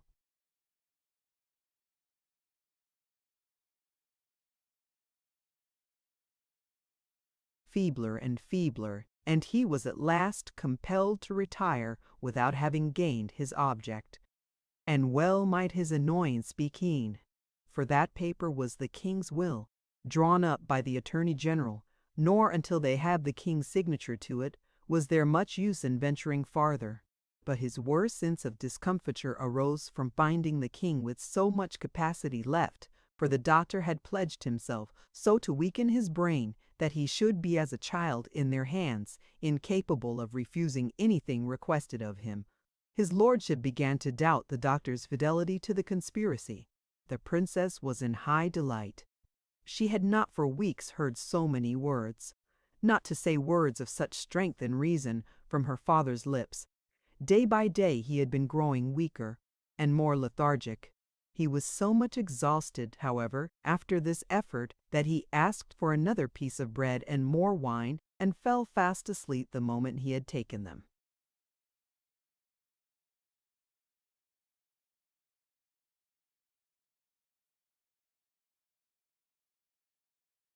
The Lord Chamberlain sent in a rage for Dr. Kelman. He came, and while professing himself unable to understand the symptoms described by his lordship, yet pledged himself again that on the morrow the king should do whatever was required of him. The day went on.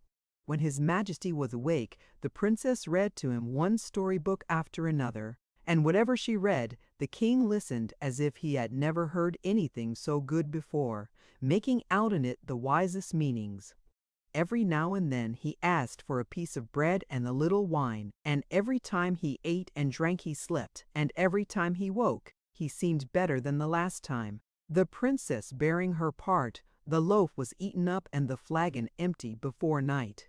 The butler took the flagon away and brought it back filled to the brim, but both were thirsty and hungry when Curdie came again.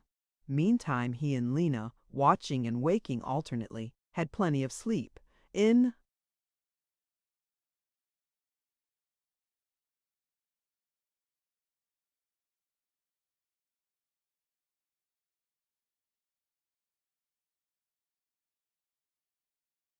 the afternoon, peeping from the recess, they saw several of the servants enter hurriedly, one after the other, draw wine, drink it, and steal out. But their business was to take care of the king, not of his cellar, and they let them drink.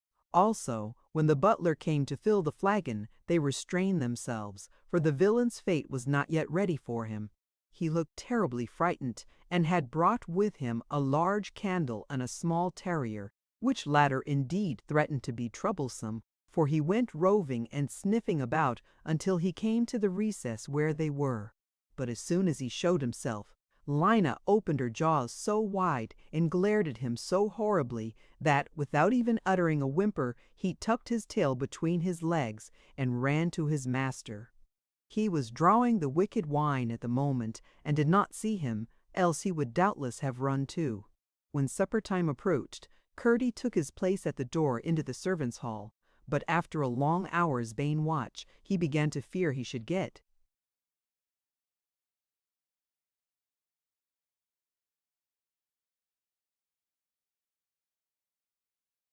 nothing. There was so much idling about, as well as coming and going. It was hard to bear, chiefly from the attractions of a splendid loaf, just fresh out of the oven, which he longed to secure for the king and princess. At length his chance did arrive. He pounced upon the loaf and carried it away, and soon after got hold of a pie. This time, however, both loaf and pie were missed. The cook was called. He declared he had provided both. One of themselves, he said, must have carried them away for some friend outside the palace. Then a housemaid, who had not long been one of them, said she had seen someone like a page running in the direction of the cellar with something in his hands. Instantly all turned upon the pages, accusing them one after another. All denied, but nobody believed one of them. Where there is no truth, there can be no faith. To the cellar they all set out to look for the missing pie and loaf. Lena heard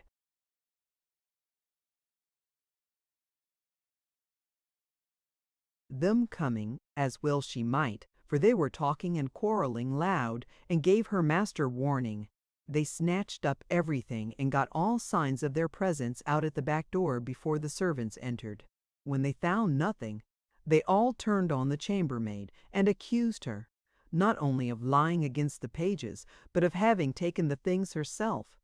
Their language and behavior so disgusted Curdie, who could hear a great part of what passed, and he saw the danger of discovery now so much increased, that he began to devise how best at once to rid the palace of the whole pack of them. That, however, would be small gain so long as the treacherous officers of state continued in it.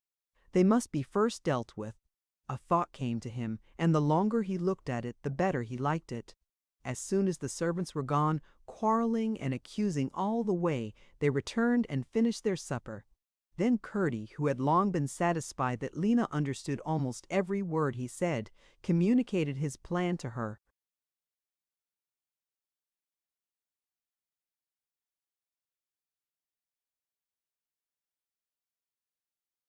And knew by the wagging of her tail and the flashing of her eyes that she comprehended it.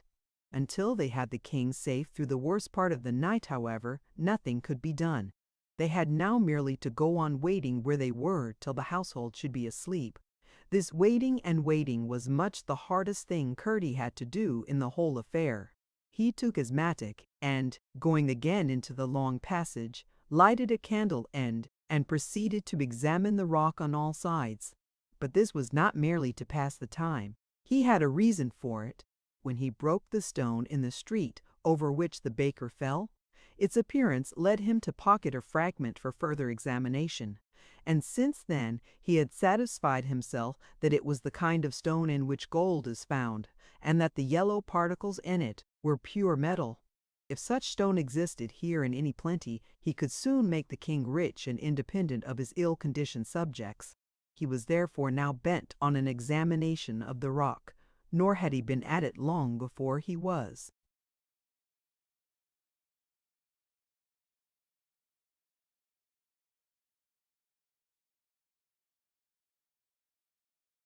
persuaded that there were large quantities of gold in the half-crystalline white stone, with its veins of opaque white and of green, of which the rock, so far as he had been able to inspect it, seemed almost entirely to consist.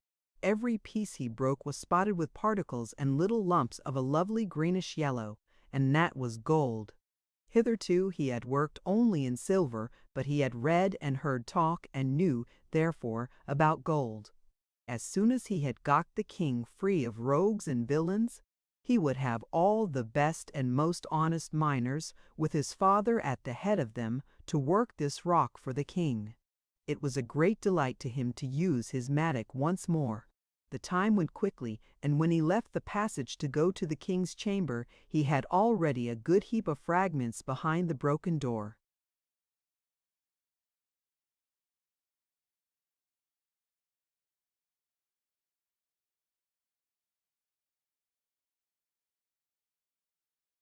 Chapter 23. Dr. Kelman. As soon as he had reason to hope the way was clear, Curdie ventured softly into the hall, with Lena behind him. There was no one asleep on the bench or floor, but by the fading fire sat a girl weeping. It was the same who had seen him carrying off the food and had been so hardly used for saying so. She opened her eyes when he appeared, but did not seem frightened at him. "I know why you weep," said Curdie, "and I am sorry for you." "It is hard not to be believed just because one speaks the truth," said the girl, "but that seems reason enough with some people. My mother taught me to speak the truth, and took such pains with me that I should find it hard to tell a lie, though I could invent many a story these servants would believe at once, for the truth is a strange thing here, and they don't know it when they see it. Show it them, and they all stare as if it were a wicked lie, and that with the lie yet warm, that has just left their own mouths. You are a stranger," she said, and burst out weeping.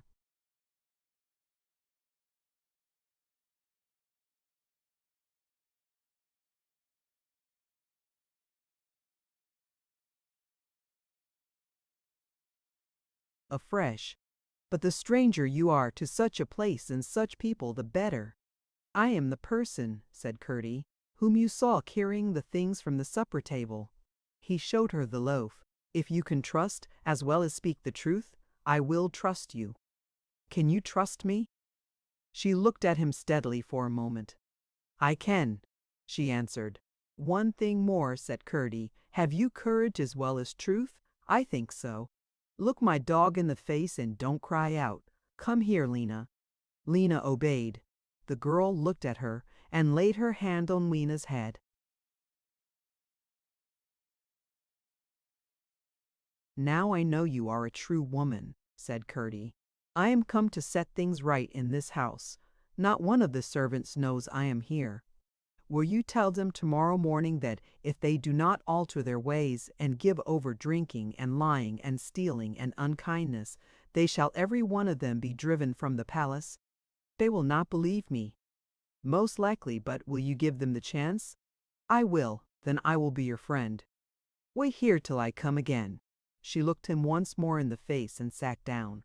When he reached the royal chamber, he found His Majesty awake and very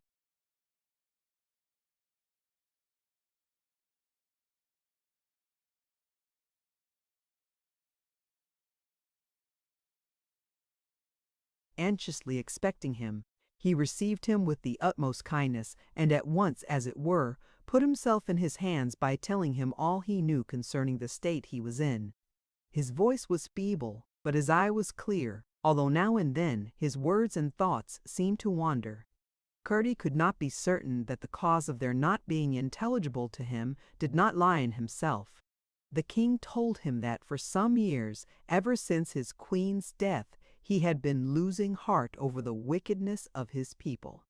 He had tried hard to make them good, but they got worse and worse. Evil teachers, unknown to him, had crept into the schools. There was a general decay of truth and right principle, at least in the city, and as that set the example to the nation, it must spread. The main cause of his illness was the despondency with which the degeneration of his people affected him. He could not sleep and had terrible dreams, while, to his unspeakable shame and distress, he doubted almost everybody. He had striven against his suspicion, but in vain, and his heart was sore for his courtiers and counselors were really kind, only he could not think why none of their ladies came near his princess. The whole country was discontented, he heard, and there were signs of gathering storm outside as well as inside his borders. The master of the horse gave him sad news of the insubordination of the army, and his great white horse was dead, they told him, and his sword had lost its temper. It bent double the last time he tried it. Only perhaps that was in a dream, and they could not find his shield, and one of his spurs had lost the rowel. Thus the poor king went wandering in a maze of sorrows, some of which were purely imaginary, while others were truer than he understood. He told how thieves came at night and tried to take his crown, so that he never dared let it out of his hands even when he slept, and how, every night, an evil demon in the shape of his physician came and poured poison down his throat. He knew it to be poison, he said somehow, although it tasted like wine. Here he stopped, faint with the unusual exertion of talking. Curdie seized the flagon and ran to the wine cellar. In the servants' hall the girl still sat by the fire waiting for him. As he returned he told her to follow him, and left her at the chamber door until he should rejoin her. When the king had had a little wine, he informed him that he had already discovered certain of his majesty's enemies, and one of the worst of them was the doctor, for it was no other demon than the doctor himself who had been coming every night and giving him a slow poison. "So," said the king, "then I have not been suspicious enough, for I thought it was but a dream. Is it possible Kelman can be such a wretch? Who then am I to trust?" "Who then am I to trust? Not one in the house except the princess and myself," said Curdie.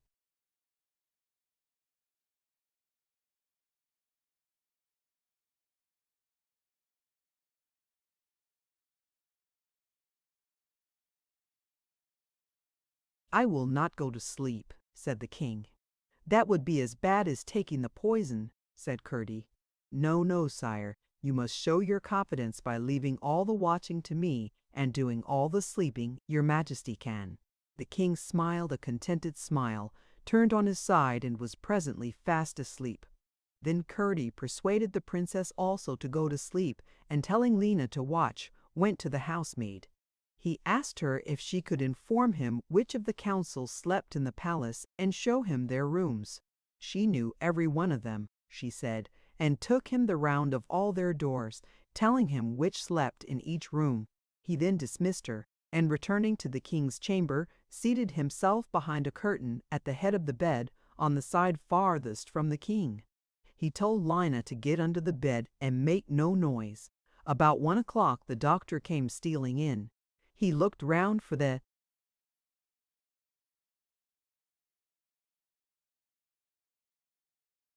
princess, and seeing no one, smiled with satisfaction as he approached the wine where it stood under the lamp.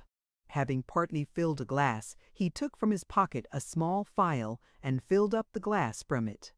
The light fell upon his face from above, and Curdie saw the snake in it plainly visible. He had never beheld such an evil countenance. The man hated the king and delighted in doing him wrong. With the glass in his hand, he drew near the bed, set it down, and began his usual rude rousing of his majesty. Not at once succeeding, he took a lancet from his pocket and was parting its cover with an involuntary hiss of hate between his closed teeth when Curdie stooped and whispered to Lena, "Take him by the leg, Lena." She darted noiselessly upon him. With a face of horrible consternation, he gave his leg one tug to free it. The next instant, Curdie heard the one scrunch with which she crushed the bone like a stick of celery. He tumbled on the floor with a yell. "Drag him out, Lena," said Curdie. Lena took him by the collar and dragged him out. Her master followed her to direct her, and they left the doctor lying across the Lord Chamberlain's door, where he gave another horrible yell and fainted. The king had waked at his first cry, and by the time Curdie re-entered he had got at his sword, where it hung from the center of the tester, had drawn it, and was trying to get out of bed. But when Curdie told him all was well, he lay down again as quietly as a child comforted by his mother from a troubled dream. Curdie went to the door to watch. The doctor's yells had aroused many, but not one had yet ventured to appear. Bells were rung violently, but none were answered, and in a minute or two Curdie had what he was watching for. The door of the Lord Chamberlain's room opened, and, pale with hideous terror, his lordship peeped out. Seeing no one, he advanced to step into the corridor and tumbled over the doctor. Curdie ran up and held out his hand. He received in it the claw of a bird of prey, vulture or eagle. He could not tell which.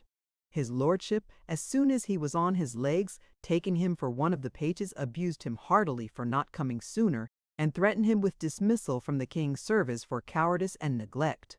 He began, indeed, what bade fair to be a sermon on the duties of a page, but catching sight of the man who lay at his door and seeing it was the doctor, he fell upon Curdie afresh for standing there doing nothing, and ordered him to fetch immediate assistance. Curdie left him, but slipped into the king's chamber, closed and locked the door, and left the rascals to look after each other. Ere long he heard hurrying footsteps, and for a few minutes there was a great muffled tumult of scuffling feet, low voices, and deep groanings. Then all was still again.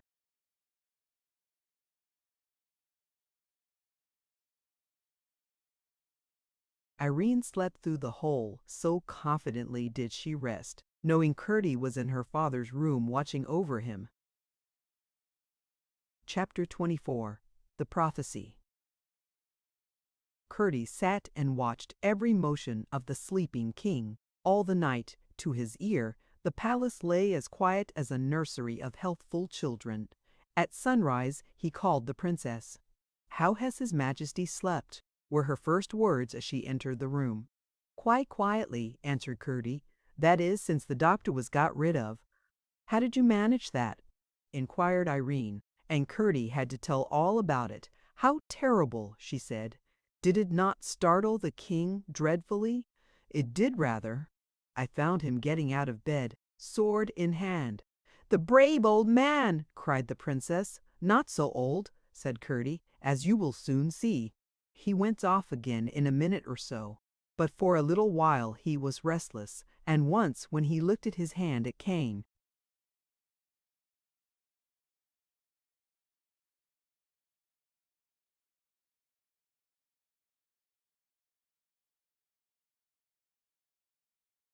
Down on the spikes of his crown, and he half waked. "But where is the crown?" cried Irene in sudden terror. "I stroked his hands," answered Curdie, "and took the crown from them, and ever since he has slept quietly and again smiled in his sleep." "I have never seen him do that," said the princess. "But what have you done with the crown, Curdie?" "Look," said Curdie, moving away from the bedside. Irene followed him, and there in the middle of the floor she saw a strange sight. Lena lay at full length, fast asleep. Her tail stretched out straight behind her, and her forelegs before her, between the two paws meeting in front of it, her nose just touching it behind, glowed and flashed the crown, like a nest of the humming-birds of heaven.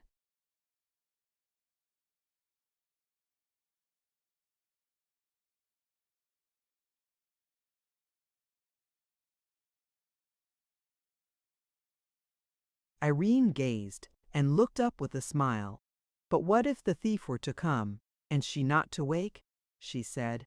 "Shall I try her?" And as she spoke, she stooped toward the crown. "No, no, no," cried Curdie, terrified. "She would frighten you out of your wits. I would do it to show you, but she would wake your father. You have no conception with what a roar she would spring at my throat. But you shall see how lightly she wakes the moment I speak to her. Lena," she was on her feet the same instant, with her great tail sticking out straight behind her, just as it had been lying. "Good dog," said the princess, and patted her head. Lena wagged her tail solemnly, like the boom of an anchored sloop. Irene took the crown and laid it where the king would see it when he woke.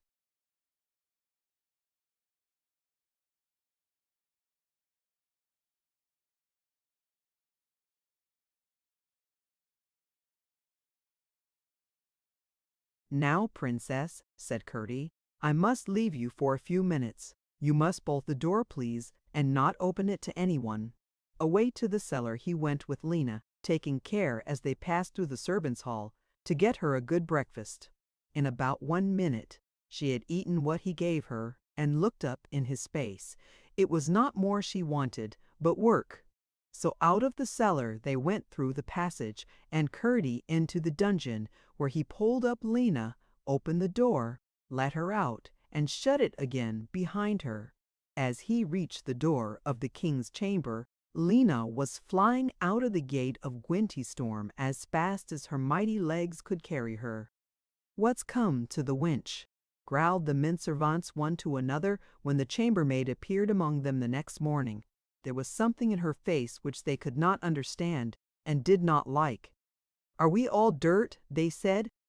"What are you thinking about? Have you seen?"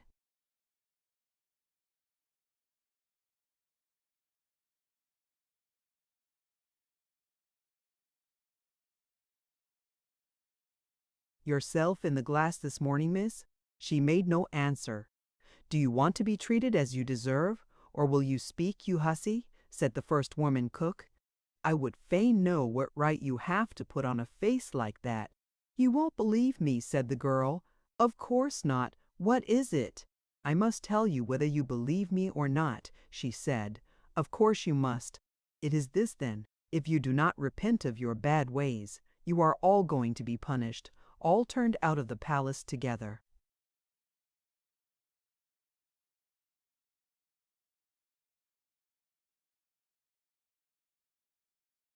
"A mighty punishment," said the butler. "A good riddance, say I, of the trouble of keeping minxes like you in order." "And why, pray, should we be turned out? What have I to repent of now, your holiness?" "That you know best yourself," said the girl. "A pretty piece of insolence." "How should I know, forsooth, what a menial like you has got against me? There are people in this house. Oh, I'm not blind to their ways. But every one for himself, say I. Pray, Miss Judgment, who gave you such an impertinent message to His Majesty's household? One who has come to set things right in the king's house. Right indeed," cried the butler. But that moment the thought came back to him of the roar he had heard in the cellar, and he turned pale and was silent. The steward took it up next.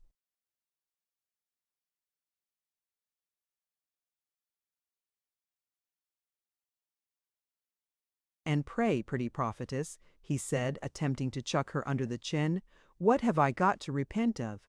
"That you know best yourself," said the girl. "You have but to look into your books or your heart." "Can you tell me then what I have to repent of?" said the groom of the chambers. "That you know best yourself," said the girl once more. "The person who told me to tell you said the servants of this house had to repent of thieving and lying and unkindness and drinking, and they will be made to repent of them one way if they don't do it of themselves another." Then arose a great hubbub, for by this time all the servants in the house were gathered about her, and all talked together in towering indignation. "Thieving, indeed!" cried one. "A pretty word in a house where everything is left."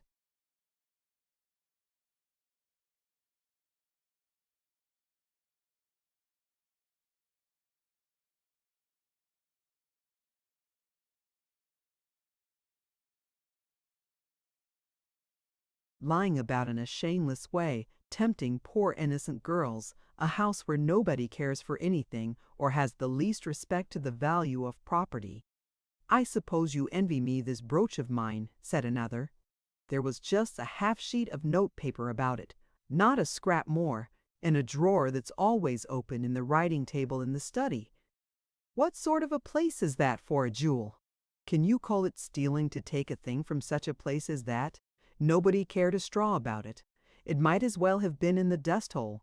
If it had been locked up then, to be sure. Drinking, said the chief porter with a husky laugh.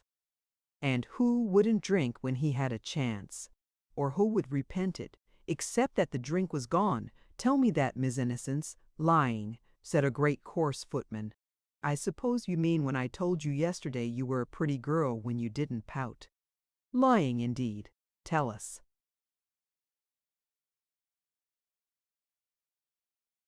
Something worth repenting of.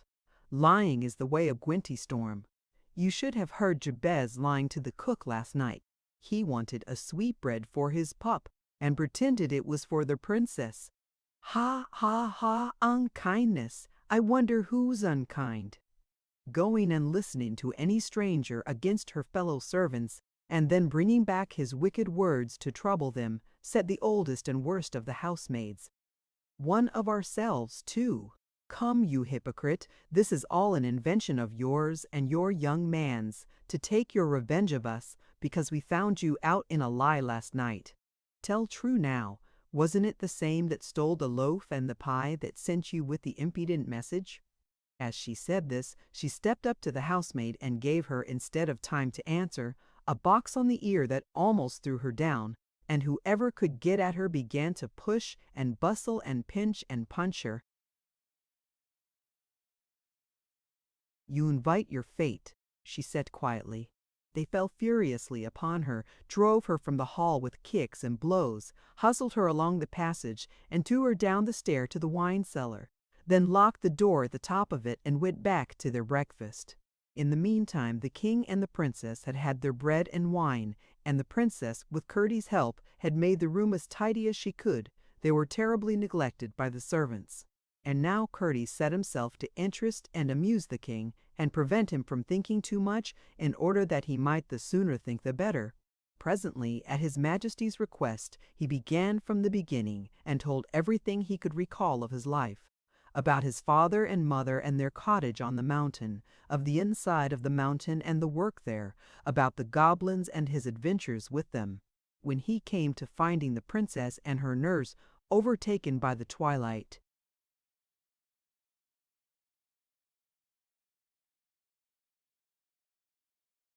on the mountain, Irene took up her share of the tale and told all about herself to that point, and then Curdie took it up again, and so they went on, each fitting in the part that the other did not know, thus keeping the hoop of the story running straight, and the king listened with wondering and delighted ears, astonished to find what he could so ill comprehend, yet fitting so well together from the lips of two narrators.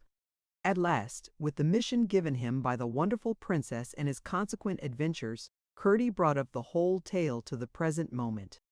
Then a silence fell, and Irene and Curdie thought the king was asleep. But he was far from it. He was thinking about many things. After a long pause, he said, "Now at last, may children, I am compelled to believe many things I could not and do not yet understand, things I used to hear and sometimes see as often as I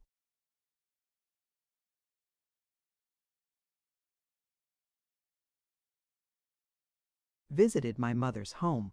Once, for instance, I heard my mother say to her father, speaking of me, 'He is a good, honest boy, but he will be an old man before he understands.' And my grandfather answered, 'Keep up your heart, child, my mother will look after him.' I thought often of their words, and the many strange things besides I both heard and saw in that house. But by degrees, because I could not understand them, I gave up thinking of them. And indeed I had almost forgotten them, when you, my child, talking that day about the Queen Irene and her pigeons, and what you had seen in her garret, brought them all back to my mind in a vague mass. but now they keep coming back to me one by one, every one for itself. And I shall just hold my peace and lie here quite still and think about them all till I get well again." What he meant they could not quite understand, but they saw plainly that already he was better.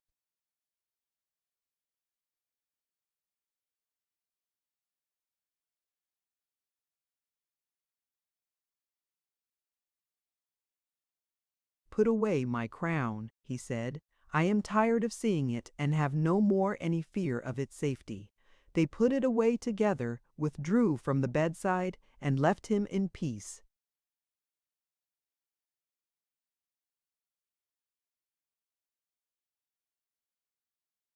Chapter 25.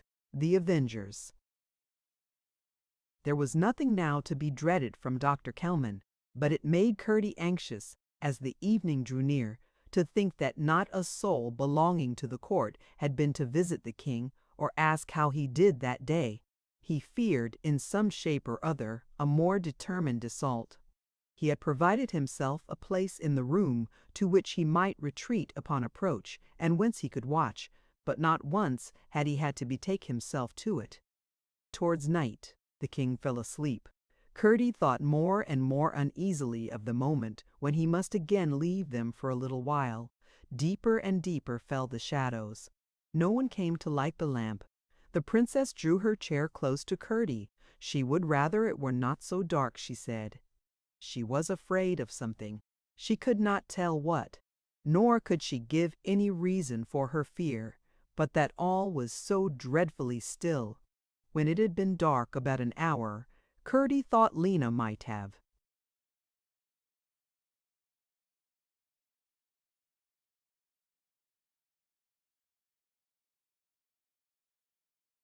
returned, and reflected that the sooner he went, the less danger was there of any assault while he was away. There was more risk of his own presence being discovered, no doubt, but things were now drawing to a crisis and it must be run. So, telling the princess to lock all the doors of the bedchamber and let no one in, he took his mattock, and with here a run and there a halt under cover, gained the door at the head of the cellar stair in safety. To his surprise he found it locked, and the key was gone. There was no time for deliberation.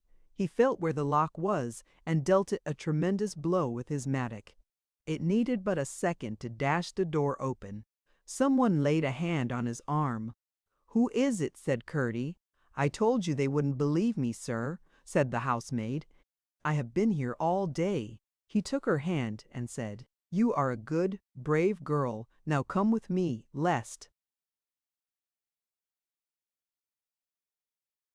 your enemies imprison you again." He took her to the cellar, locked the door, lighted a bit of candle, gave her a little wine, told her to wait there till he came, and went out the back way. Swiftly he swung himself up into the dungeon. Lena had done her part. The place was swarming with creatures, animal forms wilder and more grotesque than ever ramped in nightmare dream. Close by the hole, waiting his coming, her green eyes piercing the gulf below, Lena had but just laid herself down when he appeared. All about the vault, and up the slope of the rubbish heap, lay and stood and squatted the 49 whose friendship Lena had conquered in the wood. They all came crowding about Curdie. He must get them into the cellar as quickly as ever he could. But when he looked at the size of some of them, he feared it would be a long business to enlarge the hole sufficiently to let them through. At it he rushed, hitting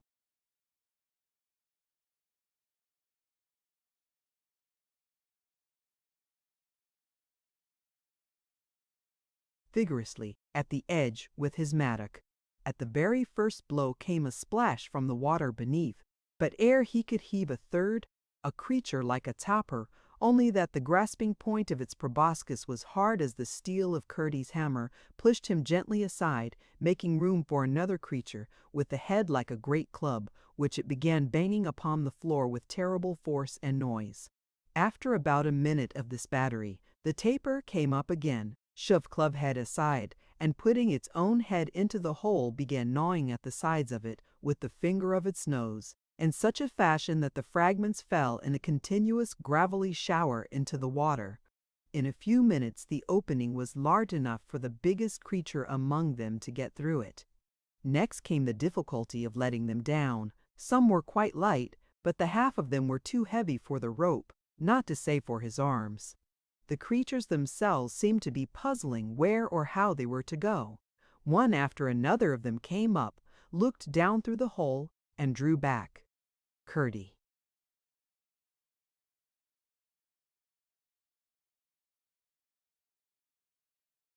Thought if he let Lena down, perhaps that would suggest something. Possibly they did not see the opening on the other side. He did so, and Lena stood lighting up the entrance of the passage with her gleaming eyes. One by one the creatures looked down again, and one by one they drew back, each standing aside to glance at the next, as if to say, "Now you have a look." At last it came to the turn of the serpent with the long body, the 4 short legs behind, and the little wings before. No sooner had he poked his head through than he poked it farther through and farther yet, until there was little more than his legs left in the dungeon. By that time he had got his head and neck well into the passage beside Lena. Then his legs gave a great waddle and spring, and he tumbled himself, far as there was betwixt them, heels over head into the passage. "That is all very well for you, Mr. Leg Serpent," thought Curdie to himself, "but what is to be done with the rest?" He had hardly time to think it, however, before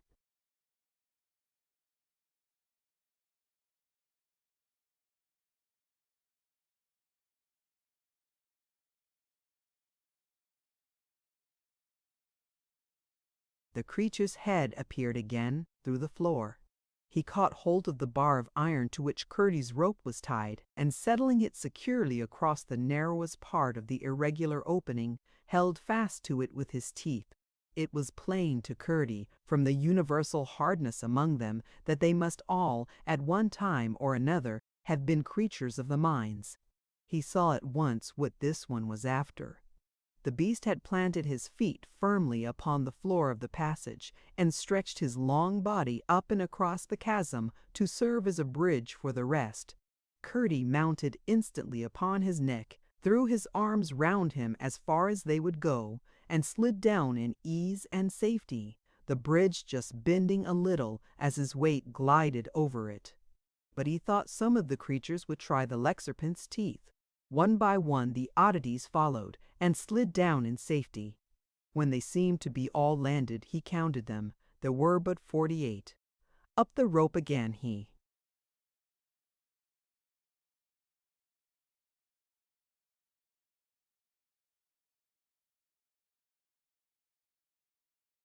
went, and found one which had been afraid to trust himself to the bridge, and no wonder, for he had neither legs nor head, nor arms nor tail. He was just a round thing, about a foot in diameter, with a nose and mouth and eyes on one side of the ball. He had made his journey by rolling as swiftly as the fleetest of them could run. The back of the Leg Serpent not being flat, he could not quite trust himself to roll straight and not drop into the gulf. Curdie took him in his arms, and the moment he looked down through the hole, the bridge made itself again, and he slid into the passage in safety, with both body in his bosom. He ran first to the cellar to warn the girl not to be frightened at the avengers of wickedness. Then he called to Lena to bring in her friends. One after another they came trooping in, till the cellar seemed full of them. The housemaid regarded them without fear. "Sir," she said, "there is one of the pages I don't take to be a bad fellow."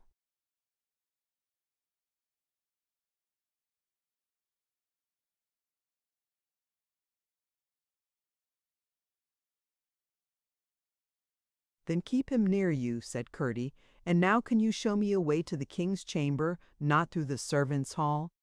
"There is a way through the chamber of the colonel of the guard," she answered, "but he is ill, and in bed." "Take me that way," said Curdie. By many ups and downs and windings and turnings she brought him to a dimly lighted room where lay an elderly man asleep. His arm was outside the coverlid, and Curdie gave his hand a hurried grasp as he went by. His heart beat for joy, for he had found a good, honest human hand. "I suppose that is why he is ill," he said to himself.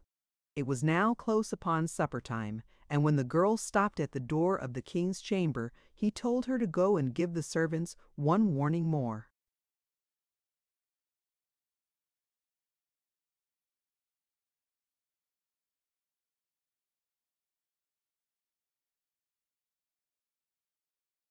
"Say the messenger sent you," he said.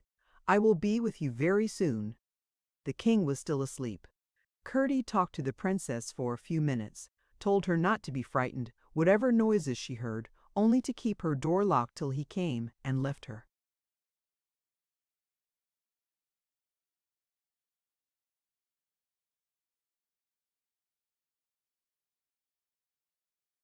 Chapter 26. The Vengeance.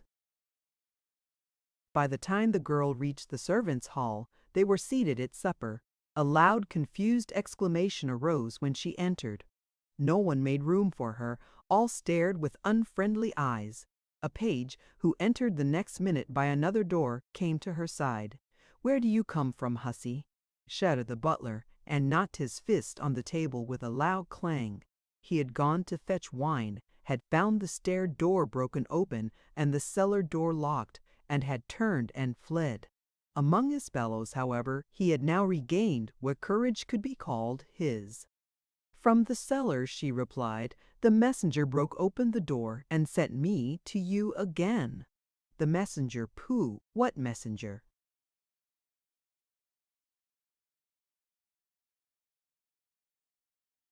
"The same who sent me before to tell you to repent." "What? Will you go fooling it still? Haven't you had enough of it?" cried the butler in a rage, and starting to his feet, drew near threateningly. "I must do as I am told," said the girl. "Then why don't you do as I tell you and hold your tongue?" said the butler. "Who wants your preachments? If anybody here has anything to repent of, isn't that enough and more than enough for him? But you must come bothering about and stirring up till not a drop of quiet will settle inside him. You come along with me, young woman. We'll see if we can't find a lock somewhere in the house that'll hold you in." "Hands off, Mr. Butler," said the page, and stepped between. "Oh ho!" cried the butler, and pointed his fat finger at him. "That's you, is it, my?"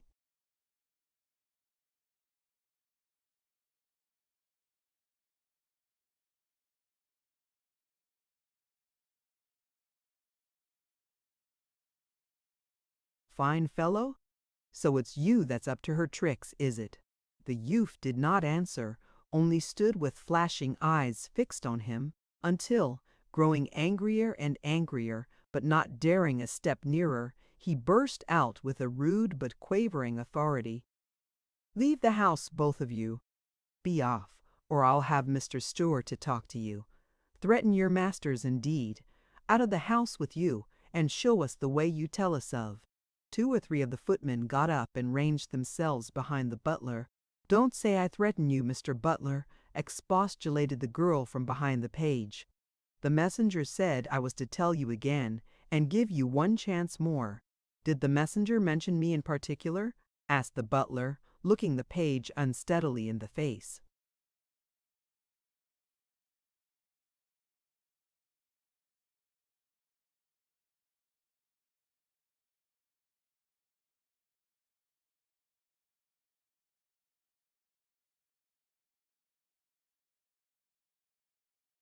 "No, sir," answered the girl.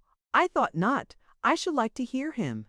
"Then hear him now," said Curdie, who that moment entered at the opposite corner of the hall. "I speak of the butler in particular when I say that I know more evil of him than of any of the rest. He will not let either his own conscience or my messenger speak to him. I therefore now speak myself. I proclaim him a villain and a traitor to his Majesty the King. But what better is any one of you who cares only for himself, eats, drinks, takes good money, and gives vile service in return, stealing and wasting the king's property and making of the palace, which ought to be an example of order and sobriety, a disgrace to the country?" For a moment all stood astonished into silence by this bold speech from a stranger. True, They saw by his mattock over his shoulder that he was nothing but a miner boy, yet for a moment the truth told notwithstanding. Then a great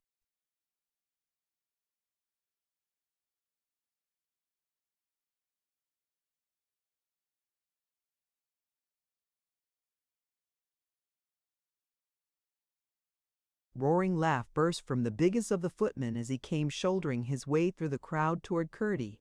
"Yes, I'm right," he cried. "I thought as much. This messenger, forsooth, is nothing but a gallows bird, a fellow the city marshal was going to hang, but unfortunately put it off till he should be starved enough to save rope and be throttled with a pack-thread.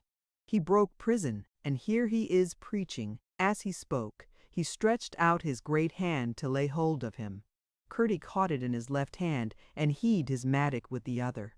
Finding, however, nothing worse than an ox-hoof, he restrained himself, stepped back a pace or two, shifted his mattock to his left hand, and struck him a little smart blow on the shoulder. His arm dropped by his side. He gave a roar and drew back. His fellows came crowding upon Curdie. Some called to the dogs, others swore. The women screamed. The footmen and pages got round him in a half-circle,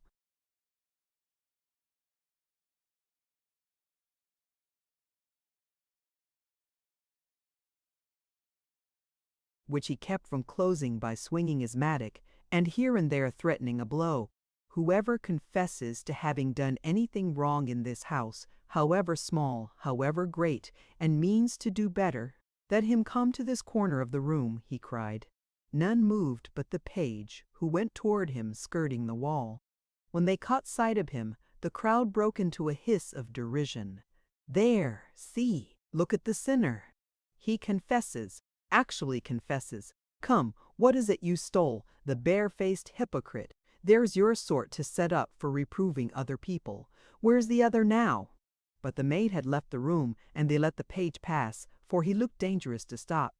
Curdie had just put him betwixt him and the wall, behind the door, when in rushed the butler with the huge kitchen poker, the point of which he had blown red-hot in the fire, followed by the cook with his longest spit. Through the crowd, which scattered right and left before them, they came down upon Curdie. Uttering a shrill whistle, he caught the poker a blow with his mattock, knocking the point to the ground, while the page behind him started forward, and seizing the point of the spit, held on to it with both hands, the cook kicking him furiously.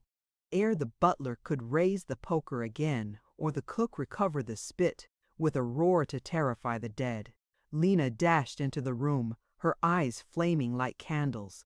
She went straight at the butler. He was down in a moment, and she on the top of him, wagging her tail over him like a lioness. "Don't kill him, Lena," said Curdie. "Oh, Mr. Miner," cried the butler.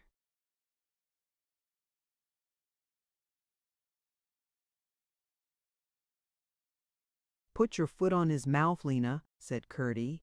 "The truth fear tells is not much better than her lies." The rest of the creatures now came stalking, rolling, leaping, gliding, hobbling into the room, and each as he came took the next place along the wall, until, solemn and grotesque, all stood range, awaiting orders. And now some of the culprits were stealing to the doors nearest them. Curdie whispered to the two creatures next him.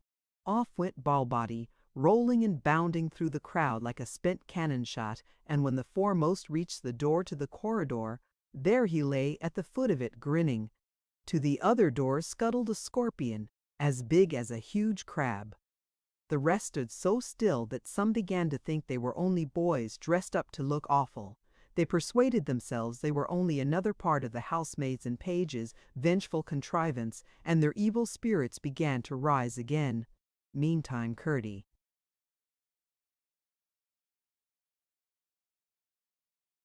had, with a second sharp blow from the hammer of his mattock, disabled the cook, so that he yielded the spit with a groan.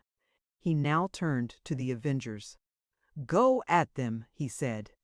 The whole 49 obeyed at once, each for himself and after his own fashion.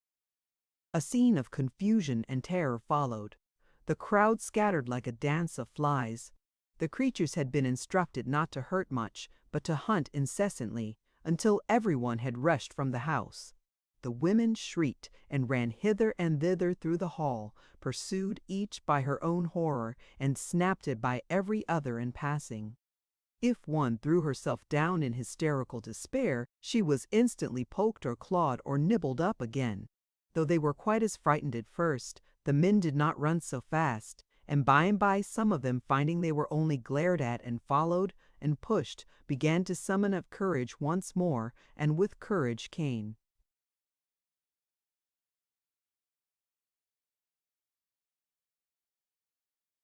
impudence. The taper had the big footman in charge. The fellow stood stock still and let the beast come up to him, then put out his finger and playfully patted his nose. The taper gave the nose a little twist, and the finger lay on the floor. Then indeed did the footman run. Gradually the avengers grew more severe, and the terrors of the imagination were fast yielding to those of sensuous experience, when a page, perceiving one of the doors no longer guarded, sprang at it and ran out. Another and another followed. Not a beast went after, until, one by one, they were everyone gone from the hall, and the whole crew in the kitchen. There they were beginning to congratulate themselves that all was over, when in came the creatures trooping after them, and the second act of their terror and pain began. They were flung about in all directions. Their clothes were torn from them. They were pinched and scratched any and everywhere. Ball body kept.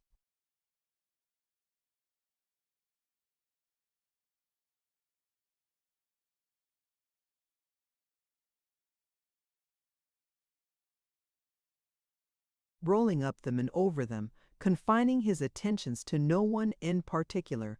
The scorpion kept grabbing at their legs with his huge pincers. A 3-foot centipede kept screwing up their bodies, nipping as he went. Varied as numerous were their woes. Nor was it long before the last of them had fled from the kitchen to the sculleries. But thither also they were followed, and there again they were hunted about. They were bespattered with the dirt of their own neglect.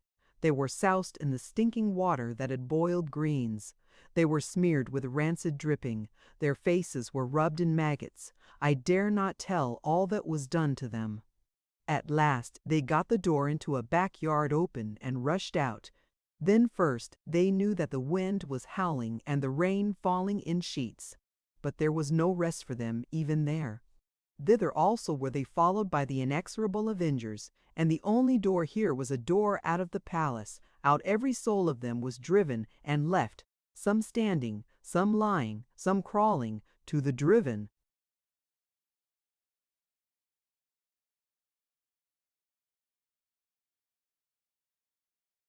Farther buffeting of the waterspouts and whirlwinds ranging every street of the city. The door was flung to behind them, and they heard it locked and bolted and barred against them. Chapter 27. More Vengeance. As soon as they were gone, Curdie brought the creatures back to the servants' hall, and told them to eat up everything on the table. It was a sight to see them all standing round it, except such as had to get upon it, eating and drinking, each after its fashion, without a smile or a word, or a glance of fellowship in the act. A very few moments served to make everything eatable vanish, and then Curdie requested them to clean house, and the page who stood by to assist them. Everyone set about it except Ballbody. He could do nothing at cleaning, for the more he rolled, the more he spread the dirt. Curdie was curious to know what he had been, and how he had come to be such as he was, but he could only conjecture that he was a gluttonous alderman whom nature had treated homopathically.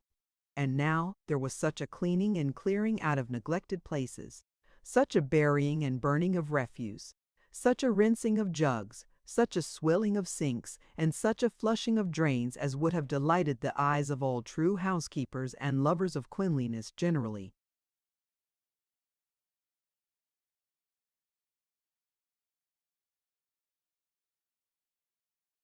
Curdie meantime was with the king, telling him all he had done. They had heard a little noise, but not much, for he had told the avengers to repress outcry as much as possible, and they had seen to it that the more anyone cried out, the more he had to cry out upon, while the patient ones they scarcely hurt at all. Having promised His Majesty and Her Royal Highness a good breakfast, Curdie now went to finish the business. The courtiers must be dealt with. A few who were the worst and the leaders of the rest must be made examples of, the others should be driven to the street. He found the chiefs of the conspiracy holding a final consultation in the smaller room off the hall. These were the Lord Chamberlain, the Attorney General, the Master of the Horse, and the King's private secretary. The Lord Chancellor and the rest, as foolish as faithless, were but the tools of these. The housemaid had shown him a little closet opening from a passage behind.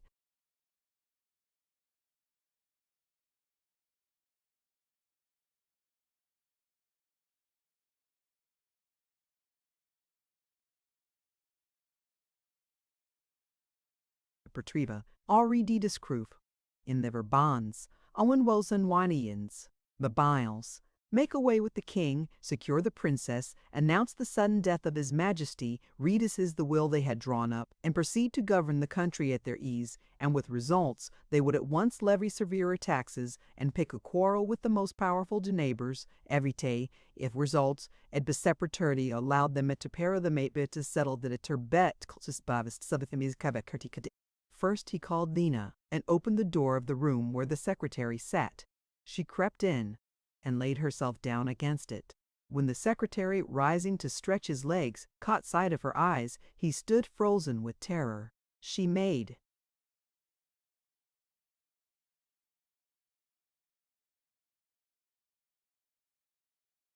neither motion nor sound.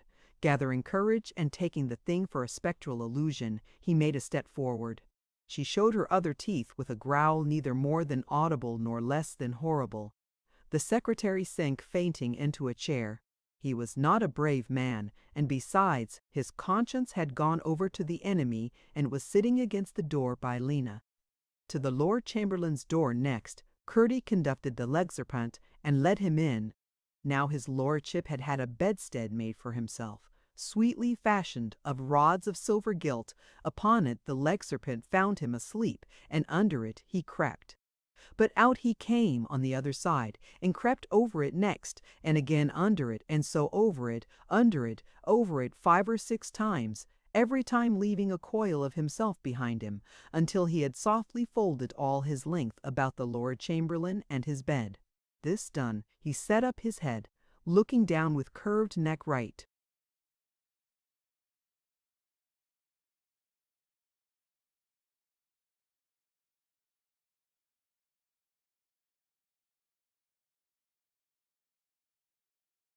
Over his lordship's, and began to hiss in his face. He woke in terror unspeakable, and would have started up, but the moment he moved, the Legserpent drew his coils closer and closer still, and drew, until the quaking traitor heard the joints of his bedstead grinding and gnawing.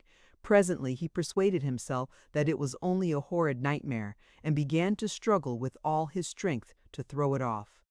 Thereupon the Legserpent gave his hooked nose such a bite that his teeth met through it, but it was hardly thicker than the bowl of a spoon. And then the vulture knew that he was in the grasp of his enemy, the snake, and yielded. As soon as he was quiet, the Legserpent began to untwist and retwist, to uncoil and recoil himself, swinging and swaying, nodding and relaxing himself with strangest curves and convolutions, always, however, leaving at least one coil around his victim. At last he undid himself entirely, and crept from the bed.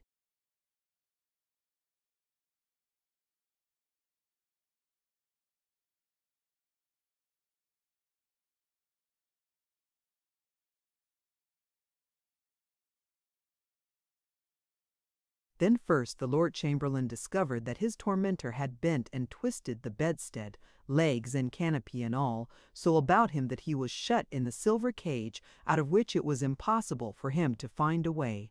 Once more, thinking his enemy was gone, he began to shout for help, but the instant he opened his mouth, his keeper darted at him and bit him, and after 3 or 4 such essays he lay still. the master of the horse Curdie gave in charge to the taper. When the soldier saw him enter, for he was not yet asleep, he sprang from his bed and flew at him with his sword. But the creature's hide was invulnerable to his blows, and he pecked at his legs with his proboscis until he jumped into bed again, groaning, and covered himself up. After which the tapir contented himself with now and then paying a visit to his toes. As for the Attorney General, Curdie led to his door a huge spider about 2 feet long in the body, which, having made an excellent supper, was full of webbing. The Attorney General had not gone to bed, but sat in a chair asleep before a great mirror. He had been trying the effect of a diamond star, which he had that morning taken from the jewel room. When he woke, he fancied himself paralyzed. Every limb, every finger even, was motionless. Coils and coils of broad spider ribbon bandaged his members to his body, and all to the chair. In the glass he saw himself wound about with slavery infinite. On a footstool a yard off sat the spider glaring at him. Clubhead had mounted guard over the butler, where he lay tied hand and foot under the 3rd cask. From that cask he had seen the wine run into a great bath, and therein he expected to be drowned. The doctor with his crushed leg needed no one to guard him, and now Curdie proceeded to the expulsion of the rest. Great men, or underlings, he treated them all alike. From room to room over the house he went, and sleeping or waking took the man by the hand. Such was the state to which a year of wicked rule had reduced the moral condition of the court, that in it all he found but 3 with human hands. The possessors of these he allowed to dress themselves and depart in peace. When they perceived his mission and how he was backed, they yielded. Then commenced a general hunt to clear the house of the vermin. Out of their beds and their night clothing, out of their rooms, gorgeous chambers or garret nooks, the creatures hunted them. Not one was allowed to escape. Tumult and noise there was little, for fear was too deadly for outcry. Ferreting them out everywhere, following them upstairs and downstairs, yielding no instant of repose except upon the way out. The avengers persecuted the miscreants until the last of them was shivering outside the palace gates, with hardly sense enough left to know where to turn.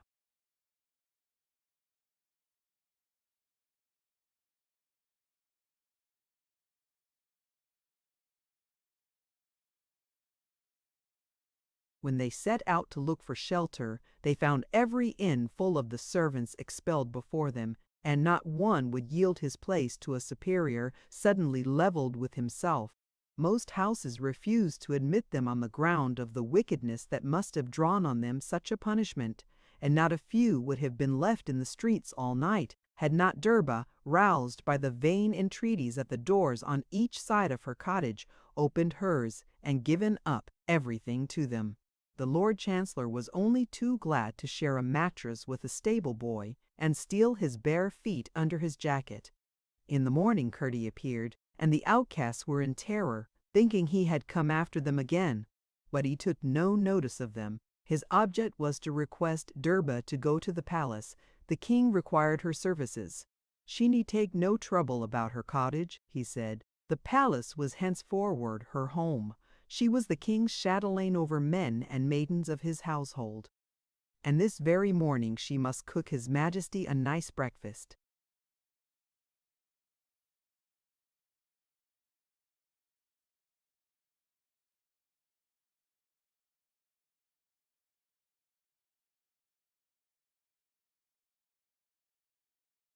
Chapter 28. The Preacher. Various reports went undulating through the city as to the nature of what had taken place in the palace. The people gathered and stared at the house, eyeing it as if it had sprung up in the night. But it looked sedate enough, remaining closed and silent, like a house that was dead. They saw no one come out or go in. Smoke arose from a chimney or 2.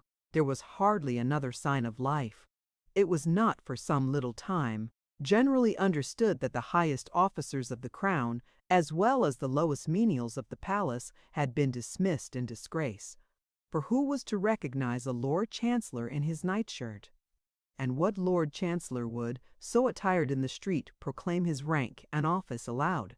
Before it was day, most of the courtiers crept down to the river, hired boats, and betook themselves to their homes or their friends in the country. It was assumed in the city that the domestics had been discharged upon a sudden discovery of general and unpardonable peculation, for, almost everybody being guilty of it himself, petty dishonesty was the crime most easily credited and least easily passed over in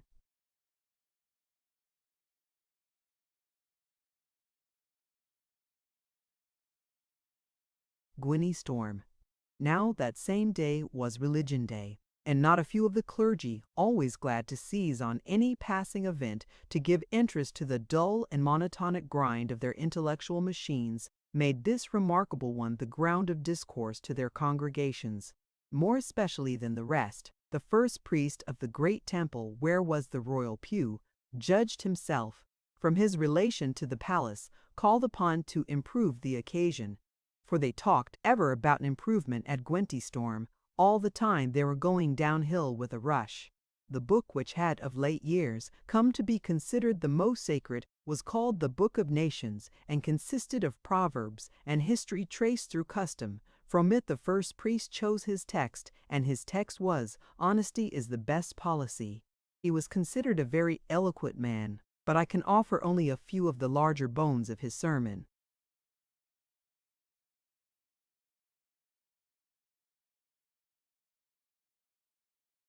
The main proof of the verity of their religion, he said, was that things always went well with those who profess it, and its first fundamental principle, grounded in invariable instinct, was that every one should take care of that one. This was the first duty of man. If every one would but obey this law, number one, then would every one be perfectly cared for, one being always equal to one. But the faculty of care was in excess of need, and all that overflowed and would otherwise run to waste ought to be gently turned in the direction of one's neighbor, seeing that this also wrought for the fulfilling of the law, inasmuch as the reaction of excess so directed was upon the director of the same, to the comfort, that is, and well-being of the original self. To be just and friendly was to build the warmest and safest of all nests, and to be kind and loving was to line it with the softest of all furs and feathers, for the one precious, comfort-loving self, there to lie, reveling in downiest bliss. One of the laws therefore most binding upon men because of its relation to the first and greatest of all duties was,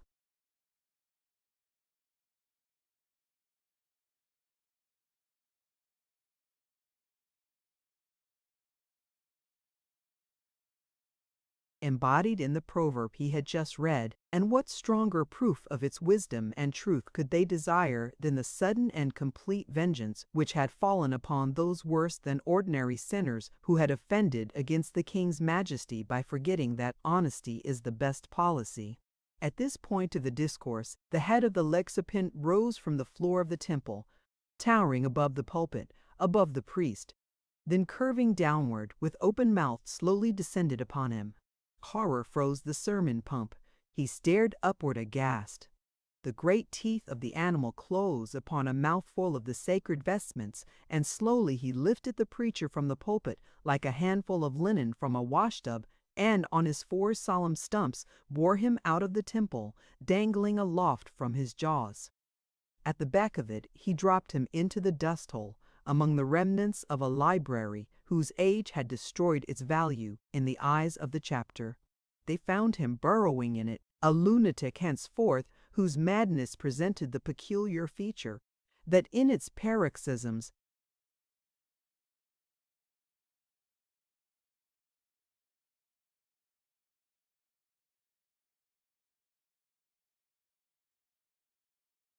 he jabbered sense.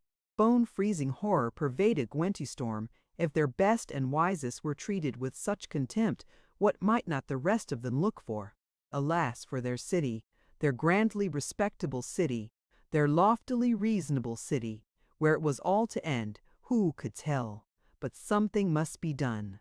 Hastily assembling, the priests chose a new first priest, and in full conclave unanimously declared and accepted that the king in his retirement had, through the practice of the blackest magic, turned the palace into a nest of demons in the midst of them.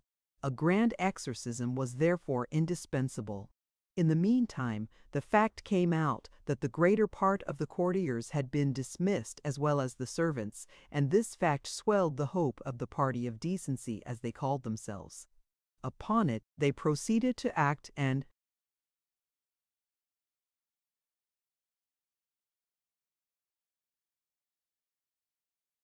strengthen themselves on all sides. The action of the king's bodyguard remained for a time uncertain.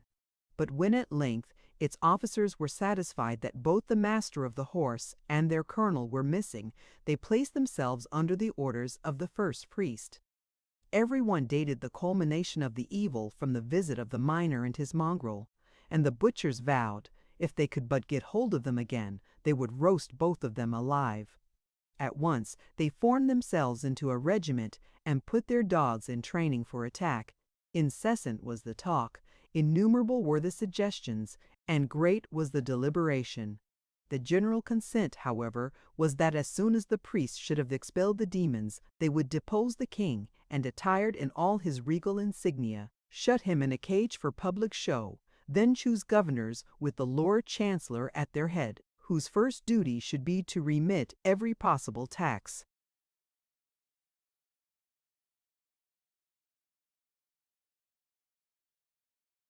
And the magistrates, by the mouth of the city marshal, required all able-bodied citizens, in order to do their part toward the carrying out of these and a multitude of other reforms, to be ready to take arms at the first summons. Things needful were prepared as speedily as possible, and a mighty ceremony, in the temple, in the marketplace, and in front of the palace, was performed for the expulsion of the demons. This over, the leaders retired to arrange an attack upon the palace.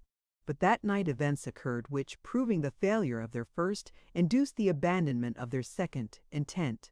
Certain of the prowling order of the community, whose numbers had of late been steadily on the increase, reported frightful things. Demons of indescribable ugliness had been espied careering through the midnight streets and courts. A citizen, some said in the very act of housebreaking, but no one cared to look into trifles at such a crisis, had been seized from behind, he could not see by what, and soused in the river.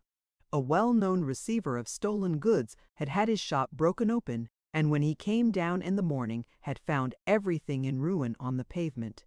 The wooden image of justice over the door of the city marshal had had the arm that held the sword bitten off.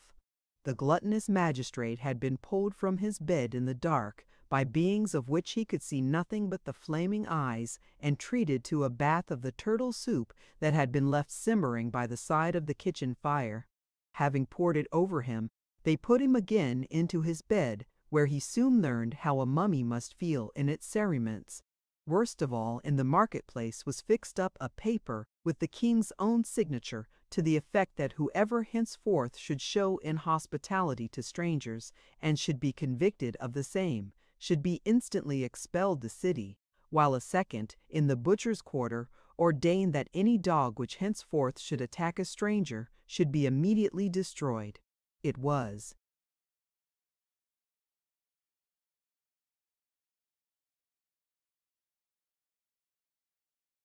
plain, said the butchers, that the clergy were of no use. They could not exorcise demons. That afternoon, catching sight of a poor old fellow in rags and tatters quietly walking up the street, they hounded their dogs upon him, and had it not been that the door of Durba's cottage was standing open, and was near enough for him to dart in and shut it ere they reached him, he would have been torn in pieces. And thus things went on for some days.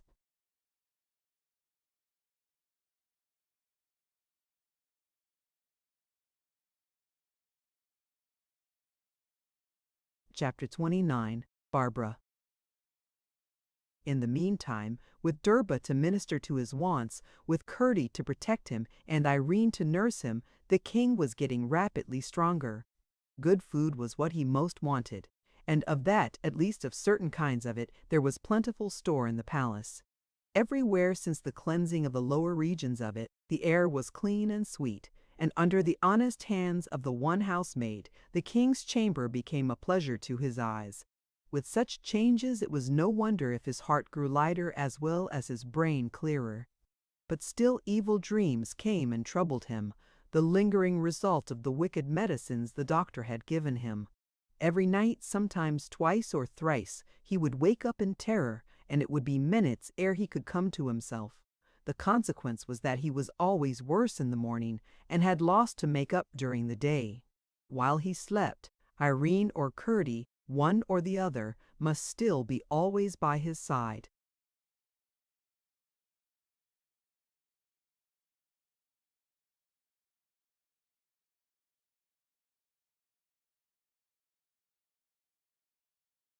One night, when it was Curdie's turn with the king, he heard a cry somewhere in the house, and as there was no other child, concluded, notwithstanding the distance of her grandmother's room, that it must be Barbara.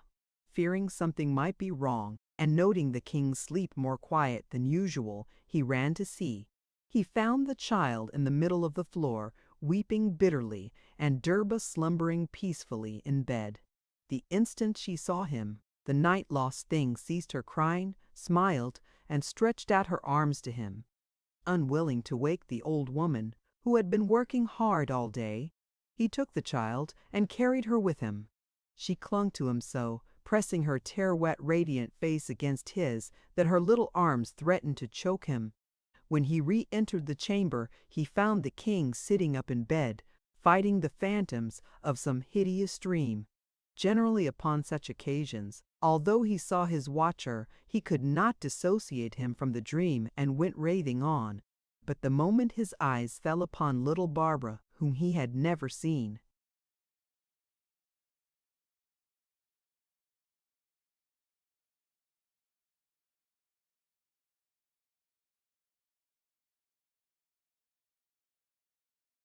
before, his soul came into them with a rush, and a smile like the dawn of an eternal day overspread his countenance.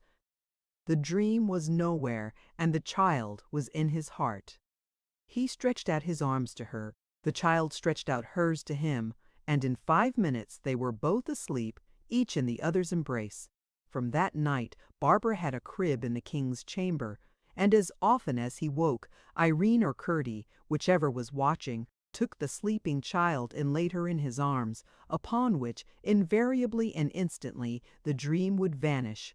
A great part of the day, too, she would be playing on or about the king's bed, and it was a delight to the heart of the princess to see her amusing herself with the crown, now sitting upon it, now rolling it hither and thither about the room like a hoop.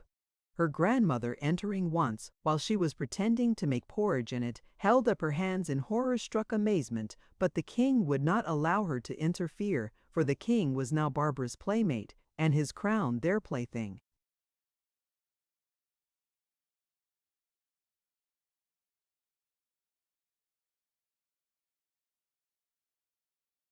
The colonel of the guard also was growing better. Curdie went often to see him.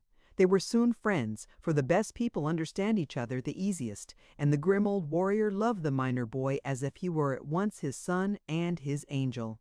He was very anxious about his regiment. He said the officers were mostly honest men, he believed, but how they might be doing without him, or what they might resolve, in ignorance of the real state of affairs and exposed to every misrepresentation, who could tell? Curdie proposed that he should send for the major, offering to be the messenger. The colonel agreed, and Curdie went not without his mattock, because of the dogs. But the officers had been told by the master of the horse that their colonel was dead, and although they were amazed he should be buried without the attendance of his regiment, they never doubted the information. The handwriting itself of their colonel was insufficient, counteracted by the fresh reports daily current, to destroy the lie. The major regarded the letter as a trap.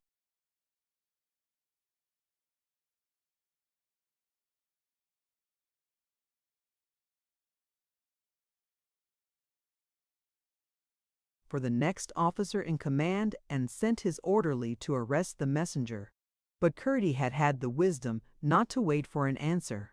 The king's enemies said that he had first poisoned the good colonel of the guard, and then murdered the master of the horse and other faithful counselors, and that his oldest and most attached domestics had but escaped from the palace with their lives.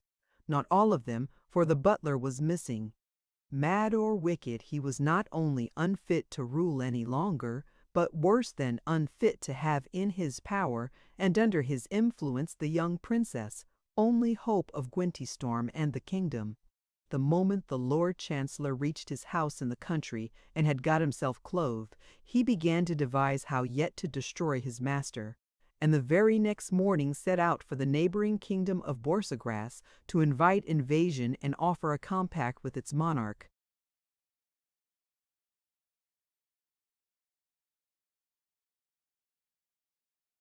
Chapter 30. Peter. At the cottage in the mountain, everything for a time went on just as before.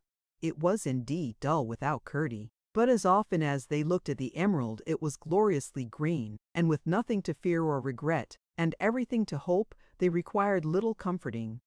One morning, however, at last, Peter, who had been consulting the gem, rather now from habit than anxiety as a farmer, his barometer in undoubtful weather, turned suddenly to his wife, the stone in his hand, and held it up with a look of ghastly dismay.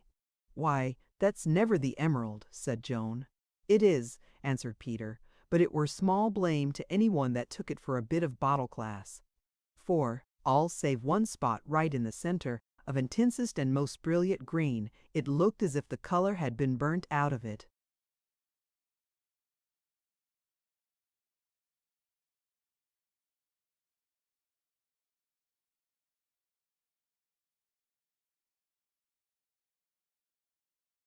"Run, run, Peter," cried his wife. "Run and tell the old princess it may not be too late. The boy must be lying at death's door." Without a word, Peter caught up his mattock, darted from the cottage, and was at the bottom of the hill in less time than he usually took to get halfway. The door of the king's house stood open. He rushed in and up the stair, but after wandering about in vain for an hour, opening door after door and finding no way farther up, the heart of the old man had well nigh failed him. Empty rooms, desertion and desolation everywhere. At last he did come upon the door to the tower stair. Up he darted. Arrived at the top, he found 3 doors, and, one after the other, knocked at them all. But there was neither voice nor hearing. Urged by his faith and his dread, slowly, hesitatingly, he opened one. It revealed a bare garret room, nothing in it but one chair and one spinning wheel. He closed it and opened the next to start back in.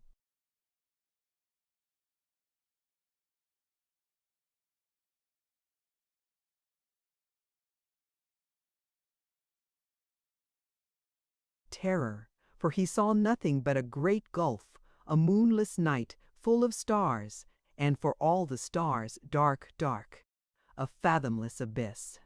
He opened the 3rd door, and a rush like the tide of a living sea invaded his ears. Multitudinous wings flapped and flashed in the sun, and, like the ascending column from a volcano, white birds innumerable shot into the air, darkening the day with the shadow of their cloud, and then, with a sharp sweep, as if bent sideways by a sudden wind, flew northward, swiftly away, and vanished. The place felt like a tomb. There seemed no breath of life left in it. Despair laid hold upon him. He rushed down thundering with heavy feet. Out upon him darted the housekeeper like an ogress spider, and after her came her men. But Peter rushed past them, heedless and careless, for had not the princess mocked him, and sped along the road to Gwentystorm. What help lay in a miner's mattock, a man's arm, a father's heart he would bear to his boy?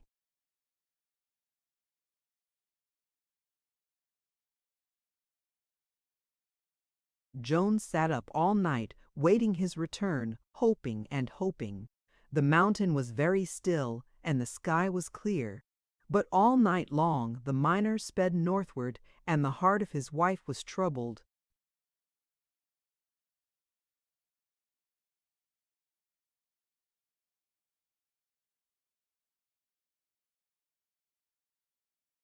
Chapter 31. The Sacrifice.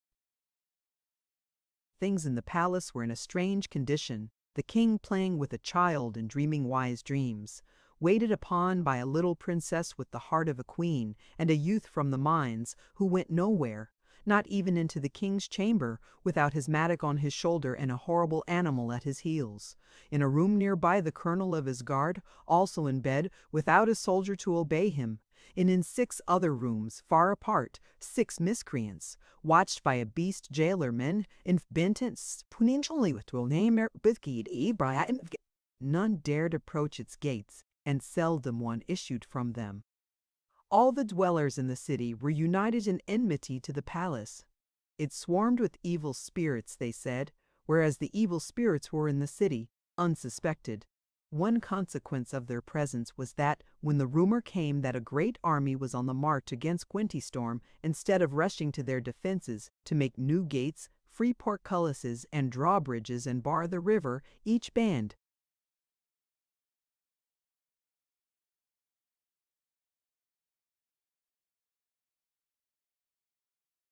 flew first to their treasures, burying them in their cellars and gardens, and hiding them behind stones in their chimneys, and, next to rebellion, signing an invitation to His Majesty of Borsagras to enter at their open gates, destroy their king, and annex their country to his own. The straits of isolation were soon found in the palace. Its invalids were requiring stronger food, and what was to be done? For if the butchers sent meat to the palace, was it not likely enough to be poisoned? Curdie said to Durba he would think of some plan before morning. But that same night, as soon as it was dark, Lena came to her master and let him understand she wanted to go out. He unlocked a little private postern for her, left it so that she could push it open when she returned, and told the crocodile to stretch himself across it inside. Before midnight she came back with a young deer.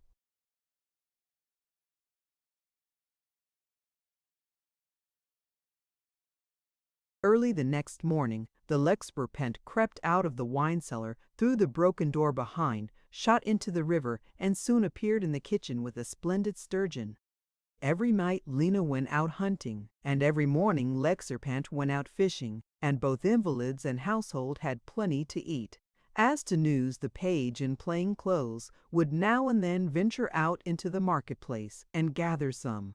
One night he came back with the report that the army of the king of Borsagras had crossed the border. 2 days after, he brought the news that the enemy was now but 20 miles from Gwentystorm.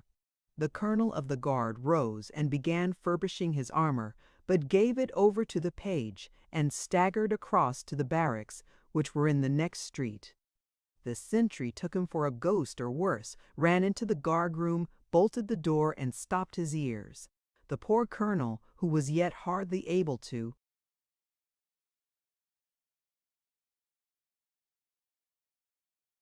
stand, crawled back despairing.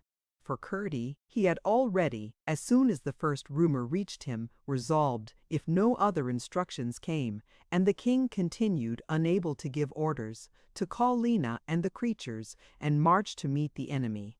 If he died for the right, and there was a right end of it. He had no preparations to make, except a good sleep. He asked the king to let the housemaid take his place by His Majesty that night, and went and lay down on the floor of the corridor, no farther off than a whisper would reach from the door of the chamber. There, with an old mantle of the king's thrown over him, he was soon fast asleep. Somewhere about the middle of the night, he woke suddenly, started to his feet, and rubbed his eyes. He could not tell what had waked him, but could he be awake, or was he not dreaming? The curtain of the king's door, a dull red, ever.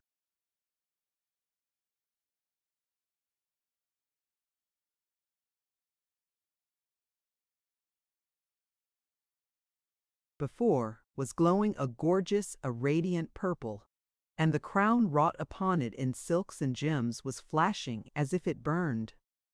What could it mean? Was the king's chamber on fire? He darted to the door and lifted the curtain. Glorious, terrible sight!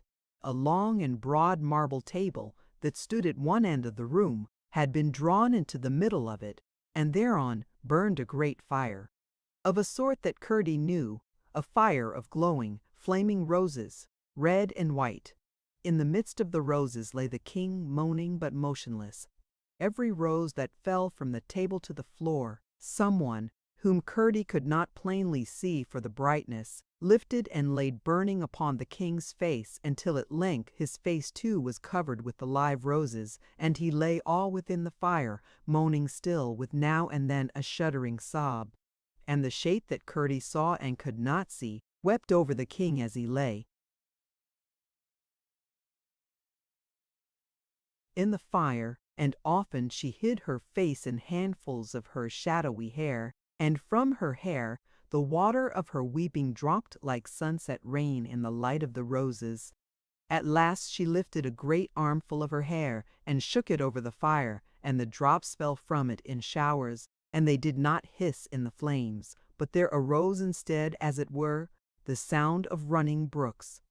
And the glow of the red fire died away, and the glow of the white fire grew gray, and the light was gone, and on the table all was black except the face of the king, which shone from under the burnt roses like a diamond in the ashes of a furnace. Then Curdie, no longer dazzled, saw and knew the old princess. The room was lighted with the splendor of her face, of her blue eyes, of her sapphire crown. Her golden hair went streaming out from her through the air till it went off in mist and light. She was large and strong as a Titaness. She stooped over the table.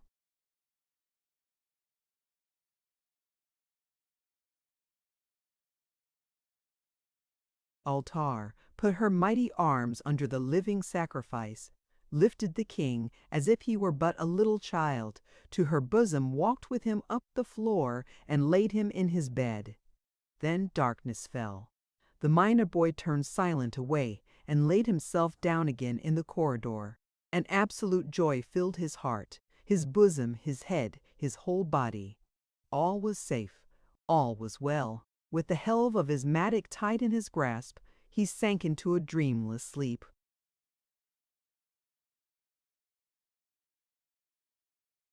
Chapter 32. The King's Army. He woke like a giant refreshed with wine.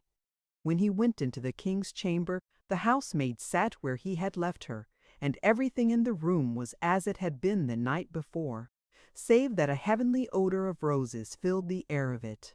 He went up to the bed. The king opened his eyes, and the soul of perfect health shone out of them, nor was Curdie amazed in his delight. "Is it not time to rise, Curdie?" said the king. "It is, your majesty. Today we must be doing," answered Curdie. "What must we be doing today, Curdie?" "Fighting, sire." "Then fetch me my armor, that of plated steel. In the chest there you will find."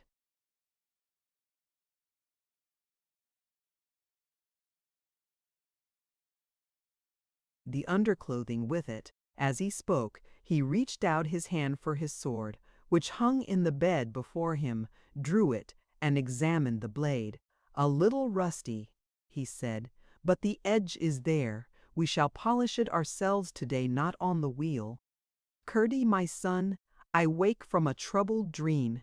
A glorious torture has ended it, and I live. I know now well how things are, but you shall explain them to me as I get on my armor.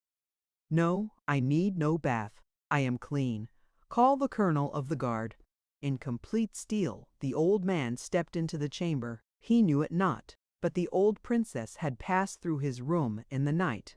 "Why, Sir Bronzebeard," said the king, "you are dressed before me. You need no valet, old man, when there is battle in the wind."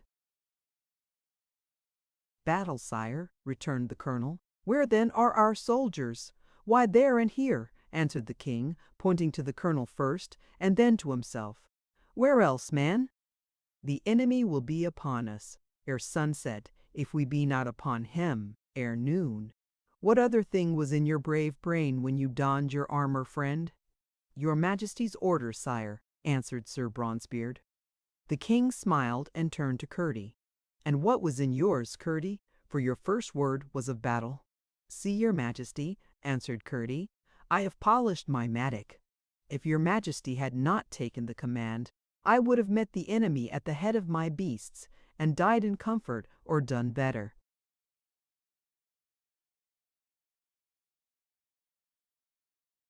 Brave boy, said the king. He who takes his life in his hand is the only soldier.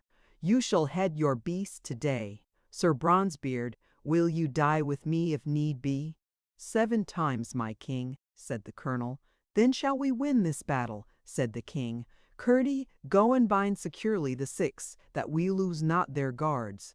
Can you find me a horse, think you, Sir Bronzebeard? Alas, they told me my white charger was dead. I will go and fright the varletry with my presence, and secure, I trust, a horse for your Majesty and one for myself.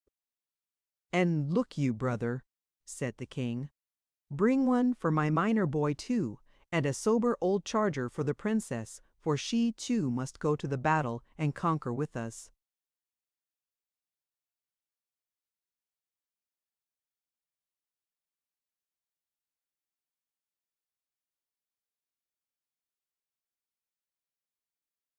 Pardon me, sire, said Curdie, a minor can fight best on foot. I might smite my horse dead under me with a missed blow, and besides that, I must be near to my beasts. As you will, said the king. 3 horses then, Sir Bronzebeard. The colonel departed, doubting sorely in his heart how to accoutre and lead from the barrack stables 3 horses and the teeth of his revolted regiment. In the hall he met the housemaid. "Can you lead a horse?" he asked. "Yes, sir." "Are you willing to die for the king?" "Yes, sir." "Are you willing to die for the king?" "Yes, sir."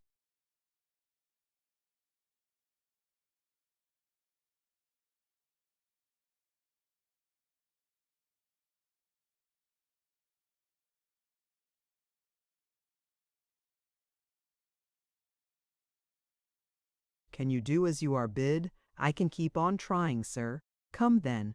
Were I not a man, I would be a woman such as you." When they entered the barrack yard, the soldiers scattered like autumn leaves before a blast of winter. They went into the stable unchallenged, and lo! in a stall before the colonel's eyes stood the king's white charger, with the royal saddle and bridle hung high beside him. "Traitorous thieves!"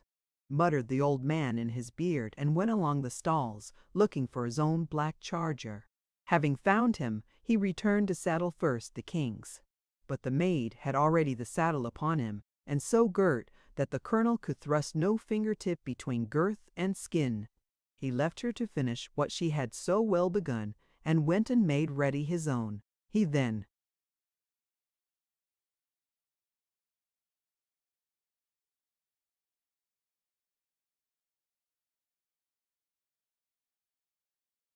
chose for the princess a great red horse, 20 years old, which he knew to possess every equine virtue. This and his own he led to the palace, and the maid led the king's. The king and Curdie stood in the court, the king in full armor of silvered steel, with a circlet of rubies and diamonds round his helmet. He almost leaped for joy when he saw his great white charger come in, gentle as a child, to the hand of the housemaid. But when the horse saw his master in his armor, he reared and bounded in jubilation, yet did not break from the hand that held him. Then out came the princess attired and ready, with a hunting knife her father had given her by her side. They brought her mother's saddle, splendent with gems and gold, set it on the great red horse, and lifted her to it. But the saddle was so big, and the horse so tall, that the child found no comfort in them. "Please, King Papa," she said, "can I not have my white pony?"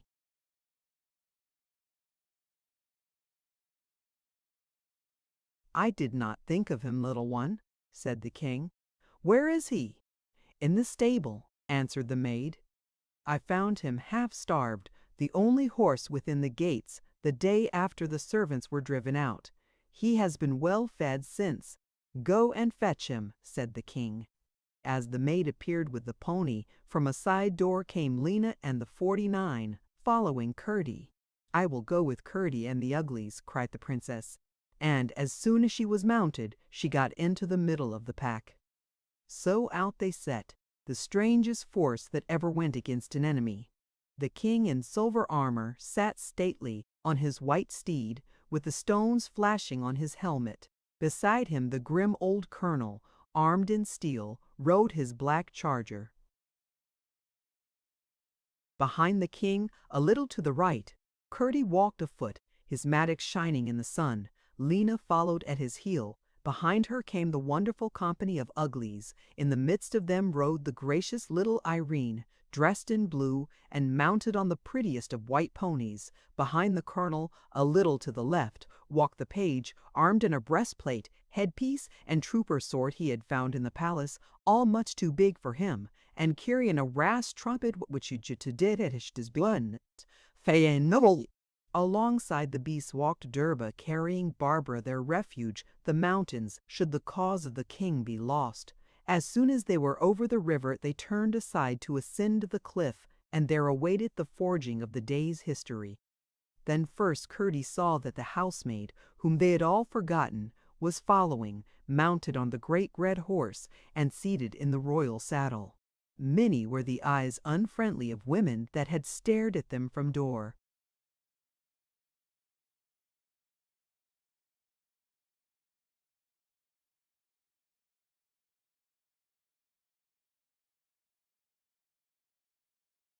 And window as they passed through the city, and low laughter and mockery and evil words from the lips of children had rippled about their ears, but the men were all gone to welcome the enemy, the butchers the first, the king's guard the last. And now on the heels of the king's army rushed out the women and children also, to gather flowers and branches wherewith to welcome their conquerors. About a mile down the river, Curdie, happening to look behind him, saw the maid, whom he had supposed gone with Derba, still following on the great red horse. The same moment the king, a few paces in front of him, caught sight of the enemy's tents, pitched where, the cliffs receding, the bank of the river widened to a little plain.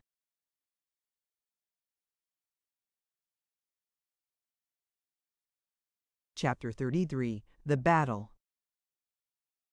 He commanded the page to blow his trumpet, and, in the strength of the moment, the youth uttered a right warlike defiance.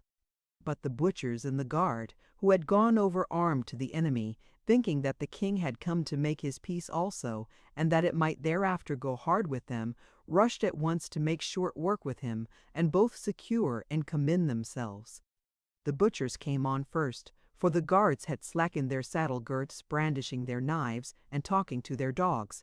Curdie and the page, with Lena and her pack, bounded to meet them. Curdie struck down the foremost with his mattock. The page, finding his sword too much for him, threw it away and seized the butcher's knife, which as he rose he plunged into the foremost dog. Lena rushed raging and gnashing among them.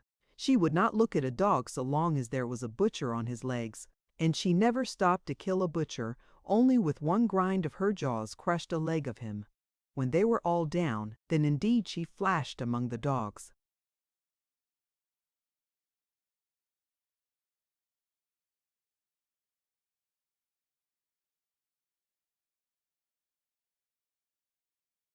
Meantime the king and the colonel had spurred toward the advancing guard. The king clove the major through skull and collarbone, and the colonel stabbed the captain in the throat. Then a fierce combat commenced, 2 against many. But the butchers and their dogs quickly disposed of, up came Curdie and his beasts. The horses of the guard, struck with terror, turned in spite of the spur, and fled in confusion. Thereupon the forces of Borsagrass, which could see little of the affair, but correctly imagined a small determined body in front of them, hastened to the attack. No sooner did their first advancing wave appear through the foam of the retreating one, than the king and the colonel and the page, Curdie and the beasts, went charging upon them. Their attack, especially the rush of the Uglies, threw the first line into great confusion, but the second came up quickly. The beasts could not be everywhere. There were thousands to one against them, and the king and his 3 companions were in the greatest possible danger.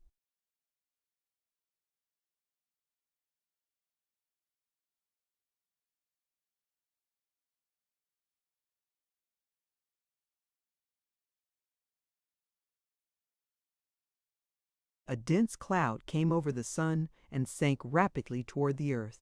The cloud moved all together, and yet the thousands of white flakes of which it was made up moved each for itself in ceaseless and rapid motion. Those flakes were the wings of pigeons.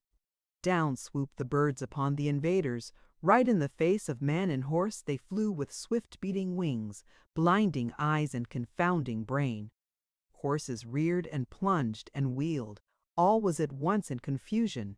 The men made frantic efforts to seize their tormentors, but not one could they touch, and they outdoubled them in numbers. Between every wild clutch came a peck of beak and a buffet of pinion in the face.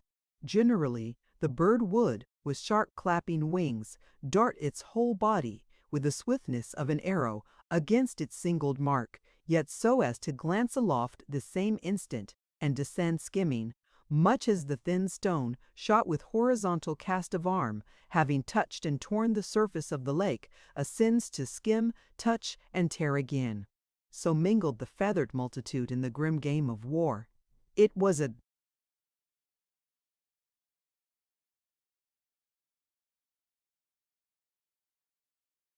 storm in which the wind was birds and the seamen, and ever as each bird arrived at the rear of the enemy, it turned, ascended, and sped to the front to charge again. The moment the battle began, the princess's pony took fright and turned and fled.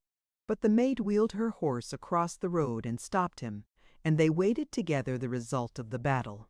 And as they waited, it seemed to the princess right strange that the pigeons, everyone as it came to the rear and fetched a compass to gather force for the re-attack, should make the head of her attendant on the red horse the goal around which it turned, so that about them was an unintermittent flapping and flashing of wings, and a curving, sweeping torrent of the side-poised wheeling bodies of birds. Strange also it seemed that the maid should be constantly waving her arm toward the battle, and the time of the motion of her arm so fitted with the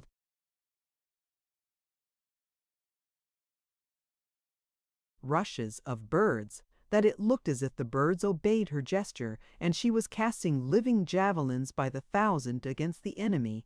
The moment a pigeon had rounded her head, it went off straight as bolt from bow, and with trebled velocity. But of these strange things others besides the princess had taken note. From a rising ground whence they watched the battle in growing dismay, the leaders of the enemy saw the maid and her motions, and, concluding her an enchantress, whose were the airy legions humiliating them, set spurs to their horses, made a circuit, outflanked the king, and came down upon her. But suddenly by her side stood a stalwart old man in the garb of a miner who, as the general rode at her, sword in hand, heaved his swift mattock, and brought it down with such force on the forehead of his charger that he fell to the ground like a log. His rider shot over his head and lay stunned. Had not the great red horse reared and wheeled, he would have fallen beneath that of the general.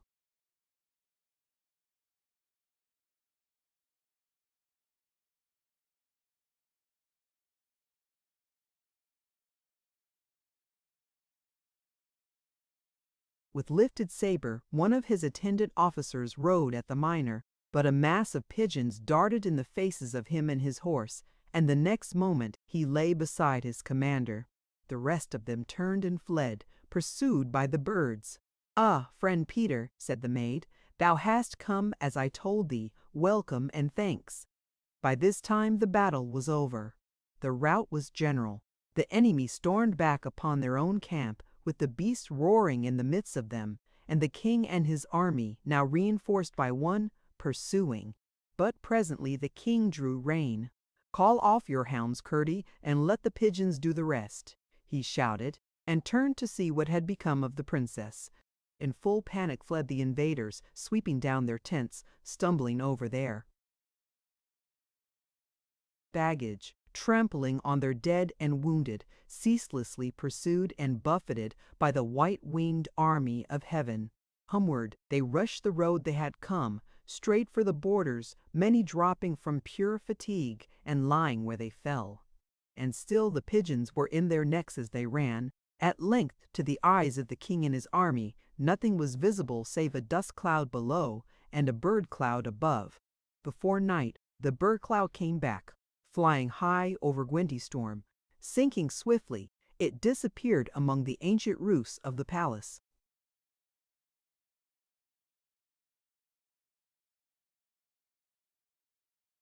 Chapter 34. Judgment. The king and his army returned, bringing with them one prisoner only, the Lord Chancellor. Curdie had dragged him from under a fallen tent, not by the hand of a man, but by the foot of a mule.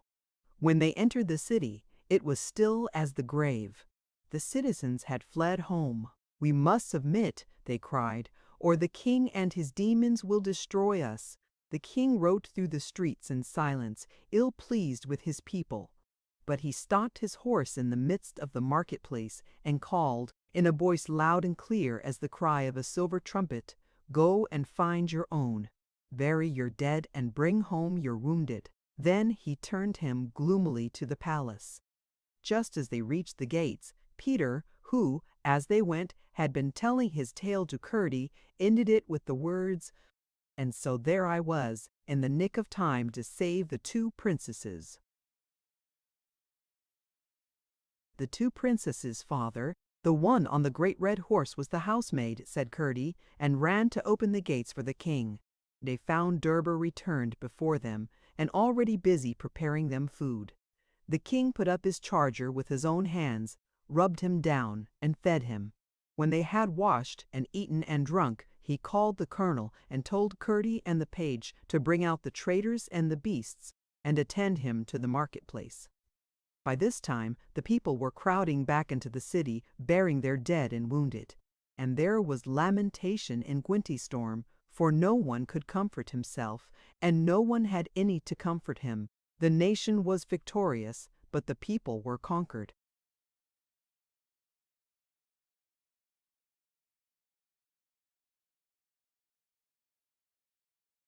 The king stood in the center of the marketplace, upon the steps of the ancient cross. He had laid aside his helmet and put on his crown, but he stood all armed beside, with his sword in his hand. He called the people to him, and, for all the terror of the beasts, they dared not disobey him.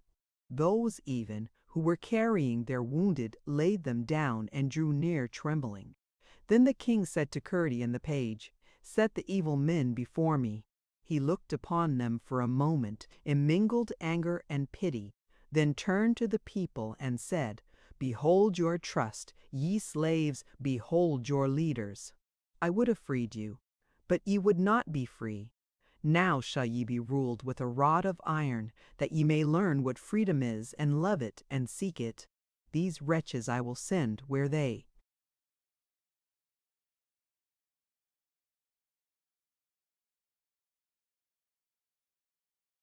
Shall mislead you no longer. He made a sign to Curdie, who immediately brought up the lexerpent.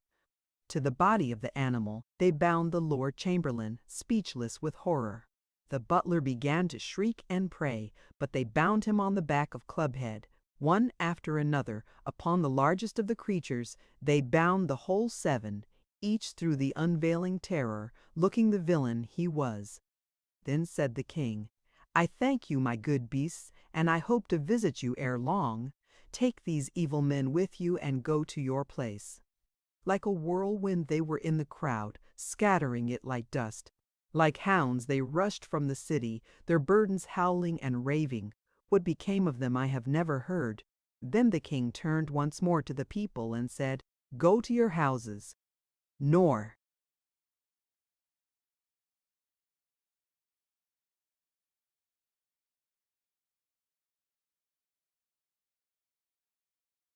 vouchsafe them another word. They crept home like chidden hounds. The king returned to the palace. He made the colonel a duke, and the page a knight. And Peter he appointed general of all his mines. But to Curdie he said, "You are my own boy, Curdie. My child cannot choose but love you, and when you are grown up, if you both will you shall marry each other, and be king and queen when I am gone. Till then be the king's Curdie." Irene held out her arms to Curdie. He raised her in his, and she kissed him. "And my Curdie too," she said. Thereafter the people called him Prince Conrad, but the king always called him either just Curdie or my minor boy. They sat down to supper, and Durba and the knight and the housemaid waited.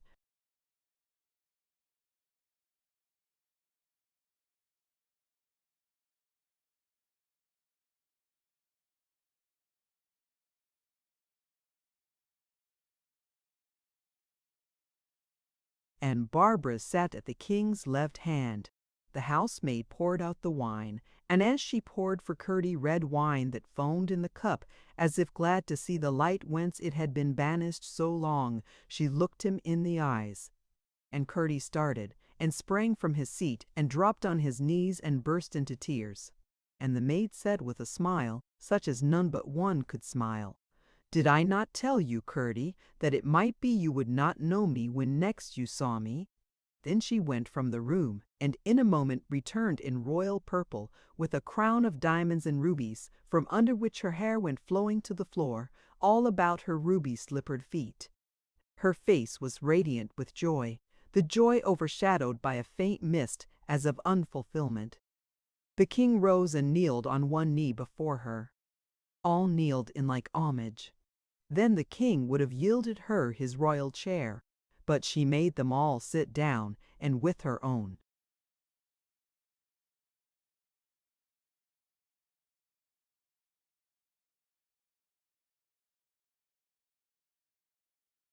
Hands placed at the table seats for Durba and the page. Then in ruby crown and royal purple she served them all. Chapter 35. The End. The king sent Curdie out into his dominions to search for men and women that had human hands, and many such he found, honest and true, and brought them to his master. So a new and upright court was formed, and strength returned to the nation. But the exchequer was almost empty, for that evil men had squandered everything, and the king hated taxes unwillingly paid. Then came Curdie and said to the king that the city stood upon gold. And the king sent for men wise in the ways of the earth, and they built smelting furnaces. And Peter brought miners, and they mined the gold, and smelted it, and the king coined it into money, and therewith established things well in the land. The same day on which he found his boy, Peter set out to go home. When he told the good news to Joan, his wife, she rose from her chair and said, "Let us go." And they left the cottage and repaired to Gwentystorm, and on a mountain.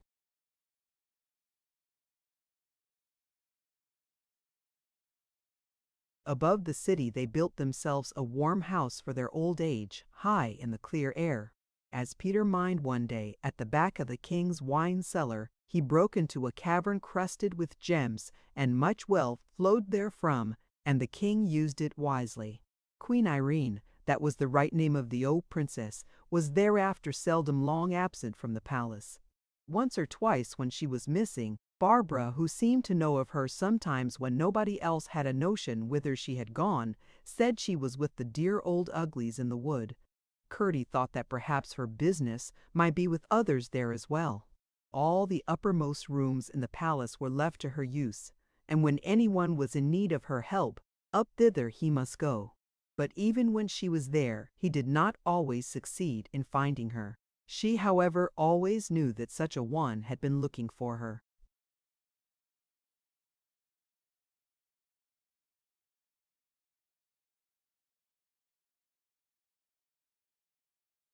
Curdie went to find her one day. As he ascended the last stair, to meet him came the well-known scent of her roses. And when he opened the door, lo! there was the same gorgeous room in which his touch had been glorified by her fire, and there burned the fire a huge heap of red and white roses. Before the hearth stood the princess, an old gray-haired woman, with Lena a little behind her, slowly wagging her tail and looking like a beast of prey that can hardly so long restrain itself from springing as to be sure of its victim. The queen was casting roses, more and more roses, upon the fire. At last she turned and said, "Now, Lena!" And Lena dashed burrowing into the fire.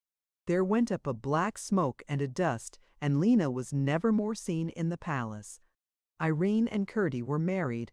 The old king died, and they were king and queen. As long as they lived, Gwentystorm was a better city, and good people grew in it. But they had no children, and when they died the people chose a king. And the new king went mining and mining in the rock under the city, and grew.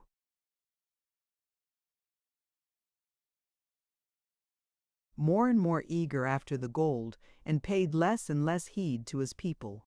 Rapidly they sank toward their old wickedness. But still the king went on mining and coining gold by the pailful until the people were worse even than in the old time. And so greedy was the king after gold that when at last the ore began to fail, he caused the miners to reduce the pillars which Peter and they that followed him had left standing to bear the city. And from the girth of an oak of 1,000 years, they chipped them down to that of a fir tree of 50. One day at noon, when life was at its highest, the whole city fell with a roaring crash. The cries of men and the shrieks of women went up with its dust, and then there was a great silence.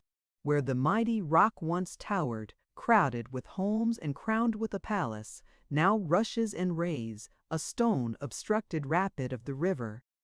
All around spreads a wilderness of wild deer, and the very name of Gwentystorm had ceased.